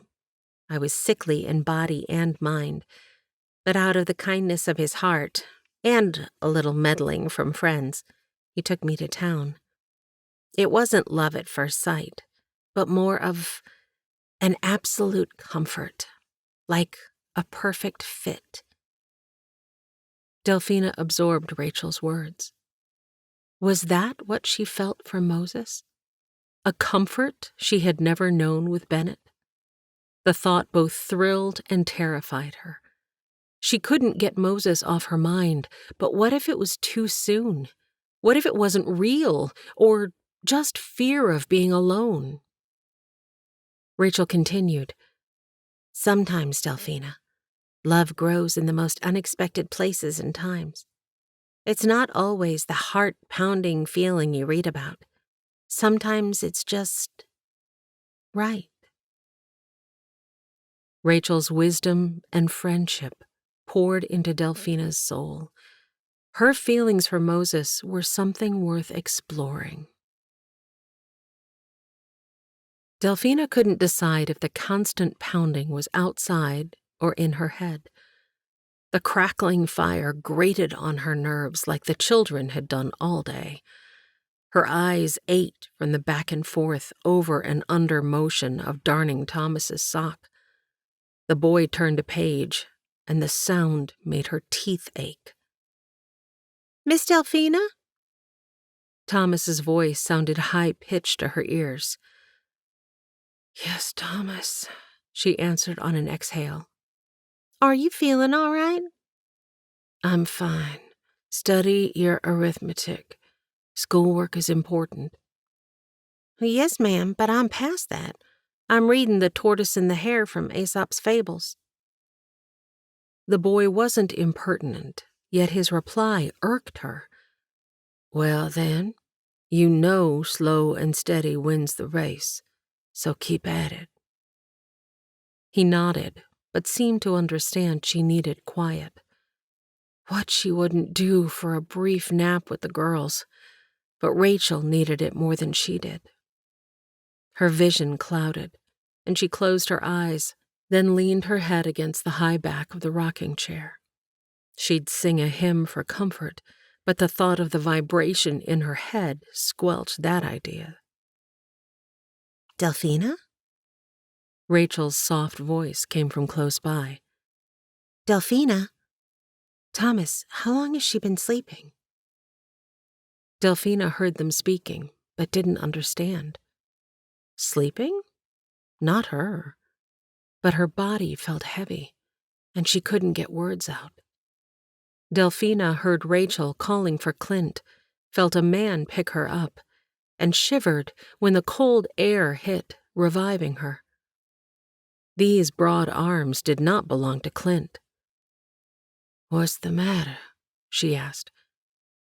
Moses' deep voice pierced her head, and she covered one ear with her hand and pressed the other against his shirt. His heart beat so loudly that she had to pull away. Nausea overtook her, and she worked to wiggle free, but Moses never stopped walking. She couldn't hold the contents of her belly any longer and retched, hearing the splash hit the ground, and most likely his boots. "I'm so sorry," she began, but tears filled her throat and spilled out her eyes. "Don't you worry. These boots have seen worse." He'd whispered the words, but even his breath hurt against her skin. He covered her ear and whistled a single piercing sound that caused her stomach to relieve the last of her meal. Horses' hooves neared. "Get Robin.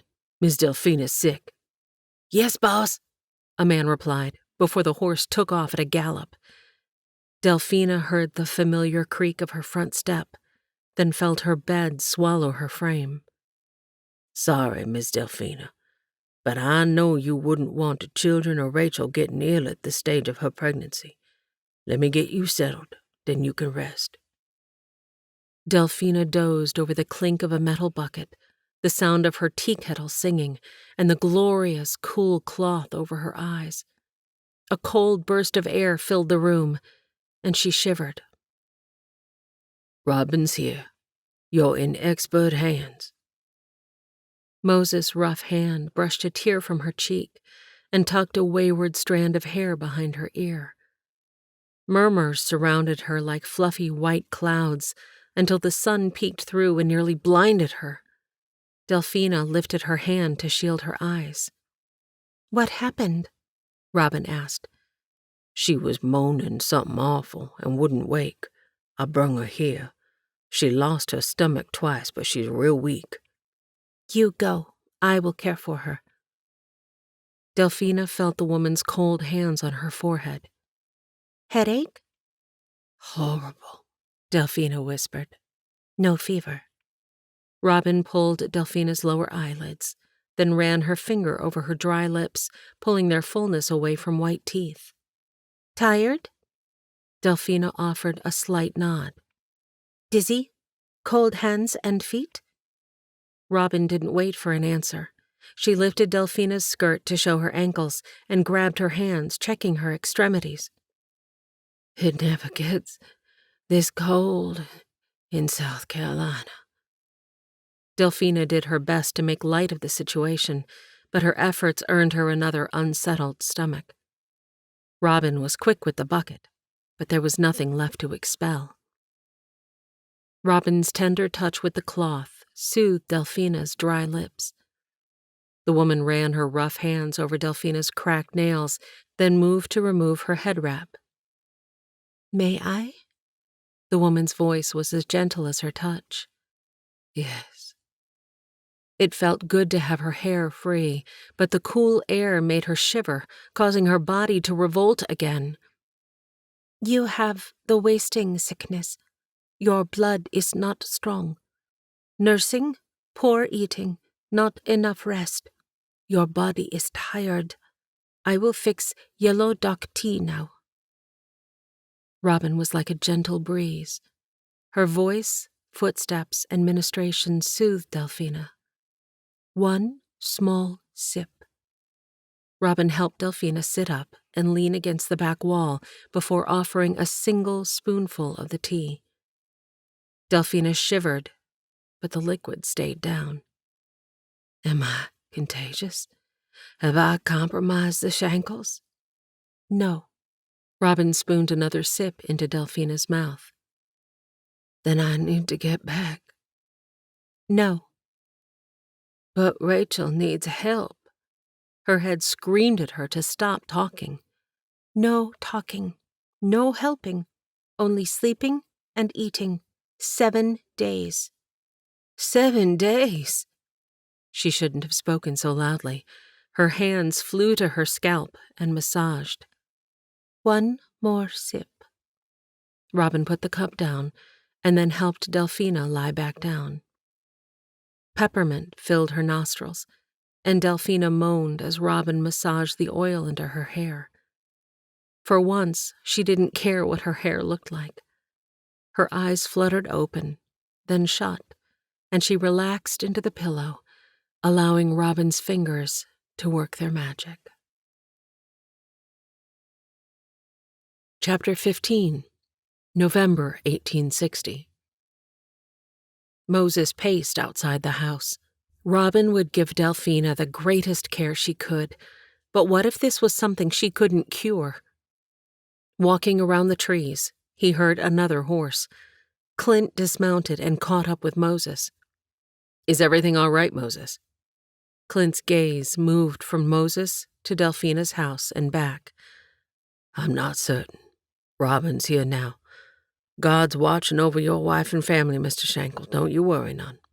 And the men know their orders. They'll keep working, even if you aren't there to watch. You go home and care for that family of yours. You'll bring word as soon as you know something. Clint rubbed the back of his neck. Yes, sir. Clint mounted his horse, and gooseflesh rose on Moses' arms, even under the wool jacket. Lord Jesus, give us your strength, Moses murmured. Moses cared for Robin's horse, rubbing her down with the saddle blanket so she wouldn't catch a cold. He bowed his head, his hands resting gently on the horse's neck, and whispered a prayer into the quiet evening air.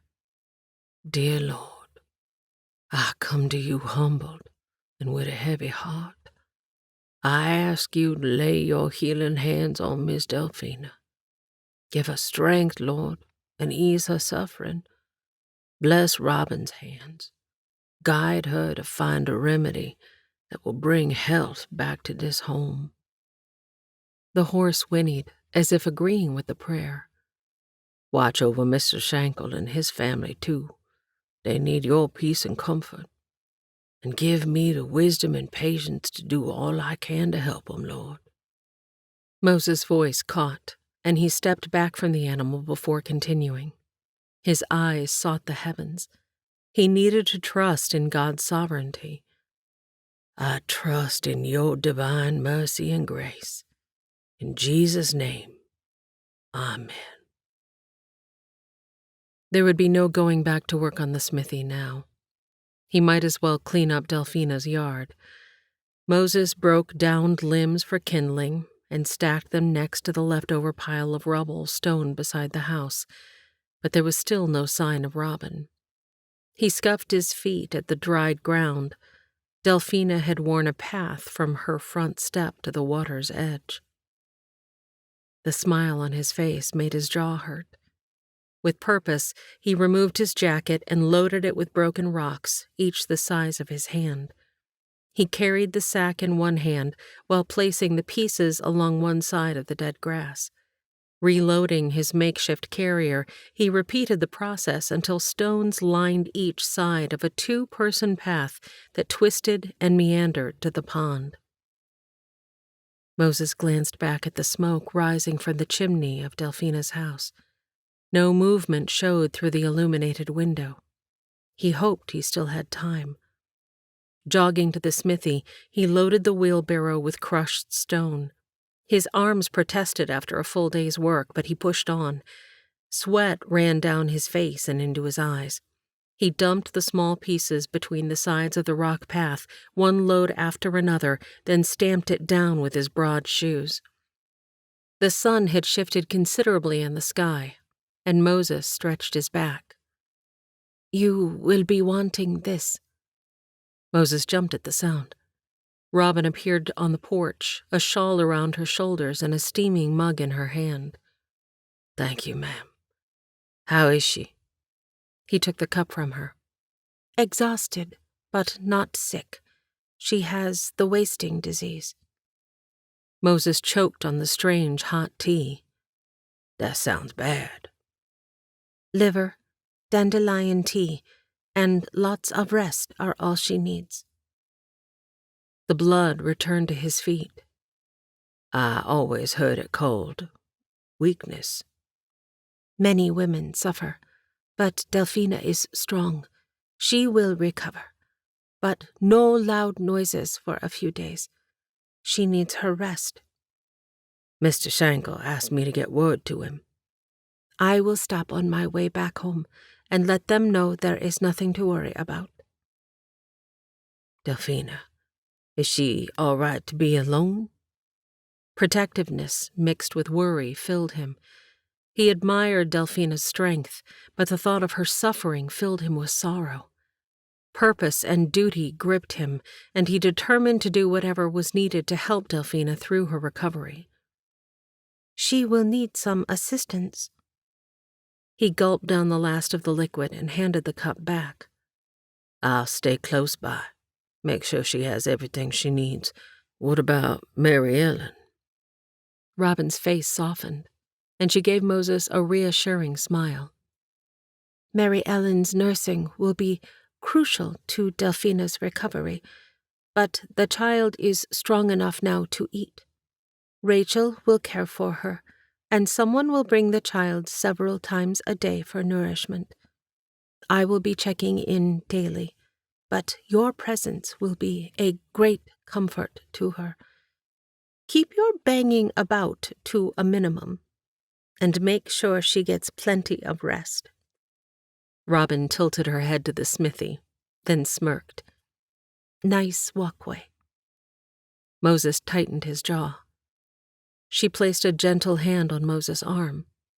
You are doing right by her, Moses. Delphina's a fighter. With your care, she will get through this. But we're not. It's not appropriate. Sometimes God has us do things we do not understand. Rachel cannot care for her. You only need to ensure she has everything she needs. I will prepare her food and bring it when I check on her. We both know she would never heal with Rachel's cooking. It was the first joke he'd known Robin to make, but she walked to her horse and mounted before he could do more than laugh. A mixture of emotions churned within him. Is this what you have for me, Lord? He whispered, feeling both the weight of the responsibility and a quiet sense of gratitude for the chance to be close to Delphina. Moses ached all over. He'd slept on the hard floor of the smithy. He didn't care to do that again, but he would to stay near Delphina. Now he waited at Delphina's door, knuckles poised to knock, but his gut churned. He'd checked on her before bed, but only spoken through the door. This morning, scant wisps of smoke rose from the dwindling fire. If he didn't get it started back, she'd catch a cold before she got well. Knock, knock. Miss Delphina, is Moses. You decent? I thought I'd start your fire. Maybe make you some biscuits or flapjacks. Her steps were light, and the door cracked open. Dark circles hung under her squinted eyes, and the hand on her forehead appeared to be the only thing keeping the body part upright. Shh. Yes. Fire. She pulled the door open more. He shut it as she plopped into the kitchen chair and held her head in both hands. Moses worked quickly and as quietly as possible until an inviting fire burned. He boiled water for tea and picked up a pouch near a cup and a small wooden spoon. This must be medicine. Miss Delphina, should I make you this tea? 1 scoop. was all she offered the conversation. He shivered at the pungent smell, but stirred the floating pieces into the hot water and placed the cup on the table. Delphina kept one hand on her head and held the concoction to her lips with the other. "I'm going to the outhouse," she said. It was a statement that did not need an explanation. He'd remain in the kitchen, but check on her if she didn't return shortly. Moses busied himself with making flapjacks. He opened a can of dried plums and drizzled the liquid over the top as syrup. "That smells good." Delphina shut the door behind her. She held the back of the kitchen chair and rocked her neck from shoulder to shoulder. "I ache all over." He knew the feeling, but kept his ailments to himself. "You sit. Miss Robin says I'm to take care of you. She'll be here later today. Now eat up." Delphina put one hand over the bodice of her dress and winced. "And Mary Ellen?" "Someone'll bring the child to you soon. You eat up, then rest till then." "Doctor's orders?" Her tired eyes met his. Warmth spread over Moses' soul at her light teasing. "If Robin is a doctor, then yes." He pushed the plate closer. "Eat with me. I've always hated eating alone." Her slim fingers patted the table where the other chair sat empty. Moses placed the remaining flapjacks on another plate and poured a generous amount of prune syrup on top. The chair he'd made felt sturdy, and he pushed down his pride in his craftsmanship. "Pray for us." Delphina reached over and placed her fingers in the palm of his rough hand. Moses' heart picked up speed as he bowed his head. "Dear Lord, thank you for this food and for your blessings. Please give us strength and health and watch over Miss Delphina. Guide us in your wisdom, keep us in your care. Amen." "Amen," Delphina added as she squeezed his hand. She looked up at him, the pain-filled eyes widening. Her hand flew to her hair. "Now, Miss Delphina, don't you go getting prideful on me now. You focus on your food, not on how you look. It's just me, Moses." He wouldn't have cared if she had a bird nesting in that hair of hers. Not if it meant sitting here, eating breakfast with the woman he loved. His heart increased its pace again. He loved this woman. How that could be he didn't know, but it felt true deep down in his bones. If God allowed it, he'd spend the rest of his days showing her she was the loveliest thing he had ever seen. Chapter 16, December 1860. Delphina could barely keep her eyes open, even though her mind raced. There must be something in the tea to make her drowsy. Her cheeks warmed at the thought of her actions, and her stomach twisted into knots at her boldness. Her fingers still tingled at the sensation of Moses' rough, warm hands. The hands that had made the tea, cooked the breakfast, and built a fire whose warmth surrounded her like a hug.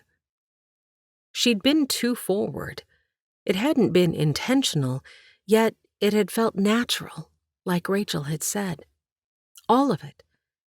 Moses in her home, at her table, leading them in prayer. A knock jerked her attention to the door, and she bolted upright, grabbing the edge of the bed as her head spun with the motion. Robin entered with Mary Ellen on her hip. "Someone has been asking for you." Delphina's heart swelled as she saw her daughter. "Hello, sweet one." Her milk let down as the child stretched to be near her mother. Ignoring the fatigue weighing her down, Delphina moved to the rocking chair and sat before Robin handed Mary Ellen to her. She snuggled the child close, savoring her baby's warmth and familiar scent. "You nurse her. I have left mending for you. and will return with your meal and take the child back to Rachel's in an hour." As the child nursed, Delphina's body welcomed the relief. Her eyelids grew heavy, and she allowed her head to rest on the meticulously crafted rocker. The thought of how Moses had shaped it perfectly to fit the curve of her back warmed her. The memory of his muscular arms holding her close on the horse the day they'd found her, and again carrying her here, sent a shiver down her spine. She burped Mary Ellen and adjusted the child to the other side. "Well, little one, you've quite the appetite." Delphina ran her fingers over the fat rolls in the child's leg under the wide gown. The babe's skin was lighter than hers and infinitely softer. As she caressed the child's still fuzzy head, Delphina prayed her daughter would inherit Bennett's softer hair texture, hoping it might afford her an easier path in a world that judged so harshly by appearances. Even after Mary Ellen's tummy was full, Delphina continued to rock. Contentment for providing for her child gave way to fear. How long would she be able to maintain her freedom? Clint hadn't mentioned receiving any news of her papers while in town.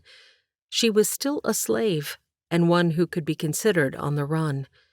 That put the Shankels and all their workers at risk, including Moses. Her body shook, waking Mary Ellen. Eyes filled with trust and love looked up at her. Delphina gazed back, trying to mask the storm brewing within. Trust. We must trust God and the plans He has for us. Her voice was barely a whisper, the effort tiring her further. She bit her lip, the words feeling hollow even as she spoke them. What if His plans aren't what I hope they are? What if Clint never gets those papers? She trailed off, her voice trembling. What if I'm taken away from you, little one? Mary Ellen cooed softly, her tiny fingers grasping Delphina's thumb. Delphina smiled through her tears. You don't understand now, but one day you will.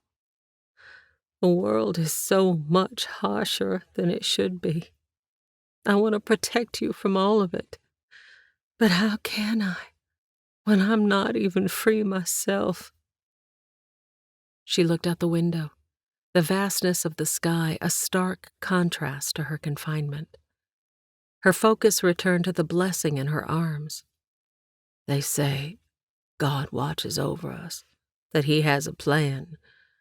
But why must His plan feel so cruel at times? She exhaled, her body heavy with fatigue. Why must I live in fear every day? Mary Ellen's eyes remained fixed on her, unwavering. Delphina brushed a soft kiss on the baby's forehead.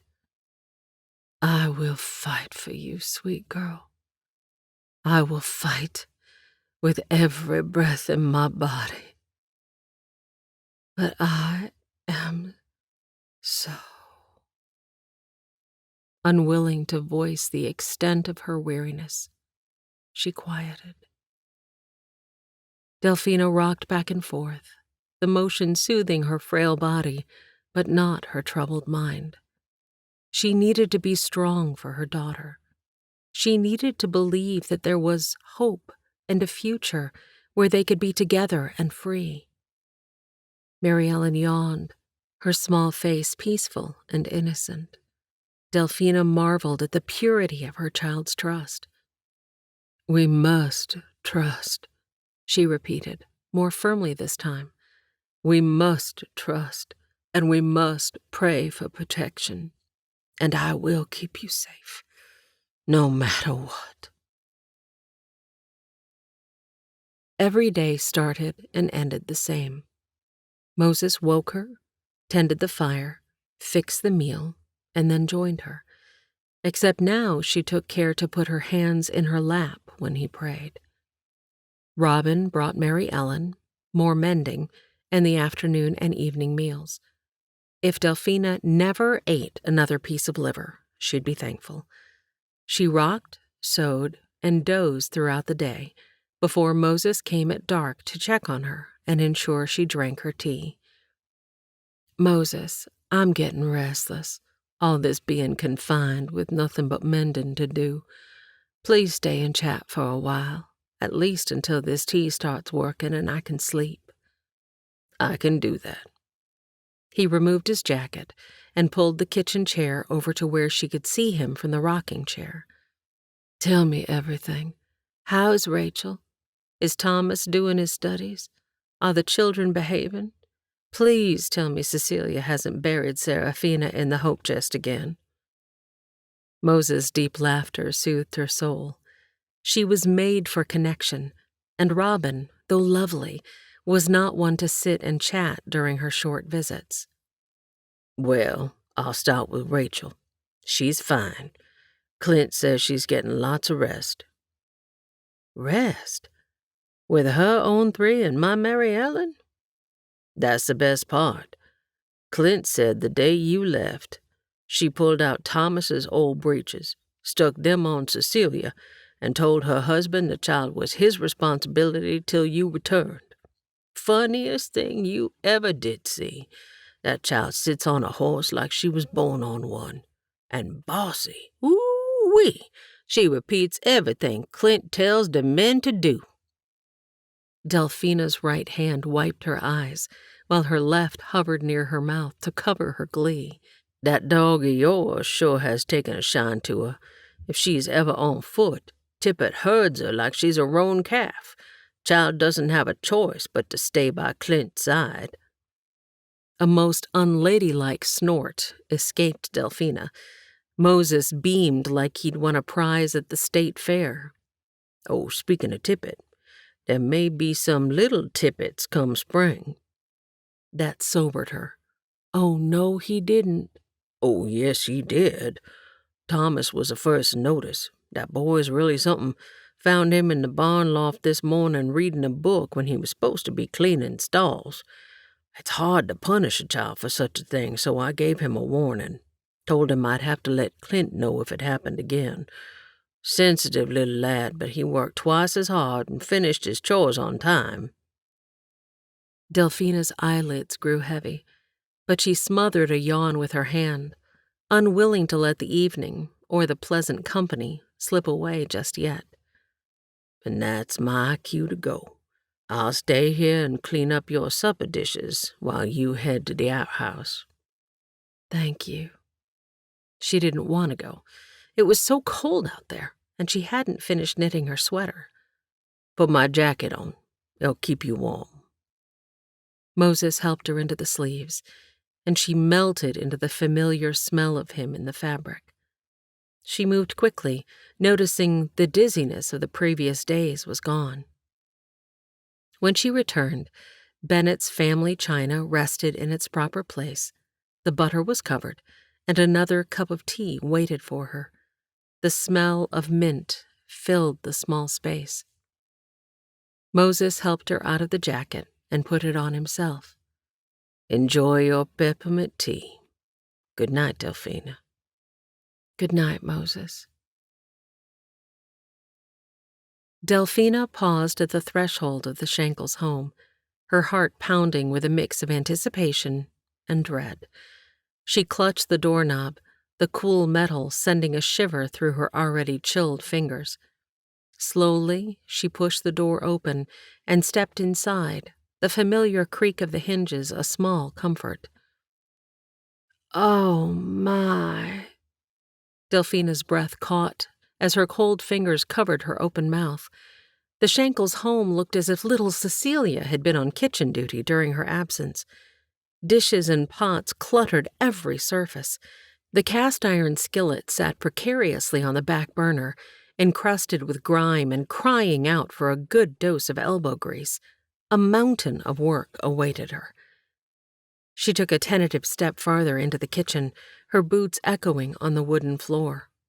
The air inside was stale, tinged with the faint smell of burnt food and something sour.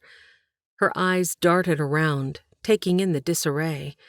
The usually warm and welcoming home now felt like a chaotic battleground. She could almost see the whirlwind of Cecilia's attempts to manage on her own, the child's earnest efforts now manifesting as disaster. Delphina's gaze settled on the kitchen table, where an unfinished bowl of oatmeal sat congealing. The sight tugged at her heartstrings. She had been away too long. She inhaled, the rank air searing her lungs, and rolled up her sleeves. It was time to bring order back to the Shankels' home. "You're back." Rachel emerged from the bedroom, her disheveled hair matching Seraphina's. The red goo in the blonde tresses looked as if it might take as much work to scrape out as the skillet. "It feels good to be back." Delphina's smile came easily. "I'll stay now until the weather changes. I'm just not used to this weather." Rachel released Sarah's hand and embraced Delphina. "Robin reminded me not to let you push it. You've only had 2 weeks to gain your strength." "Well, I believe you've gotten even larger in that time." Delphina had to bend to receive the hug and not squish the ever-growing babe. "Did Robin make you eat liver, too?" Rachel's nose wrinkled, and her lips pressed into a thin line. "You could say that," she replied, rolling her eyes. "I don't think I can look at liver again without feeling queasy." Delphina had missed her friend. "Tonight, I cook. If I can get this kitchen clean. I'm guessing Robin cooked at hers and Pete's place?" "Yes, that woman is the most faithful of friends. She cleaned here every morning before she brought Mary Ellen to you. That mess is from what I made last night and at breakfast." Rachel's hand swept over the disaster. "Where is Mary Ellen?" A contented sigh left Rachel's lips. "I have never known such a precious child. Clint fixed a mobile over the crib, and she plays contentedly. She's probably ready to eat again, so I'll work on this one's hair if you'd like to get her." She tilted her head toward the still form beside her. "That sounds like a good plan." Delphina glanced around. "Where is Cecilia?" "With her father. It's the only way I can manage. However, her vocabulary choices are most unusual. Thank the Lord Clint hasn't needed to remind the men to watch their language. But she now puts top of the morning and gracias into her daily language. Just last night at dinner, she told her father, 'Pa, the herd looked mighty fine today. We should check the east pasture next.' At least I think that's what she said. All I know is it wasn't a question. She's a bossy one." "My mammy called that leadership qualities." Laughter felt good, and renewed Delphina's energy more than the liver had done. Rachel patted Seraphina's sticky head. "It's unseasonably warm today. I'll take care of Sarah. It'll give me a chance to sit while I tackle this." She guided Seraphina out onto the porch and into the sunlight. Sarah's whimpers carried through the closed window. Delphina pulled in her lips as Rachel said, "You and your sister should have stayed out of the jam. I have yet to figure out how your little hands get those jars open." Delphina observed the scene with relief and gratitude, the sight filling her with a sense of homecoming. Rachel must have given up on Seraphina's hair, for she settled the child into a rocking chair, tucked a blanket around her, and pulled a basket of mending work into her own lap. Delphina maneuvered around toys, pillows, a wooden spoon, and a single man's shoe. Opening the door to the room they'd shared, Delphina's eyes softened at the sight of Mary Ellen. Tears of happiness welled up as she picked up her baby, feeling the delicate fingers wrap around her own. The softness of Mary Ellen's skin against her cheek brought peace and fulfillment. Each contented coo was like music to her ears. How could one have worries with a child so precious? "Hello, sweet one. I've missed you." Mary Ellen's mouth opened and closed as Delphina moved to the rocker near the fireplace. Patience? You might as well learn it now. God'll give you plenty of opportunities to hone the skill. Delphina hummed as she rocked and gave her child the God-given gift of sustenance. It was impossible to fret about the future when one lived in the moment. Soon, Mary Ellen's weariness equaled Delphina's. The warmth of her child's skin as Delphina's lips caressed her forehead soothed her. Delphina wanted to sit here and rock her baby, but there was work to be done. She placed a quilt on the floor and laid her child on her belly. "Don't you go anywhere, Mary Ellen." Delphina busied herself with scrubbing, wiping, and restoring order in the kitchen. The familiar tasks grounded her, allowing her thoughts to drift to the sight outside the window. She stole glances at Rachel on the porch, noticing the ease with which she threaded needles and tended the mending. Delphina needed rest. She put the kettle on to boil as the door opened, and Rachel ushered Sarah in. "The sun is lovely, but my fingers are too cold to mend any longer." "You're just in time for tea, and what I think is a molasses cookie." Delphina looked into the jar of bits and pieces. "Sorry, Cecilia thought it would be fun to put her hand in there and break them all apart." Delphina had no response. "I doubt we'll ever know what goes through that child's mind. As for you," she tweaked Sarah on the nose, ignoring the bits of sticky fruit still in her hair, and placed the toddler at the table with several broken pieces of cookie, a shoestring, and the tin of buttons. "Make your mama a pretty necklace, darling, while we drink this tea." Ignoring the crumbs, Sarah rooted through the buttons until she found the one she wanted to use to start her masterpiece. "You're amazing with the girls. I can't seem to manage them and the house. How will I ever do it with a fourth?" "The Lord always provides what we need when we need it." The tea and company revived Delphina, but Rachel looked exhausted. "Why don't you sit and fold that basket of laundry while I tackle the toys?" "I won't argue. It's not even noon and I'm already worn out. Yesterday was laundry day. It tired me out before I was pregnant, but now—" Delphina picked up Clint's single shoe and glanced around for the other, finally seeing it in the pocket of a jacket hanging on a hook by the door. That had to be Cecilia's doing. "I know what you mean. I bet you're at that stage where there's no comfortable position, whether you're standing, sitting, or lying down." "Mm-hmm. Clint says I'm like a dog turning in circles, trying to find the right spot, only to plop down in the same position I started in." The visual had Delphina chuckling. "Go ahead and laugh. I would, but I've got this crick in my side that hurts when I do." The shoe from the pocket fell to the floor as Delphina turned. "Do you want me to get Robin?" "It's nothing." But Rachel's eyes didn't match her words. Delphina put both shoes in their proper place. "Show me." Rachel pointed to the spot on her lower back. "Did Robin say anything about the baby being breech?" "I haven't actually told her about the pain, or let her examine me." Delphina plopped into the chair beside her friend. "Why not?" "I don't know. It's silly. She'll be the one to help with the delivery, but she's already doing so much. And Serafina was such an easy birth. I'm sure this one will be the same." "Did you have this pain before?" "Well, no, but I wasn't this big before." Delphina's brow furrowed. "Rachel, something doesn't seem right."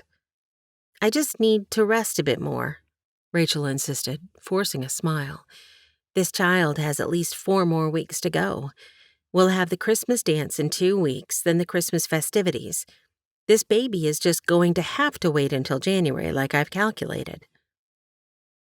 Delphina glanced around to ensure the necklace still held Sarah's attention before speaking softly but firmly. Rachel, I understand you don't want to worry anyone, especially with all the planning and work we have ahead. But your health and the baby's health must come first. Please, let Robin examine you. It's better to know now than to regret it later. The worry lines around Rachel's eyes betrayed her calm facade. I don't want to be a burden. You could never be a burden, Delphina said, gently placing a hand on Rachel's arm. We care about you. And besides, if there's something that needs attention, catching it early could save a lot of trouble later. Please, for everyone's sake, especially yours and the baby's, talk to her. Delphina prayed her concern would break through Rachel's stubbornness. All right. I'll talk to her tomorrow. Delphina relaxed. Good. Now, let's get you some more tea. We'll handle the Christmas preparations together after you've rested. Chapter 17. Moses wiped the sweat from his brow as the fire blazed in the smithy, the heat from the forge mixing with the chill of the winter air coming through the door and the ventilation windows along the edge of the roofline. He was nearly finished with the sleigh runners, and Moses could see the vision of his plans coming to life. This wasn't just about crafting a usable tool, but also about proving his skill and craftsmanship. He recalled the scripture from Colossians, "And whatsoever ye do, do it heartily, as to the Lord, and not unto men." This work was his offering to God, a demonstration of the talents given to him. Clint's approval was secondary to God's, but Moses still wanted to show that Clint's trust in him was well placed. A spark of hope ignited in Moses. Perhaps his plans regarding Delphina could also take shape if he worked as diligently at them as he did here. The rhythmic clang of his hammer against the anvil echoed through the smithy. Moses glanced at the tools Clint had provided. Yes, they were important, but they were just tools. What truly made a craftsman was the passion, dedication, and willingness to pour one's heart and soul into the work. A smile crept onto his face as he thought about the long hours and meticulous attention to detail he had put into this project. Once the runners were forged and perfectly shaped, Moses carried them outside to cool in the pile of snow he'd gathered, then began assembling the sleigh. The crisp air was a welcome relief from the intense heat of the forge, and he was thankful the snow on the ground was compact and easy to work in. But the calm was fleeting. The sky to the west was a canvas of dark clouds, heavy and gray, hinting at the imminent arrival of a storm. The wind had picked up, carrying a chill that whispered of the approaching storm. Hold it off, Lord. Moses worked with precision, using the fine wood he'd selected for the frame. He meticulously fitted every joint and drove each nail with care. The sleigh's graceful body took form, each piece aligning exactly as he had envisioned. He sanded the wood until it was velvety smooth, then applied several coats of linseed oil to shield it from the elements and give it a warm, inviting glow. With the runners now cooled and ready, he attached them to the wooden frame, anchoring them to ensure they would hold steady under the sleigh's weight and motion. After adding the rings for the reins, Moses stepped back to admire his work. The sleek lines of the sleigh spoke of more than just craftsmanship. They promised the start of a new journey. He cast another glance at the sky, seeing the snow-laden clouds inching closer. He had finished just in time. The storm loomed, a foreboding reminder of life's uncertainties. With a silent prayer on his lips, Moses gathered his tools and made his way back to the warmth of the smithy. As he closed the door behind him, he carried not just the tools of his trade, but also a heart filled with dreams of a future alongside Delphina and Mary Ellen, dreams he had woven into every detail of the sleigh he had crafted with such care. All finished, sir, and just in time for the dance. Moses' cheeks hurt from trying to hold back his smile. Clint walked around the sleigh, running his hand over his beard and tugging on the ends. You did all this. It wasn't a question. It was a statement that made Moses lose the war with his face. He couldn't make his large lips touch. Lee was a help with some of the more difficult fittings. Moses wanted to make sure the man got credit for his labors. When Clint had given Moses the order and wanted it done soon, he had allowed him to work on it and spread his normal duties to the other men. On his off time? Yes, sir. Stopped by most evenings this week to help me get the runners in place. He's a good man. I'll be sure to thank him. Have you given it a test run? If me being the horse counts, then yes, sir. She runs real smooth. But I figured you should have the honor of being the first behind the reins. With a proper horse. Moses couldn't contain himself. I certainly hope so, sir. Jasper's not fond of pulling, but he'll get used to it. Let's see how this thing rides. It didn't take long to harness the horse to the sleigh. Clint climbed aboard and ran his hand over the smooth wood of the seat. Well done. Well done. There's plenty of room for 4. He bent over, as if looking for something. Moses tapped the seat. There's storage underneath, unlike the wagon. You lift the seats. Plenty of room for blankets and such. The back seat hinge creaked as he opened and closed it. You've thought of everything. Hop aboard. Let's see what this thing can do. There was no hesitation. Moses jogged to the other side and climbed up. The sleigh groaned under his weight. Brakes there. This ring here's for the reins. Yeah! Clint yelled before Moses had finished. Moses grabbed the wood as the horse pulled, jerking the sleigh. Within a few steps, the runners were doing their job and gliding across the frozen earth, covered in fresh snow. Whoop! Clint hollered, as Thomas might have done on a grand adventure. Let's go show the others. The biting cold sucked out the remaining air in Moses' lungs, but seeing Clint having fun and hollering like a banshee was worth it. The door to the house opened, and Thomas came flying out, then jumped and matched the volume of Clint's yell. Come on, son, grab your coat. Thomas pivoted and ran back inside. Rachel shut the door behind her. Don't even ask, Clint Shankel. I'm not getting on that contraption. No offense, Moses. It is beautiful. None taken, ma'am. I believe I'm with you. I'll sit this one out and give Thomas a turn on the ride. Thomas flew out of the house, coat in hand, jumped off the porch, and slid all the way to the sleigh. This is great! His hands touched nearly every surface, and his face registered surprise when he realized the back seat lifted. He then climbed over the seat and sat next to his father. Ready? Clint asked, but didn't give time for a response before slapping the reins on Jasper and yelling, "Yah!" Moses and Rachel stood silent as the 2 laughing and hooting boys in the sleigh drove out of sight. Rachel shivered. Oh, it's cold out here.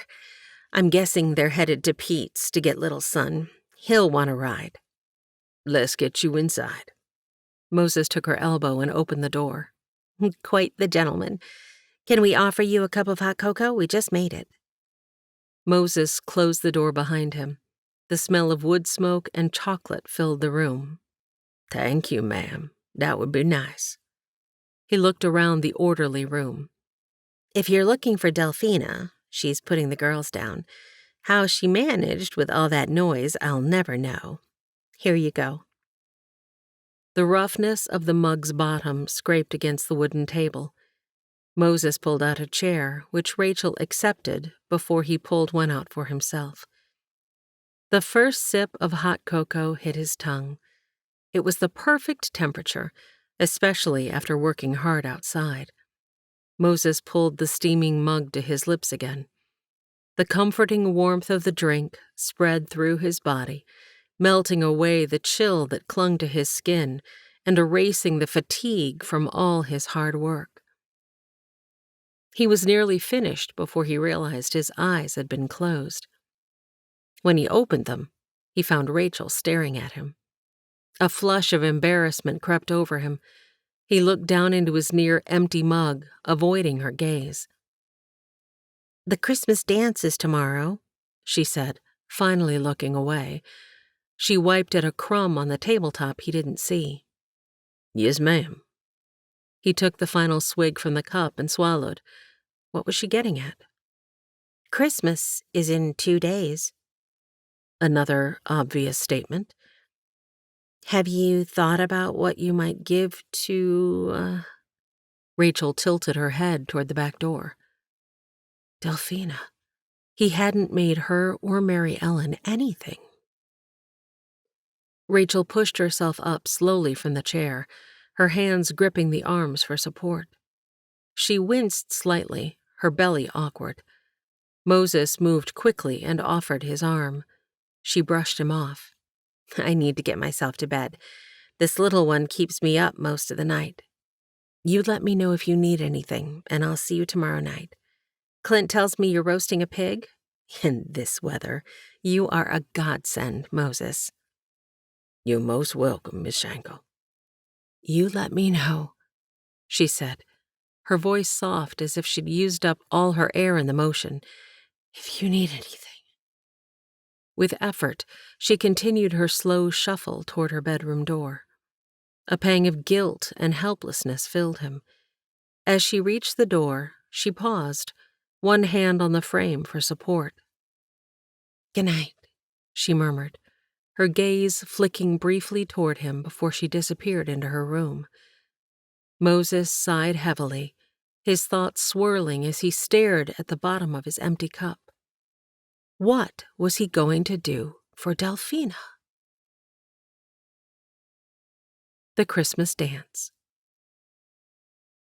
The women had transformed the bunkhouse from its usual rugged, work-worn state into a place of festivity. Bunks lined the sides, which were covered with red and green cloth and adorned with sprigs of holly and pine.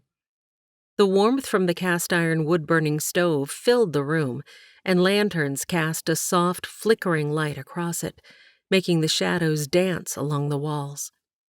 Outside, the Missouri wilderness lay silent and snow-covered, but inside, laughter, music, and the scent of spiced cider filled the air. Moses stood near the door, his broad shoulders leaning against a rough-hewn beam. Clint strummed his guitar, the familiar chords filling the space with a jovial rhythm, while Lee played a lively tune on his harmonica. The Finnegan brothers, their faces flushed with the excitement of competition, bounced up and down in the middle of the room as they showed off their energetic dance moves. The men cheered them on, their voices blending with the music in a joyful cacophony. Moses' eyes, however, were not on the dancers. Delphina stood near the stove at the back of the room, her hands clasped in front of her, her dark eyes reflecting the firelight of the lantern on the food table. She wore a beautiful, simple dress, the deep burgundy complementing her rich complexion. Her expression was serene, yet there was a hint of sadness in her gaze, perhaps a shadow of her recent loss. A stirring started in his chest, a mix of admiration and something deeper. Delphina's strength and grace shone through her hardships, but what truly connected Moses to her was their shared love for the Lord.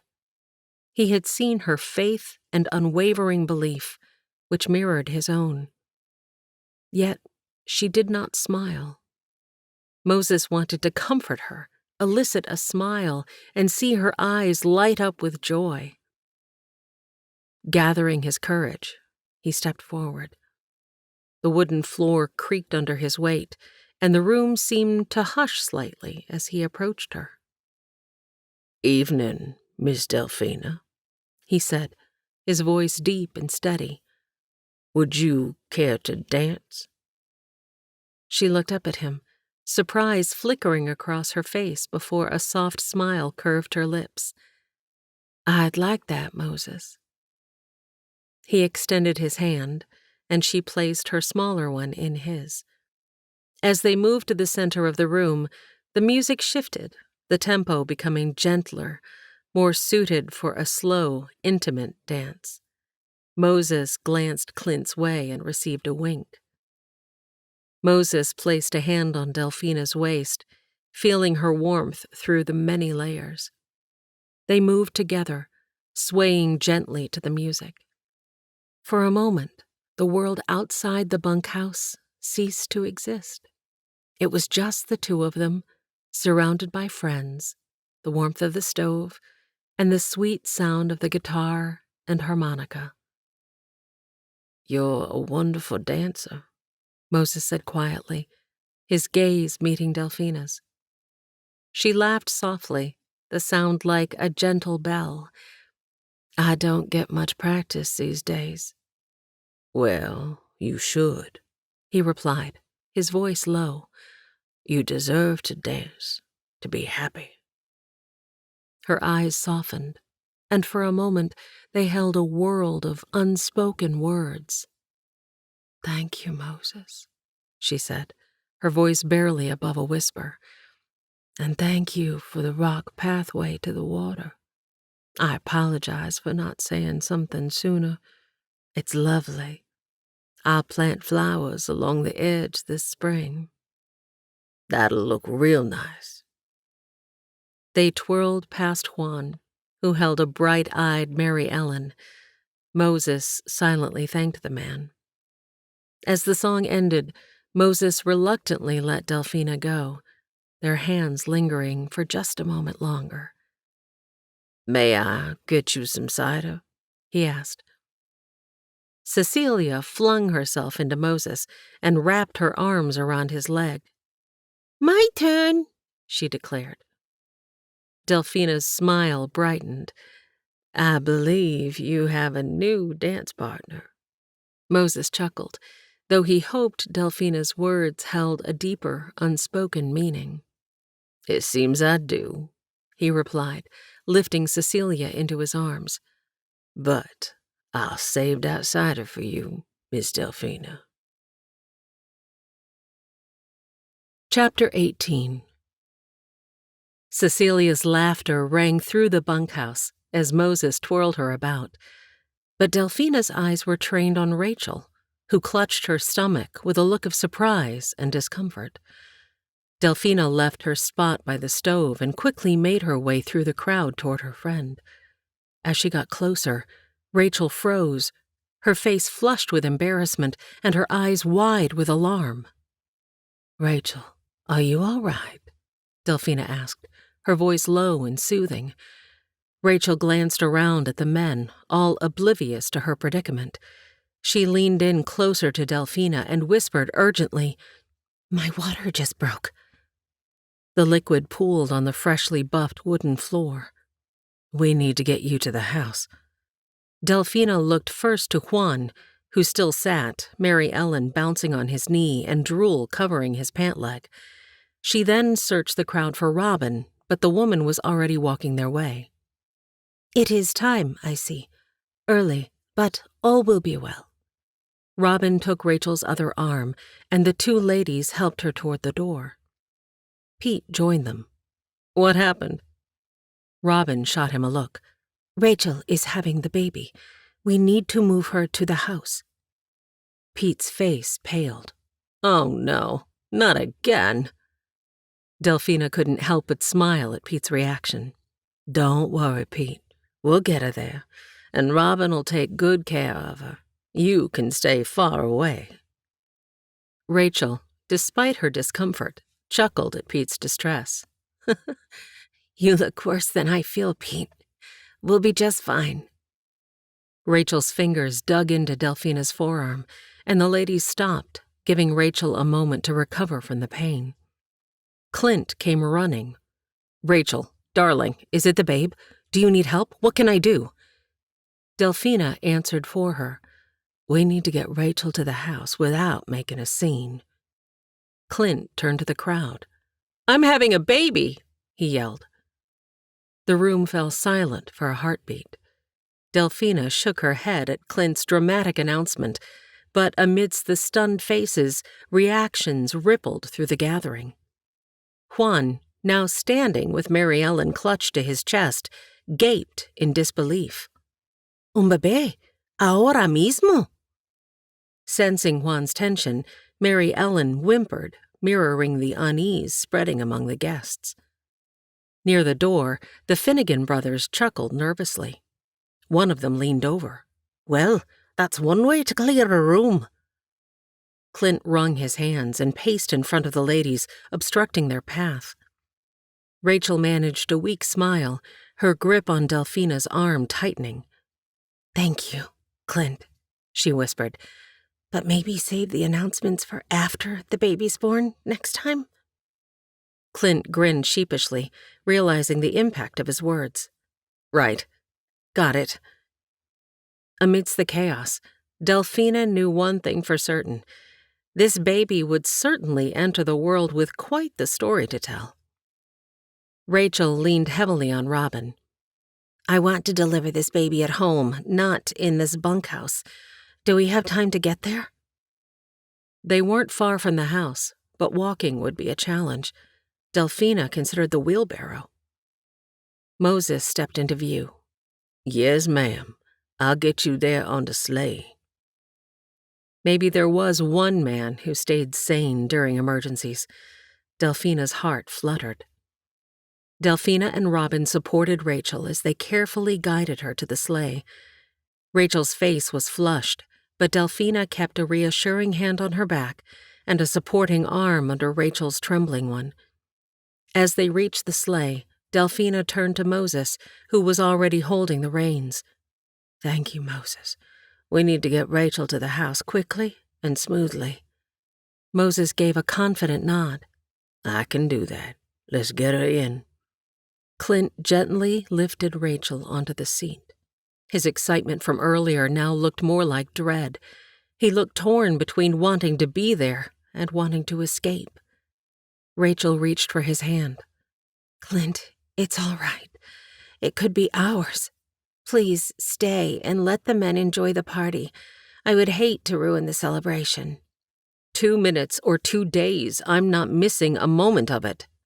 "Oh, dear Lord, let's hope it's the former." Rachel managed a tight-lipped smile as Clint climbed in the back and covered her with a quilt. Moses looked behind him where Clint held Rachel, then to Delphina and Robin. "There's room. You two hop on up here with me. You'll need this quilt." "Mary Ellen." Delphina needed to get the child before heading to the Shankels. "Here." Juan stood beside her. Delphina slid in beside Moses, her heart racing. Juan handed Mary Ellen to her, and she held her daughter close. Robin climbed up and sat with her legs hanging nearly outside the bed of the sleigh so she could monitor Rachel, causing Delphina to need to inch closer to Moses.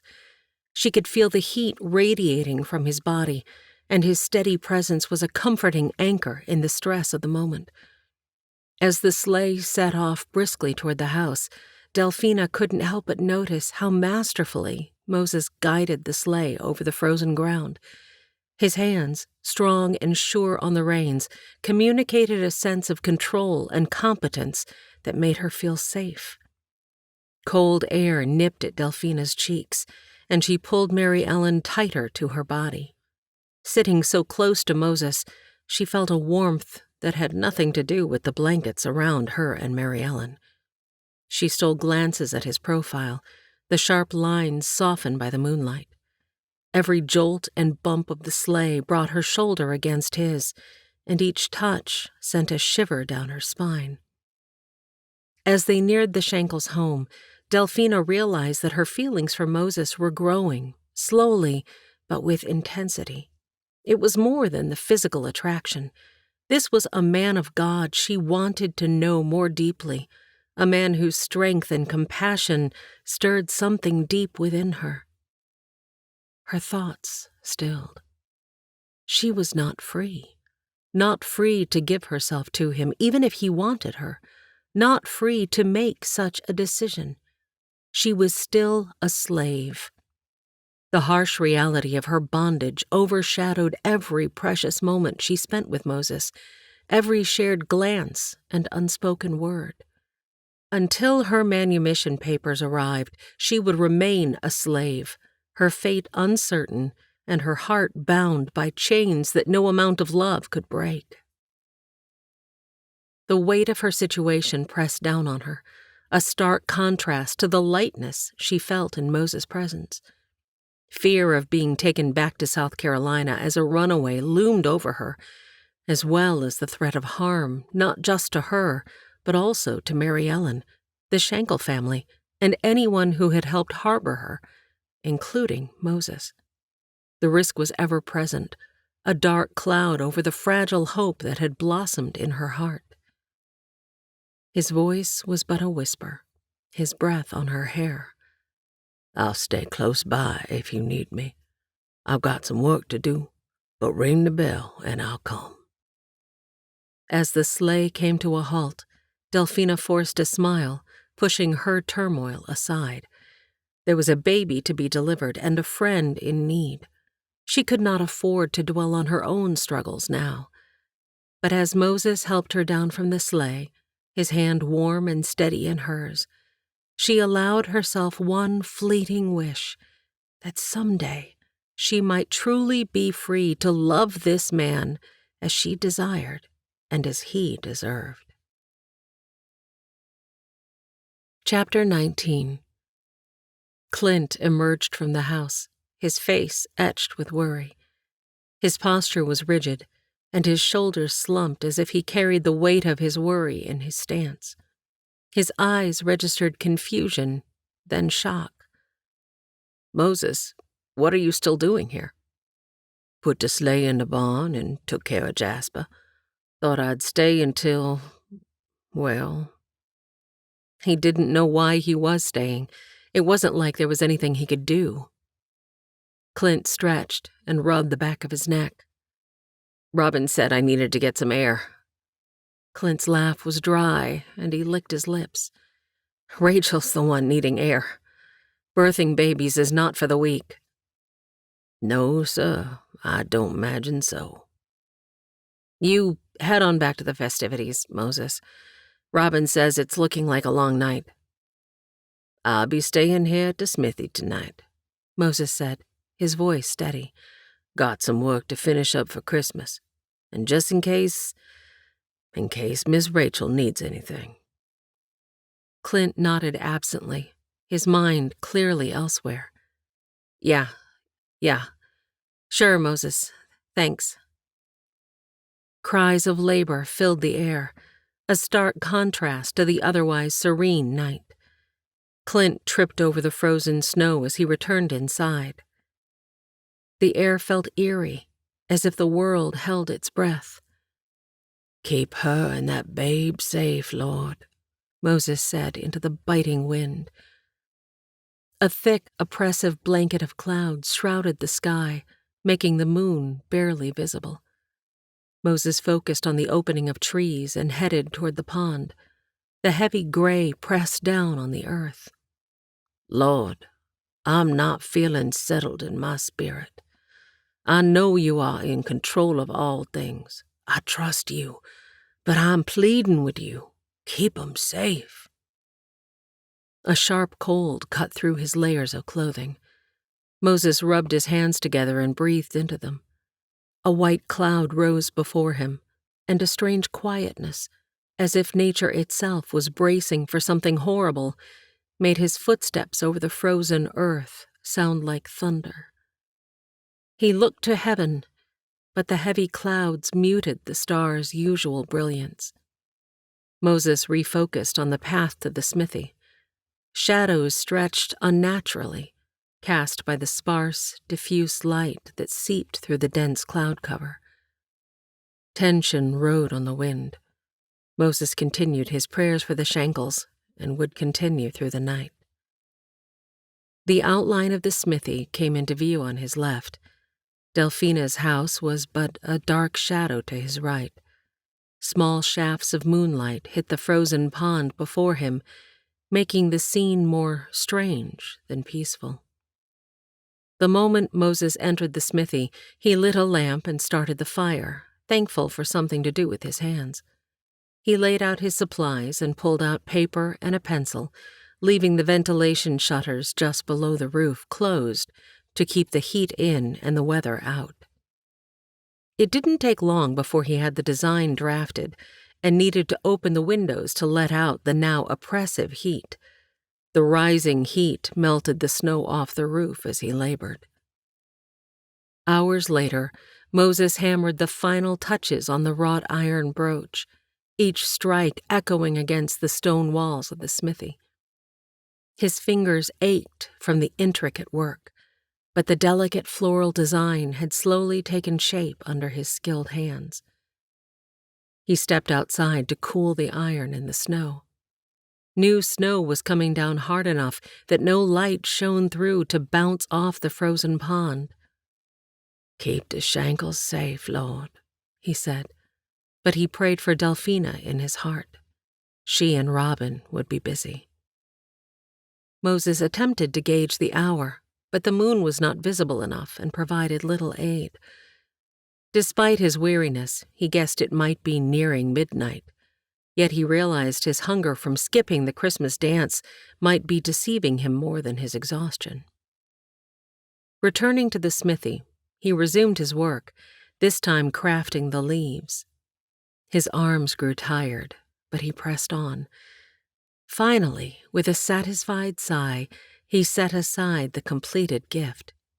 He stretched, easing his back and neck strain, then massaged his aching muscles. His hands felt like sandpaper on his skin. Moses put away his tools and swept up the area.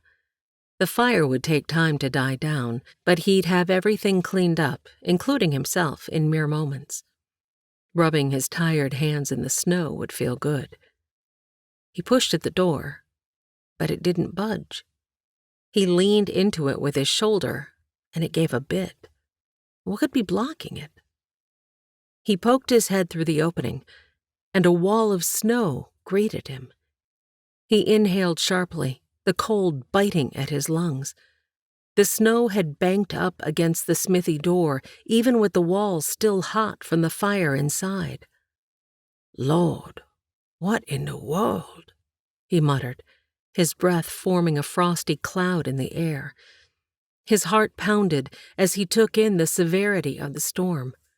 While he'd been working, the relentless snow had piled high. Panic bubbled up inside him. If the snow was this deep against the smithy, what was it like elsewhere? The Shankels would be stranded, unable to send for help if Rachel's labor took a turn for the worse. The eerie stillness outside now felt suffocating. His thoughts flickered to Delphina.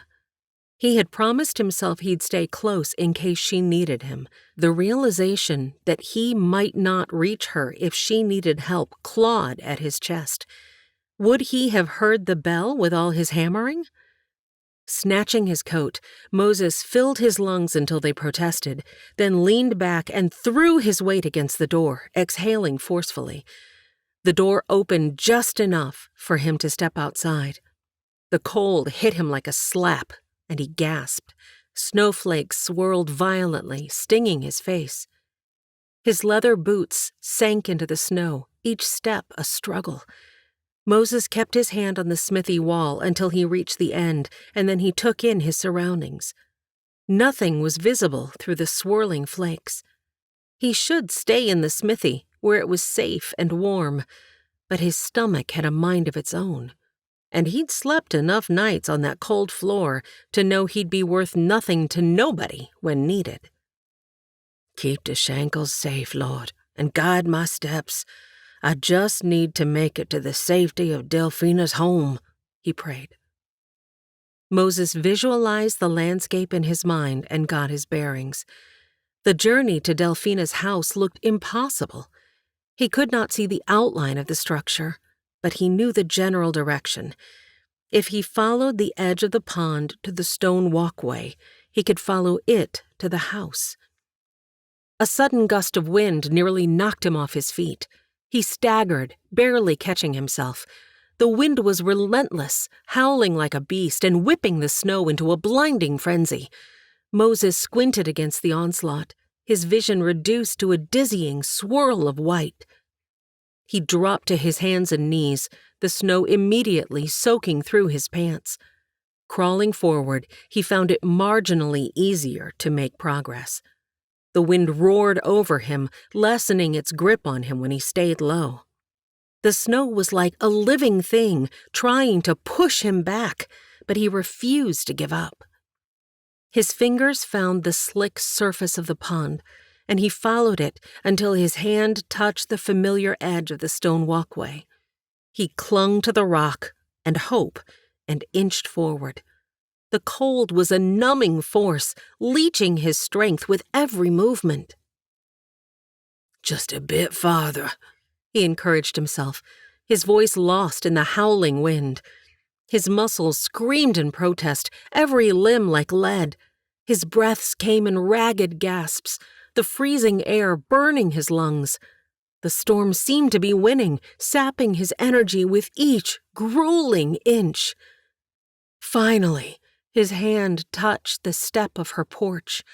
Relief washed over him, and he nearly collapsed. Summoning the last of his strength, he pulled himself up and worked the handle with his frozen hands until the latch gave way. He pushed the door open and stumbled inside, slamming it shut behind him. The stillness of the room enveloped him, a stark contrast to the howling tempest outside. The house was as cold as the storm.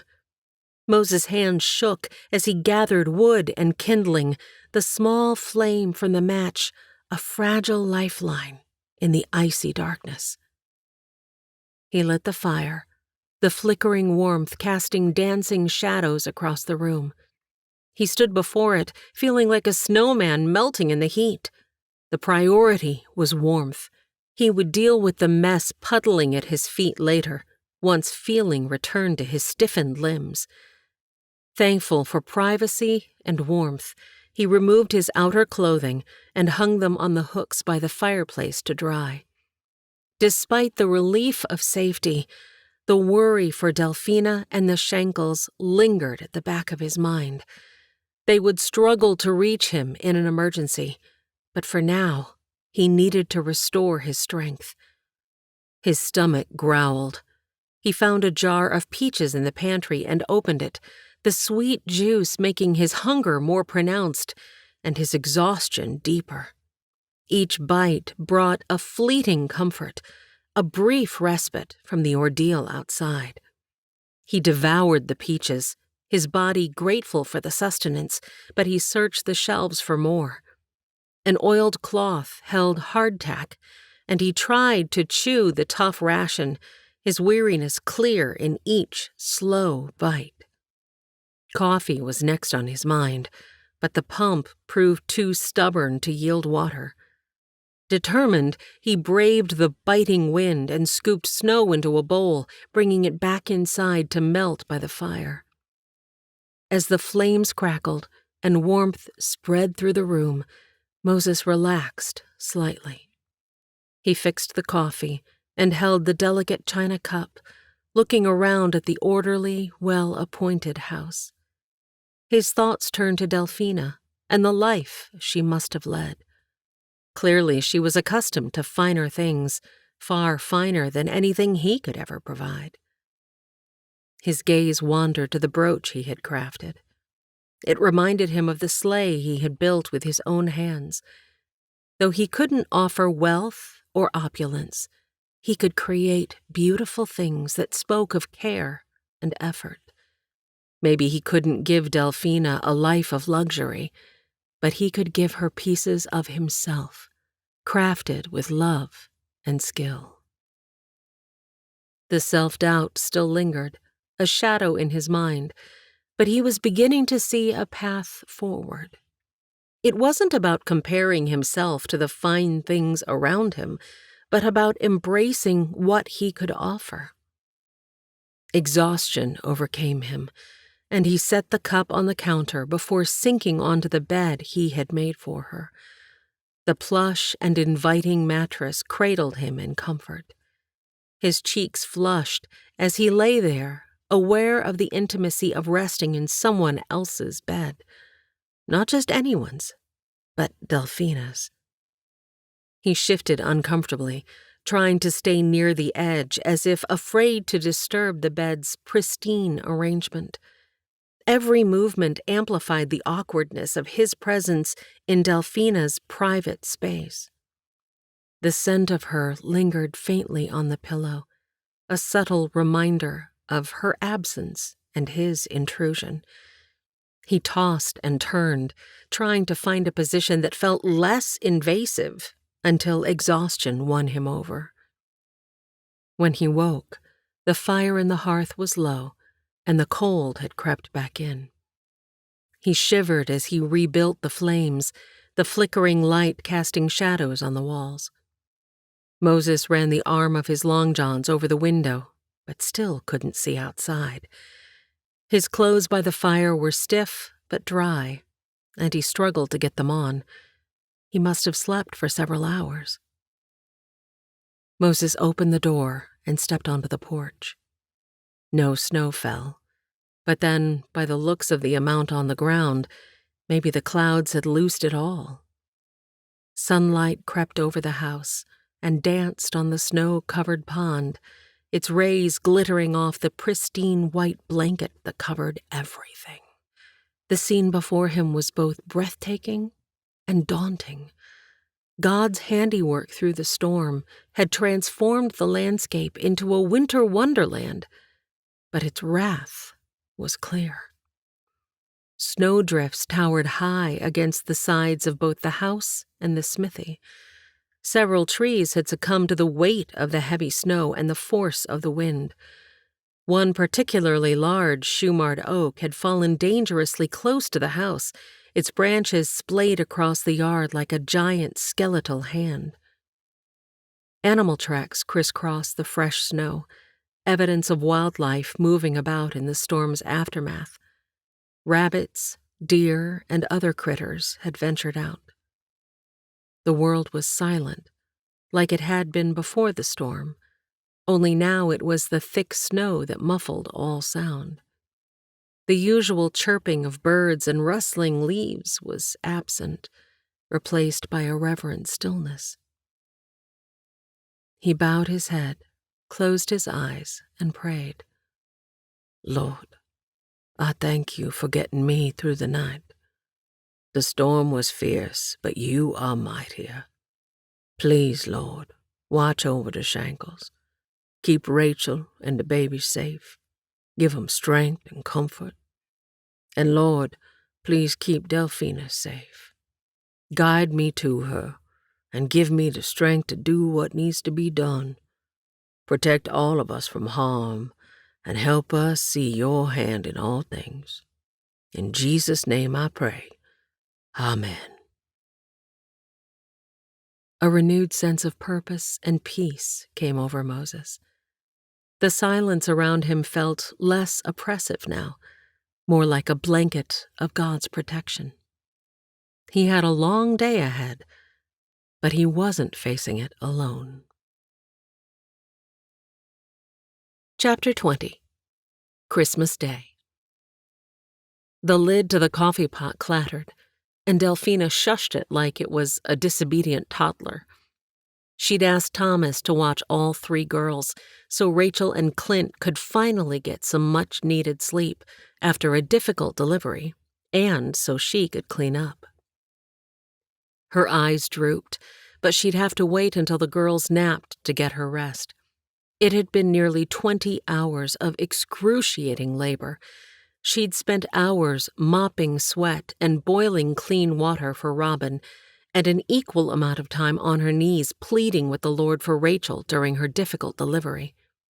When Rachel had finally given birth, it was to not one, but 2 babies, healthy twin girls. Delphina's feet dragged across the floor, and her hands shook as she poured herself another cup of coffee. A quick glance at the children on the great room floor let her know she'd better enjoy these few moments before Cecilia lost interest in the game Thomas was playing with them. The brew burned the roof of her mouth and tongue, but was a welcome sensation. Rachel had endured much more. Delphina exhaled slowly, the warmth of the coffee doing little to ease the chill in her bones. Her mind, like a compass, kept pointing to Moses. When Pete had picked up Robin this morning, he'd mentioned that Moses hadn't returned to the Christmas dance. Clint's memory was that Moses had planned on sleeping in the barn, but they'd not found him. He'd told her he'd stay close. The thought of Moses out there lost in the snow was unbearable. She squeezed her eyes shut, trying to force away the worry, but it only tightened its grip. She tried to find solace in the children's voices, a chaotic yet grounding melody amid her worry. The sound of Cecilia's giggles mixed with Mary Ellen's softer coos, and for a moment Delphina felt a flicker of peace. But the worry quickly snuffed it out. She rose from her chair, the wooden legs scraping against the floor, and moved to the window. The world outside was a blinding white, the landscape transformed into a treacherous expanse of snow and ice. She strained her eyes, hoping to catch any sign of movement or a dark figure against the stark brightness, but there was nothing. Just the relentless wind whipping up flurries, erasing any tracks. Delphina turned back to the room, the weight of helplessness heavy on her shoulders. She couldn't lose Moses. Her hands found the edge of the table, gripping it tightly as if it could anchor her in the storm of her fears. This couldn't be happening again. A soft knock on the door pulled her from her thoughts, and her heart leaped into her throat. But as she opened the door, it was Pete, his face etched with worry and exhaustion. The storm had taken its toll on everyone. "Delphina," he began, his voice rough from the cold, "I've gathered some men. We're taking the sleigh and going to search for Moses. We can't leave him out there." Tears sprang to her eyes, and she nodded, unable to speak. Pete reached out, giving her shoulder a reassuring squeeze before turning to leave. She watched him go, a mixture of relief and fear swirling in her stomach.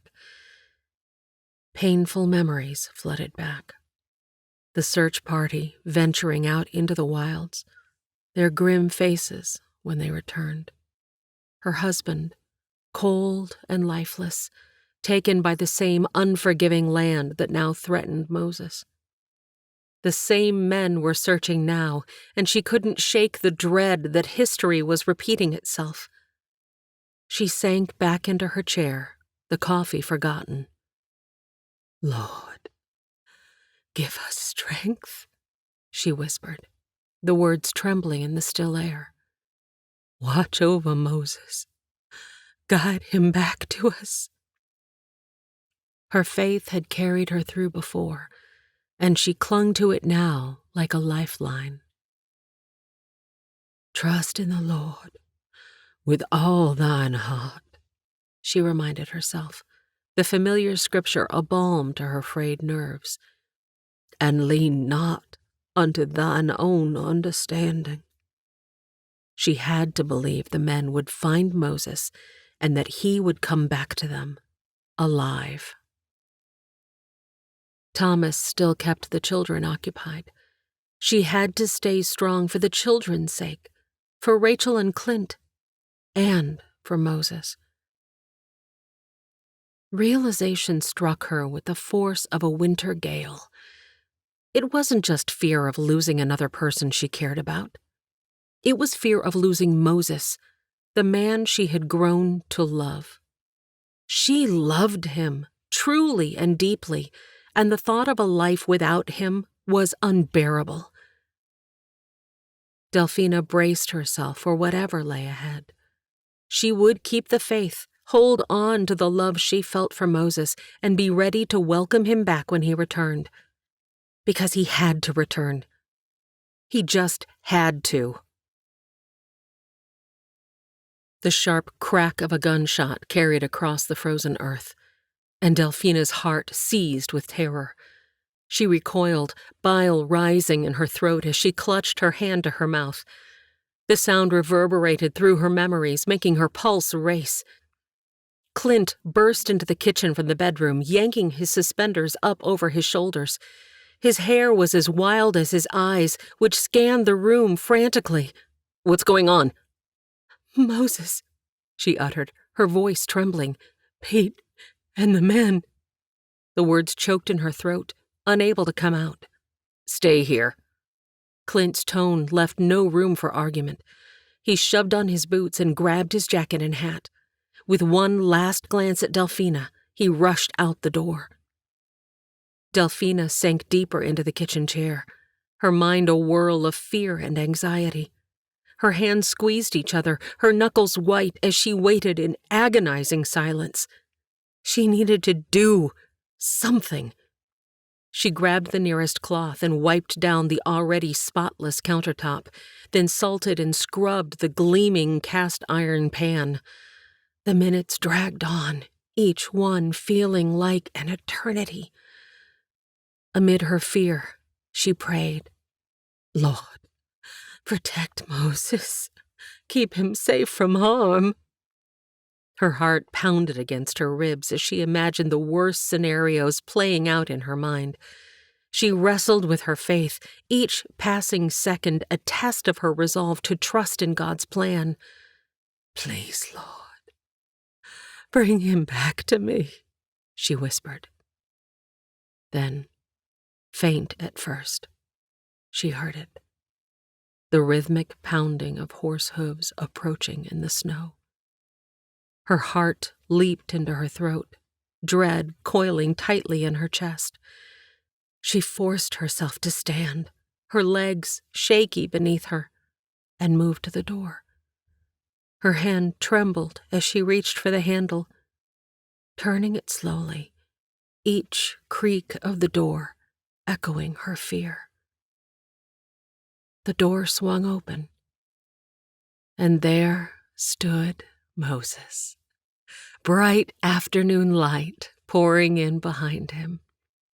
His wide grin contrasted with his dark skin, and his white teeth gleamed in the sunlight. Relief swept through her for a fleeting moment before anger gripped her instead. "Moses!" Her hands flew to her hips, and she put on the look she'd seen her mammy use more times than she wanted to remember. "If I knew your full name, I'd use it." His smile widened. "I heard you were worried about me." Clint clapped him on the back. "You two are letting all the cold air in. Let's take this inside." "Thanks, men," he called back to Pete and the others. "Clint?" Rachel's faint voice called from the bedroom. "Excuse me, duty calls." Clint hung his coat and went to his wife. "Washington," Moses said, his smile widening. "Washington what?" Delphina asked. "My full name, Moses Washington."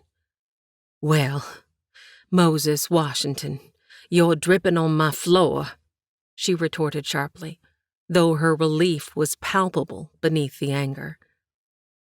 Moses stepped to the side, his expression turning more serious as he wiped his boots on the mat. He handed her his coat. "I'm sorry to have worried you, Miss Delphina.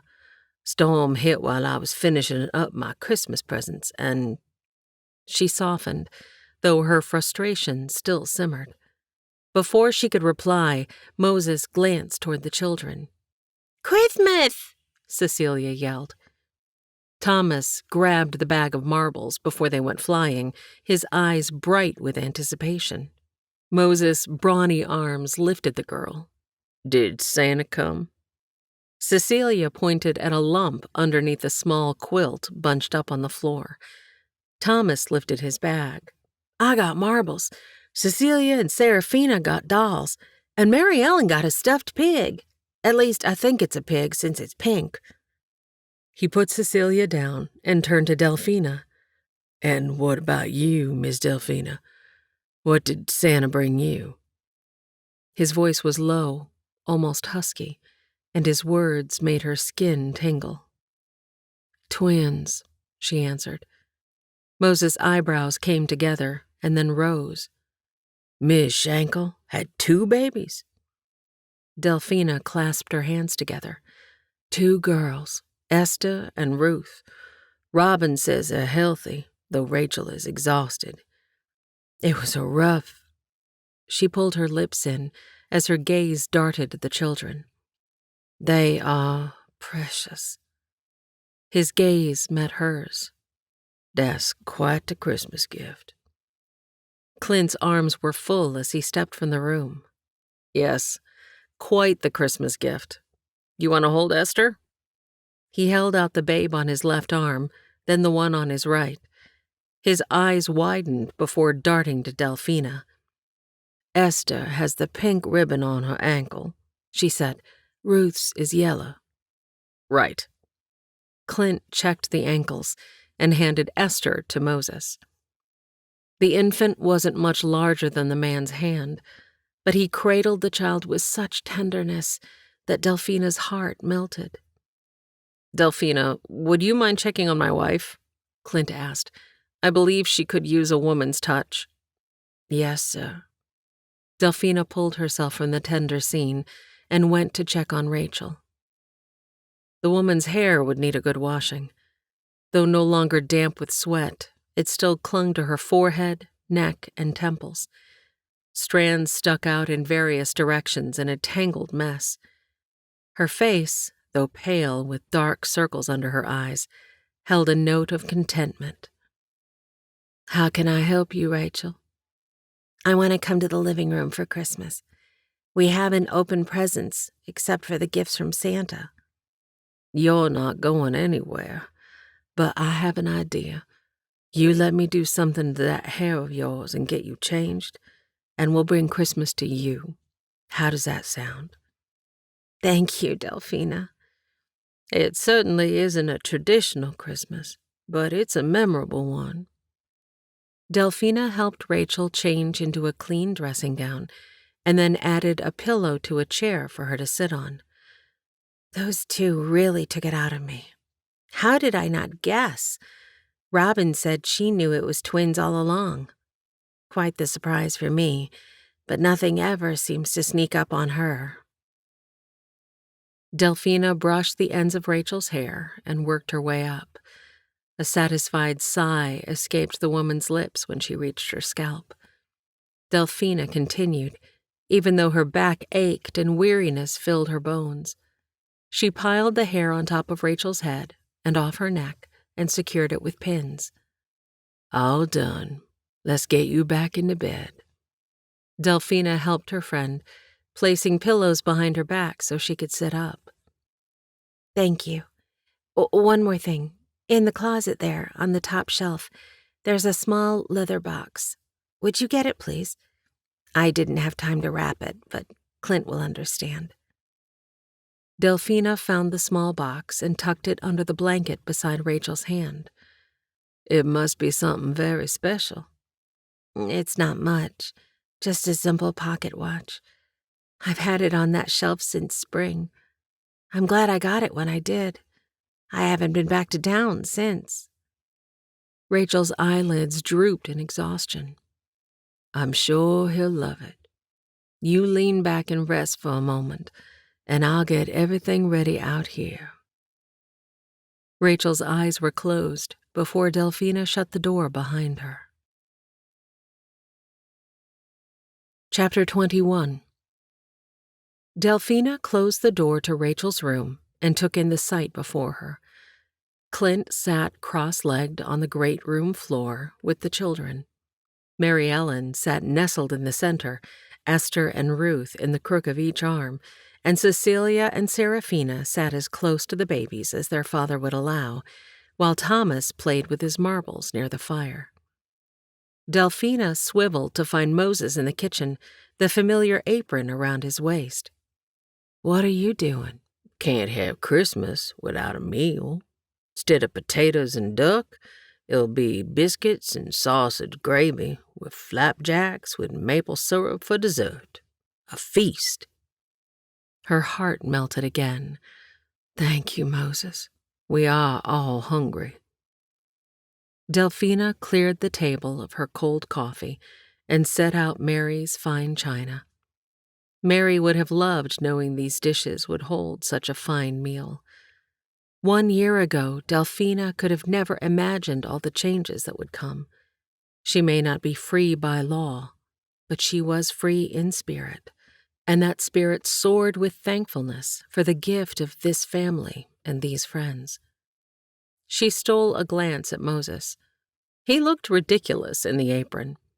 The tie emphasized his slim waist in contrast to his broad shoulders. They worked in sync, a silent understanding passing between them as they moved around the kitchen. Delphina's earlier frustration was replaced by a sense of comfort in his presence. "Miss Delphina?" Thomas's voice made her jump. "Yes?" "I didn't make any presents." His face fell, causing her heart to follow. Oh, Thomas, the real meaning of Christmas isn't about presents. Delphina kneeled down to his level and touched his shoulder gently.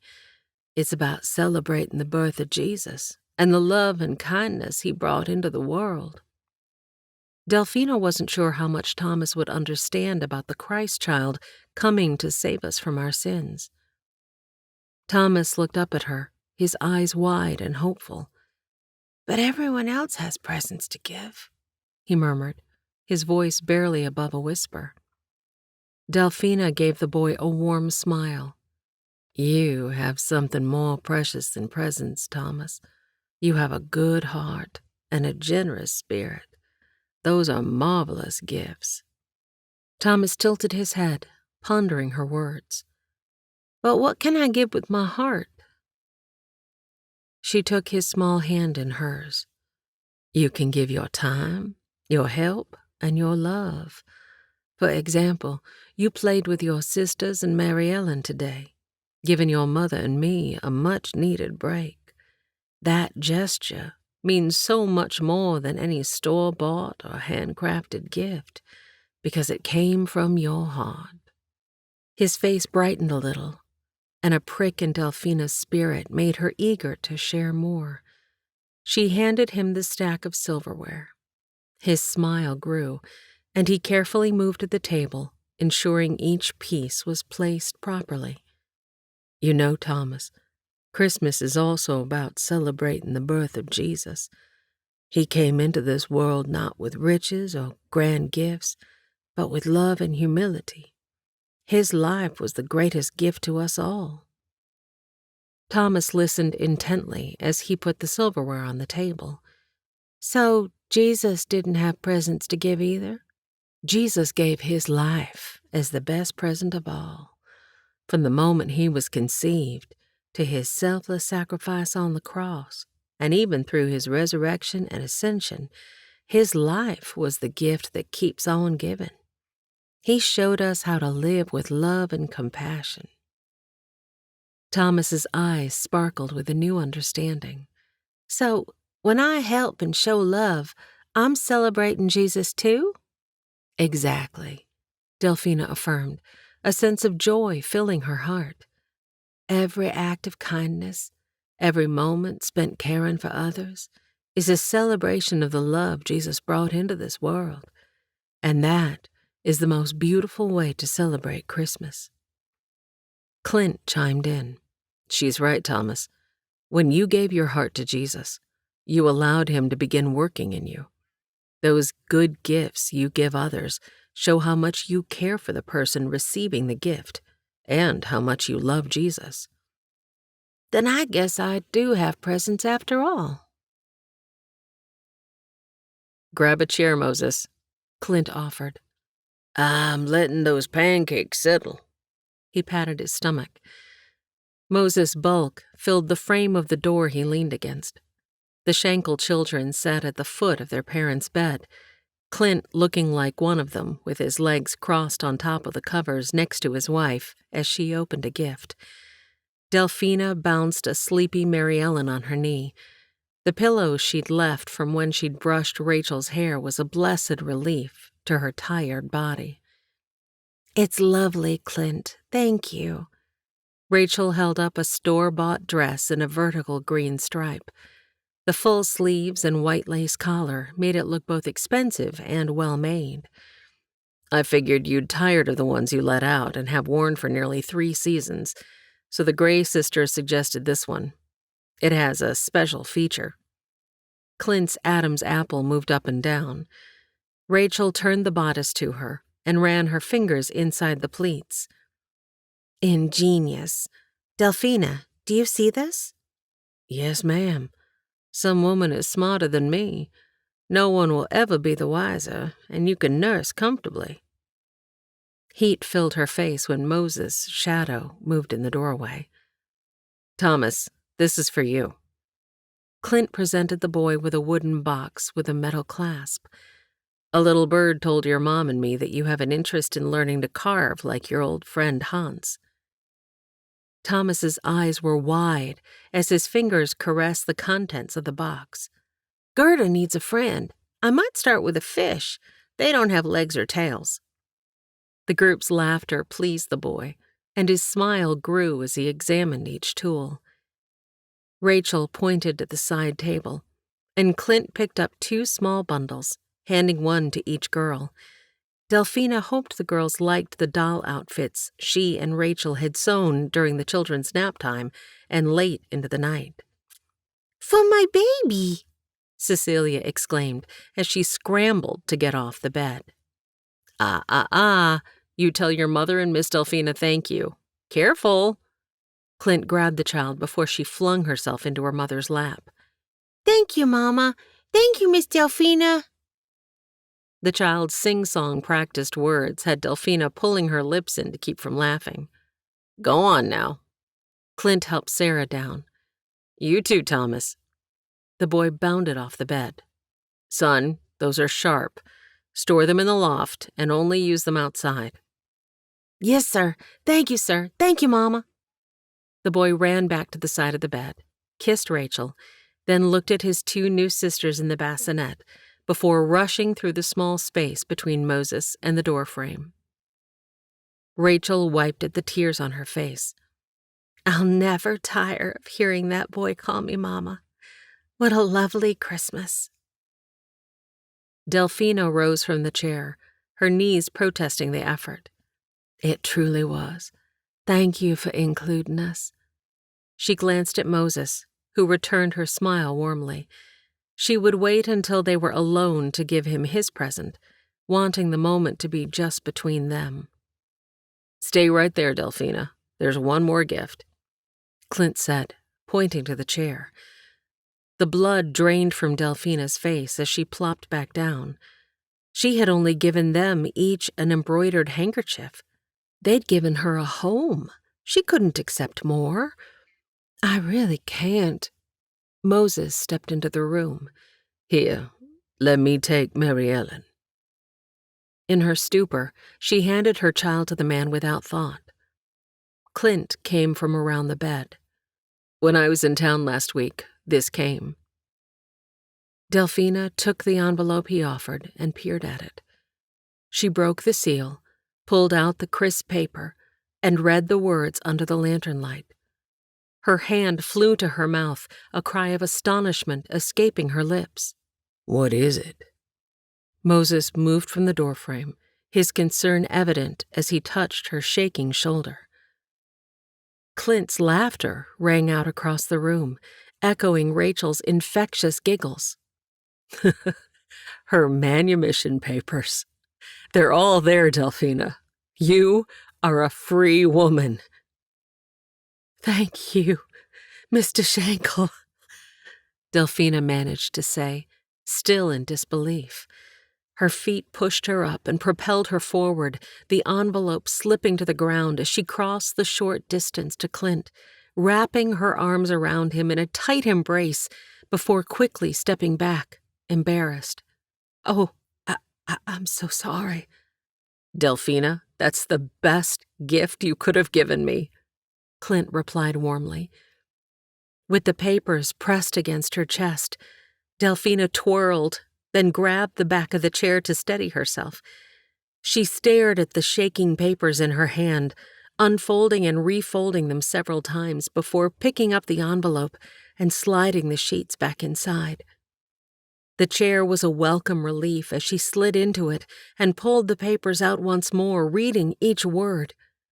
Her voice trembled as she whispered, almost to herself, "I'm free."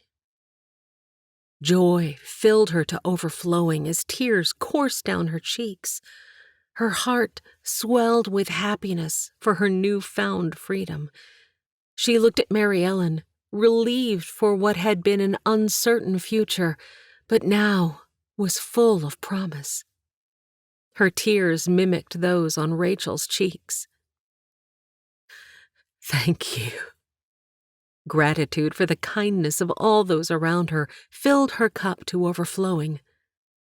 "I'm free," Delphina whispered again, as if testing the reality of her words. Chapter 22.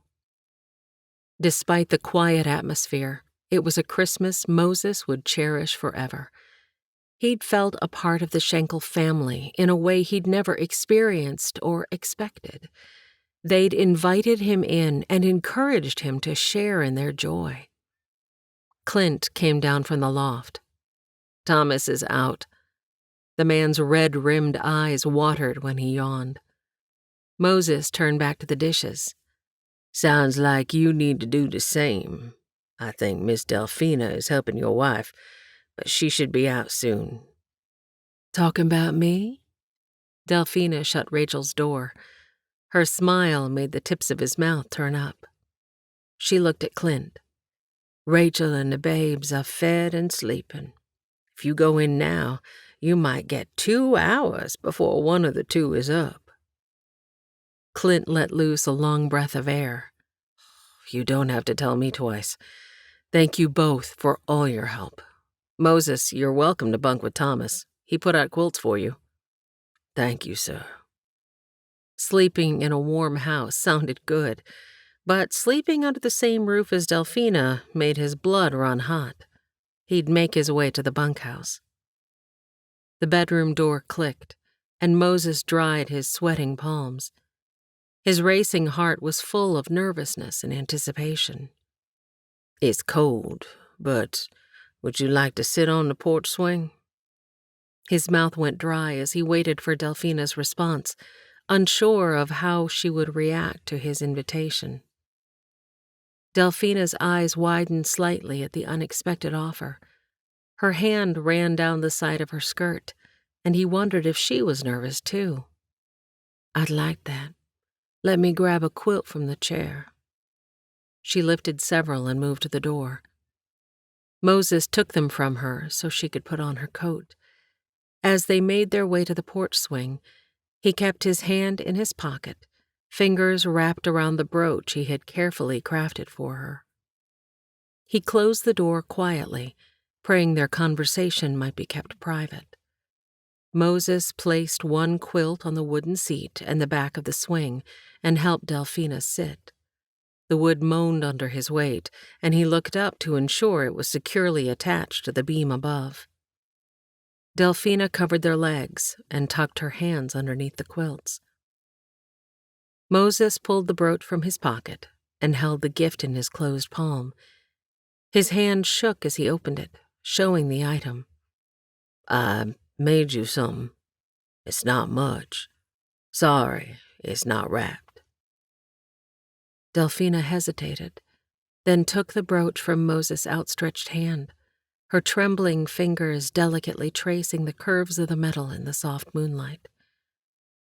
The brooch gleamed gently under the moonbeams, reflecting a subtle sheen off its polished surface. As she turned it in her palm, the intricate design revealed itself, delicate dogwood blossoms adorned with leaves that caught the light. The brooch fit perfectly in Delphina's palm. It's exquisite. Awe and appreciation resonated in her voice. Dogwood blossoms are one of my favorites.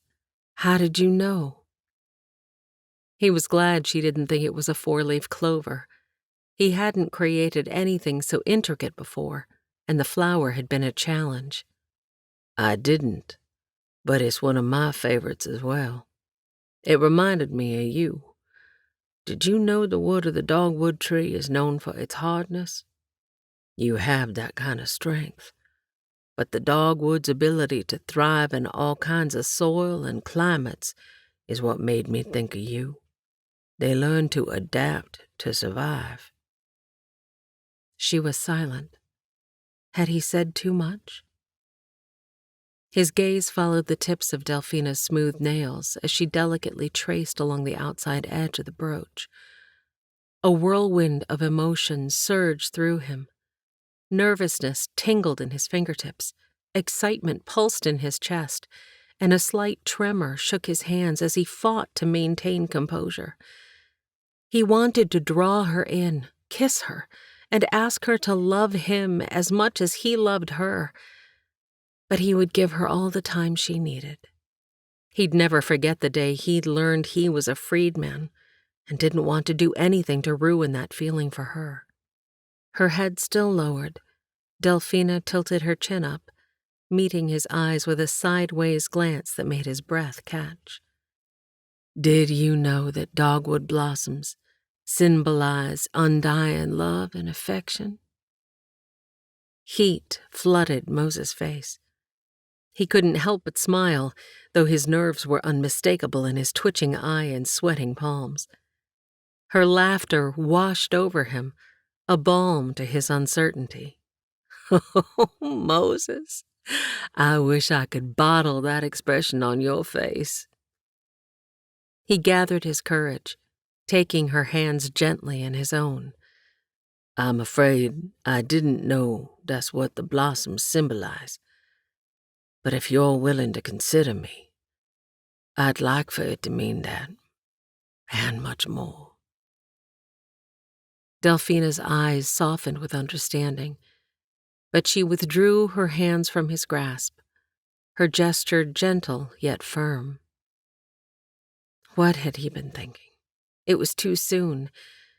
A heavy silence settled between them, fraught with unspoken emotions. The brooch in Delphina's hand caught the moonlight, casting a warm glow that seemed to suspend time itself.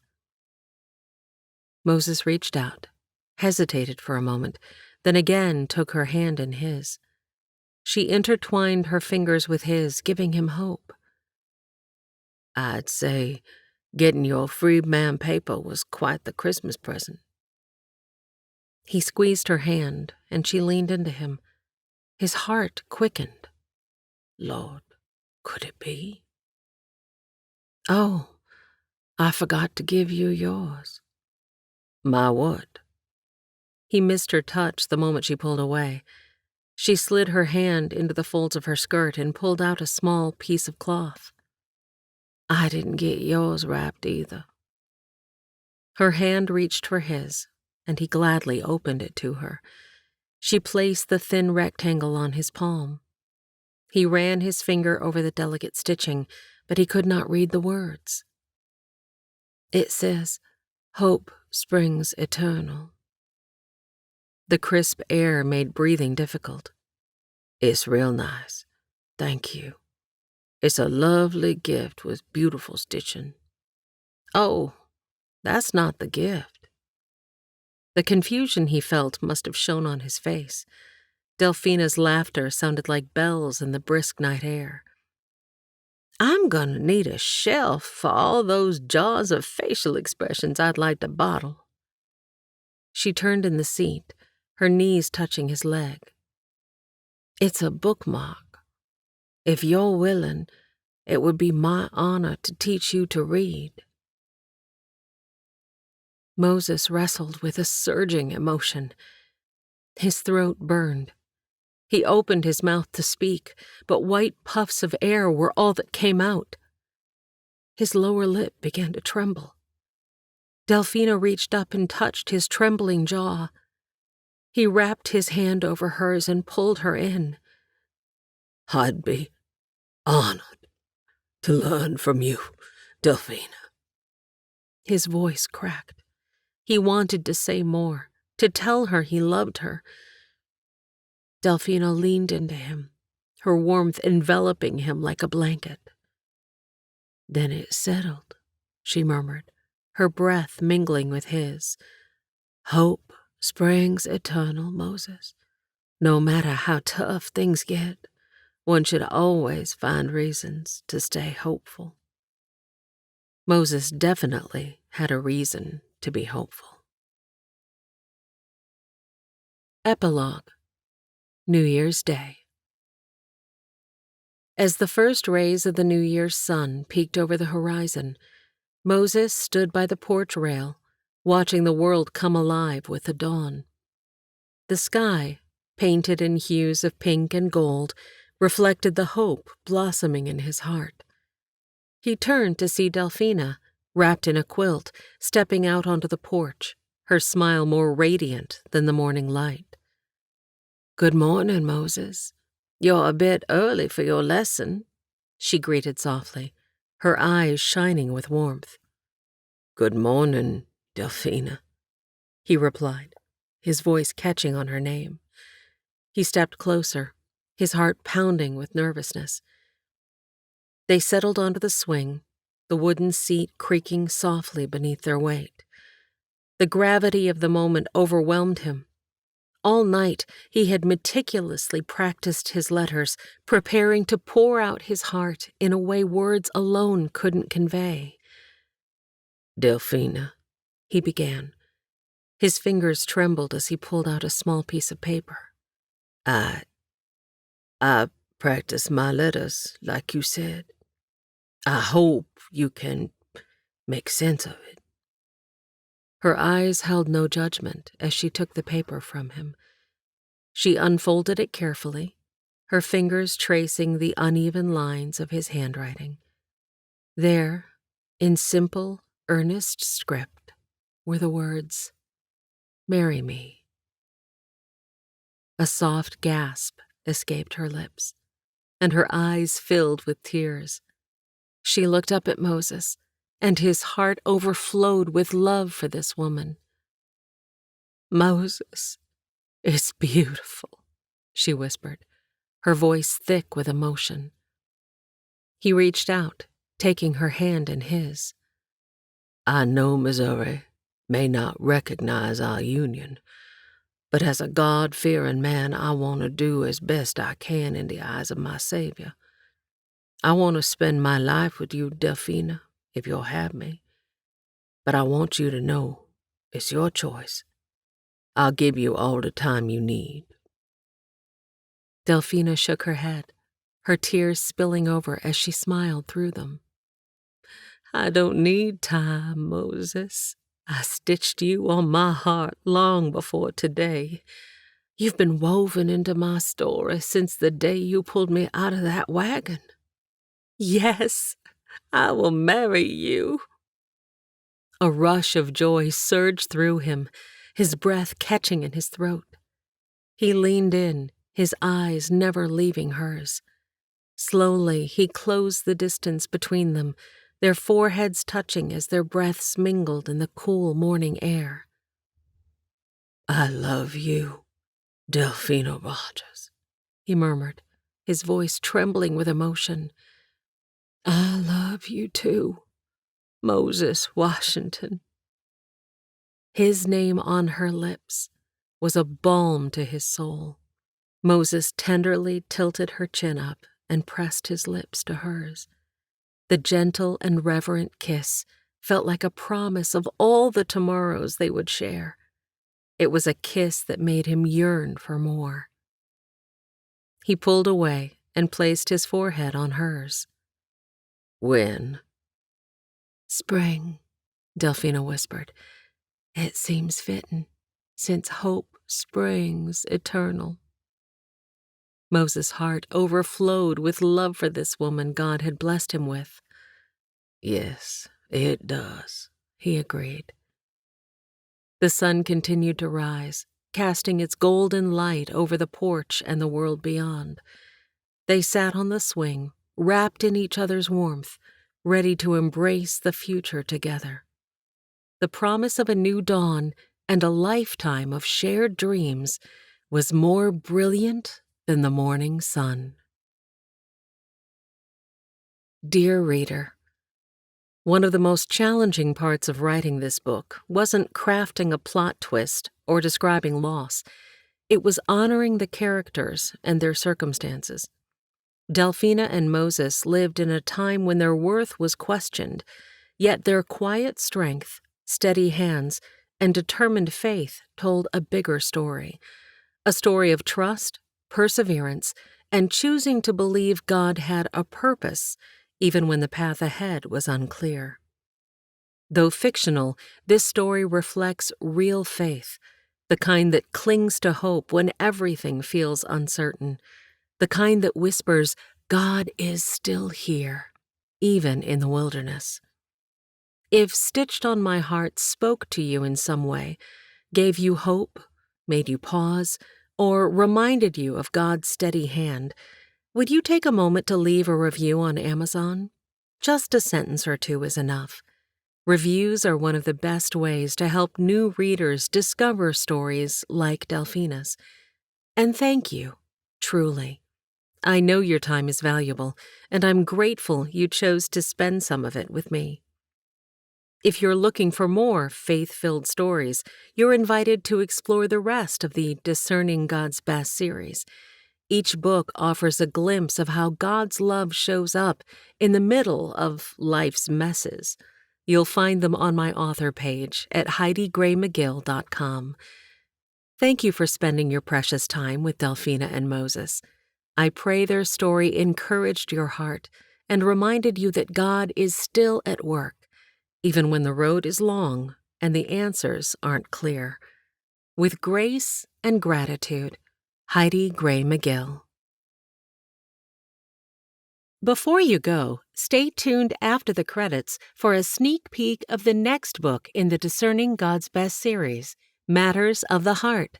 The story continues with new characters, deeper faith, and a romance that reminds us that God's timing is always perfect. If you enjoyed Delphina's heartfelt journey, don't forget to subscribe to this channel.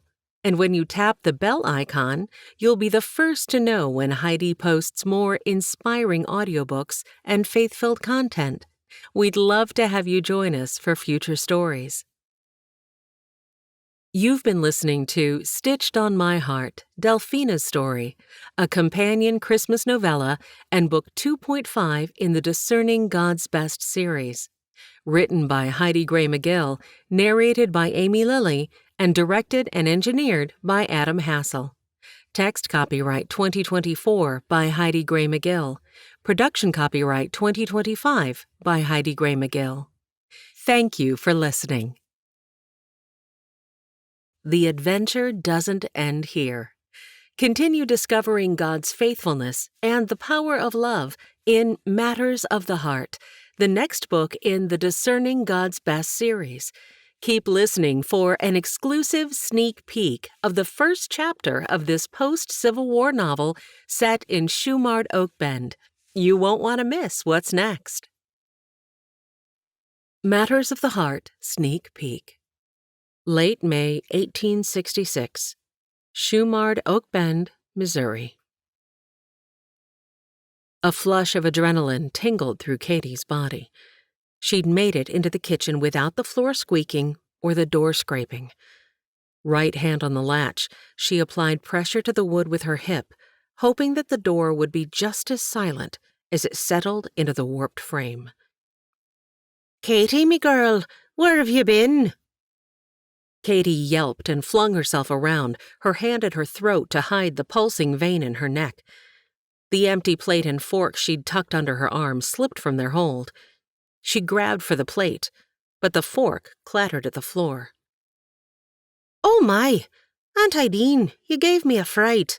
Where have I been?" Katie's voice rose in pitch. "The barn." She felt a flush cover her cheeks and bent down to retrieve her utensil, hiding her face, hoping Ideen would think the redness in her cheeks was from the exertion of the movement. When Katie peeked up, she spotted Ideen's familiar reddish-brown eyebrow lift, letting her know Aunt Ideen expected the rest of the story. Katie set the items down, then busied her hands with making tea. "Care for a cup of tea?" Katie's heart raced, and she could not quell the fluttery feeling in her belly. "That, and an answer." Ideen sat and folded her hands in anticipation. Katie's posture stiffened.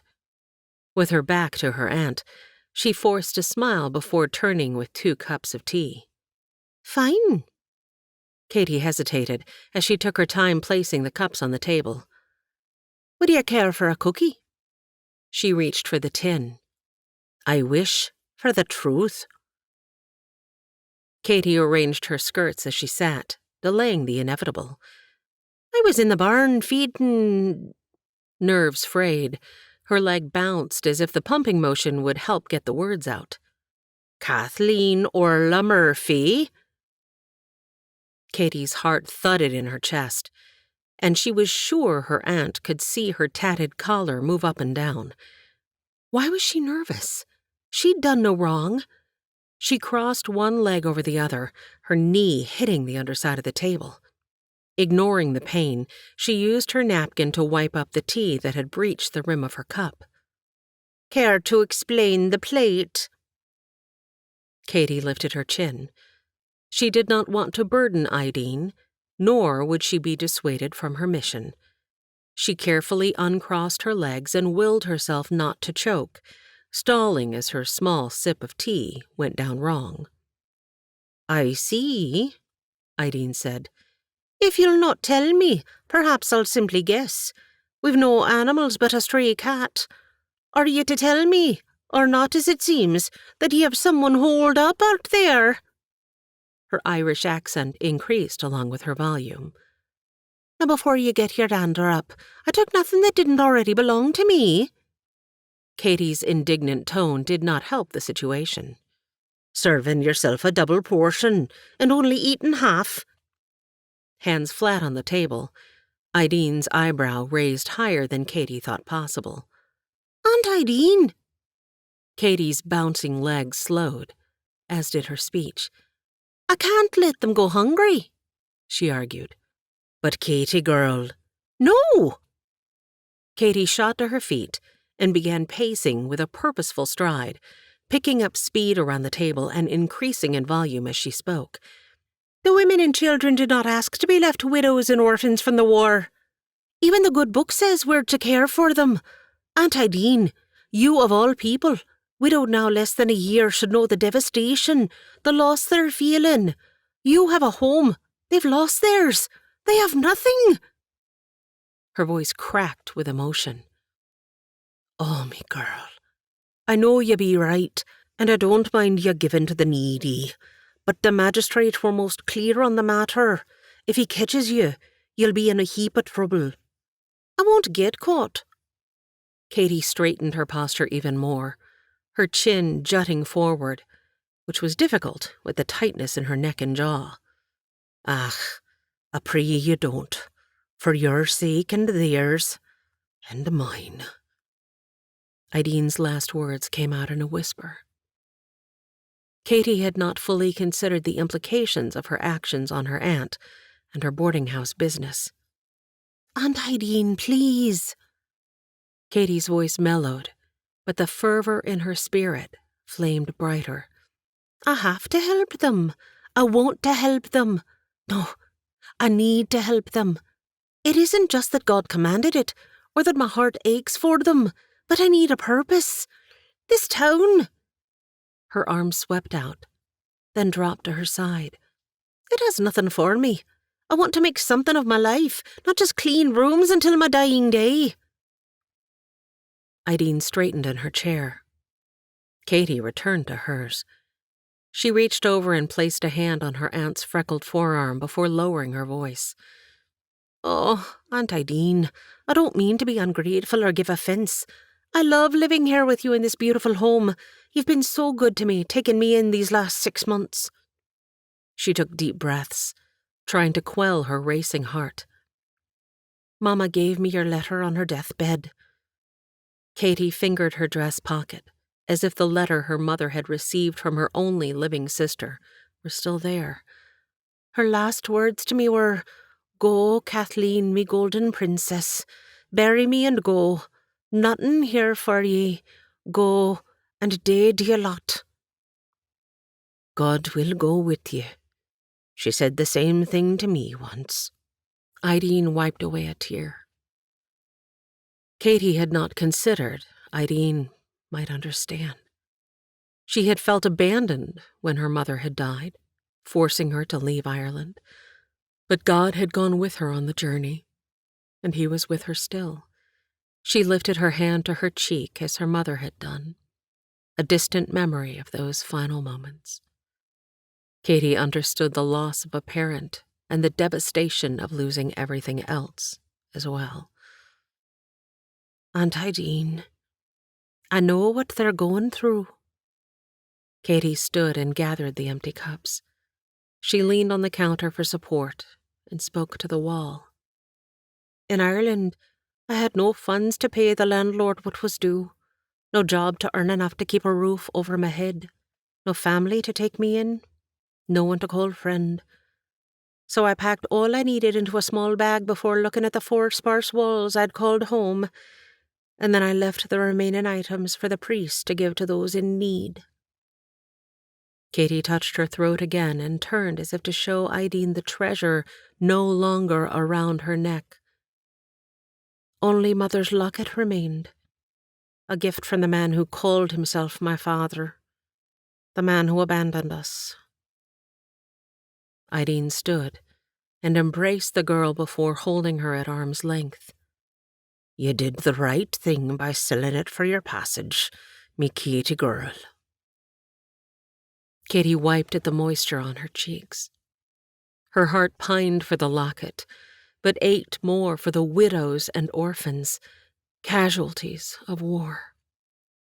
Their dull eyes, thin frames, worn clothes, and defeated demeanors reminded her of the plight she'd been in less than a year ago. "I have to help them, Aunt Ideen. These women have lost their husbands, homes, and hopes. They came to Shumard Bend, praying it would be a place of refuge. And the children," a sob escaped, "they've lost more than I ever endured." Katie's deep intake of air cleared her focus. "If I had the resources, I'd open an orphanage. I've been thinking and praying about it for quite some time. You were the crooked one when you first came to America. Please, Aunt Ideen, I know I can do it. Give the women jobs, raise the children, provide schooling. I won't be discouraged. I won't back down. I know you think it's too much for me to handle, but I must. Don't you see? I must." She would not allow a lack of support in any form to keep her from doing what she knew was her calling. She'd continue helping those in need, one at a time and in secret if need be. One side of her mouth lifted. Her father had been closer to the truth than he'd realized. "You'll not be anything more than a wench, girl. With your looks, you'll have plenty of young'uns to care for, and not a moment for yourself, nor a home to call your own." Her father's voice was as clear as the day he'd hurled the slurred insult. She would have lots of children to raise. They would just not be like he'd thought. Or I'd desired. Brushing her hair out of her face, she felt warmth. With such a flush, her freckles would be more pronounced, but it couldn't be helped. A lack of concern for the plight of those considered undeserving lit a fire in her belly. Ideen rose and placed the dishes in the basin. Seems to me you need to think this through and get rid of some nervous energy. I've the answer to both. Laundry. Ideen winked. Katie sighed but followed her aunt outside. They boiled, soaked, scrubbed, rinsed, wrung, and hung more sheets and towels than Katie believed one family could own. They'd not yet started on their clothing, yet she was exhausted. Even so, her temperament matched that of the boiling water. If she didn't get this off her mind, she'd burst and pop like the air coming from the bottom of the large cauldron they were using. Help me hang these so I don't drop them in this dusty yard. Ideen looked at the cloudless sky. This weather will dry our laundry in no time, but it's not doing our kitchen garden any favours. Katie bristled. She'd had enough time to formulate all manner of responses to any question Ideen might ask, and was waiting for the opportunity to get those words out of her mouth. Her aunt only wanted to talk about the weather. Would they never finish their earlier discussion? Ideen handed her one end of the large sheet. Now, let's finish what we were talking about earlier. So far, you've told me how you feel, but not how God feels. The wind blew the end of the sheet out of Katie's hand as quickly as Ideen's words blew all the answers from her mind. She grabbed at the sheet and caught it before the fabric hit the dirt, but she wasn't as successful with the tirade she'd worked out in her mind. How God feels? Haven't you taken this to him? Ideen asked. Well, of course. No, she hadn't. She'd told him all the details, but she hadn't asked him what he thought. Her exhale came out like a bull giving a final warning. Come to think of it, she had talked to God. The good book said to help the widows and orphans, and that's what she was trying to do, But everyone around her thwarted her efforts. She shoved a pin over the next sheet, attaching it to the line as if securing her resolve. If I'd been born a man, I'd give the magistrate a good wallop up at the head, she added. Knock some sense into him. He's a typical male, placating me with words while never intended to fulfill his promises. Renewed anger and energy filled her. Ideen peeked around the bath towel flapping in the breeze, eyes wide. Katie ignored the stare. Do you know what he said? Katie arched her back to mimic the magistrate's rotund form. Little missy, you have a heart of gold, but you don't need to be worrying your pretty little head with the likes of those who should have made provision for such circumstances. Katie's exaggerated imitation of the magistrate worked on her aunt, who bit her lip to suppress a laugh. Can you believe he said that? I nearly choked, trying to hold back. How thoughtless, how unfeeling, how unchristian. And he didn't stop there. Oh, no. Katie bobbled her head and resumed her mocking. You seem to be the type of person these people can trust. I'd be much obliged if you'd use your influence to encourage them to be on their way. She waved her hand flippantly, as he had done. We don't need them settling down here and asking for handouts. If we build an orphanage... Katie jammed another clothespin on the line and took deep gulps of air before continuing. By the time he'd finished, my jaw hurt and my skirt needed a good pressing. Even my toes ached from curling up inside my shoes. I did some serious praying right then and there. Can you believe the gall of that man? It took every ounce of willpower to hold my tongue, but my body language had a mind of its own. I didn't need words to silence the magistrate. He understood my meaning quite clearly. Joyous laughter filled the air as Ideen wiped at her eyes. Acushla McCroy! Oh, my heart's beloved! Ideen's endearment did not slow Katie's words. The magistrate might be well loved by this town's people, but he's met his match with me. That man's wife must be namby-pamby if she puts up with his thoughts that a woman is not capable of more than cooking, cleaning, or... Katie blushed, stomped her foot, and stood ramrod straight, skirts clenched in her tight fists. I will not allow a man to dictate what I can and cannot do. I will stand up for the least of these, as it says in Scripture, even if I have to do it on my own." Arms akimbo, chin jutted forward, she stood resolute. "You've got your mother's stubborn streak, and your father's reckless nature. You'll need to be choosing which path you plan to follow." Katie felt rage continue to surface. She bit her tongue, desperately working to keep from lashing out at her aunt's insensitive remark. Ideen lifted her palms as if in surrender. "Ah, that got your attention. Truth is, I hope you choose neither path. You've shared your thoughts, desires, and plans, but you need to listen to what God would have you do. It's His path that matters. No matter what I, the magistrate, your father's words floating around in that head of yours, or anyone else says, your heart should only yearn for what God has to say." Katie's shoulders slumped, and she sighed, releasing the pent-up emotion like the release valve on the new-fangled pressure cooker she'd seen advertised. All the steam of earlier evaporated, and she inhaled the dry air around her. Ideen was right about wanting to hear from God, but He'd been silent. Even with all her planning, she felt directionless.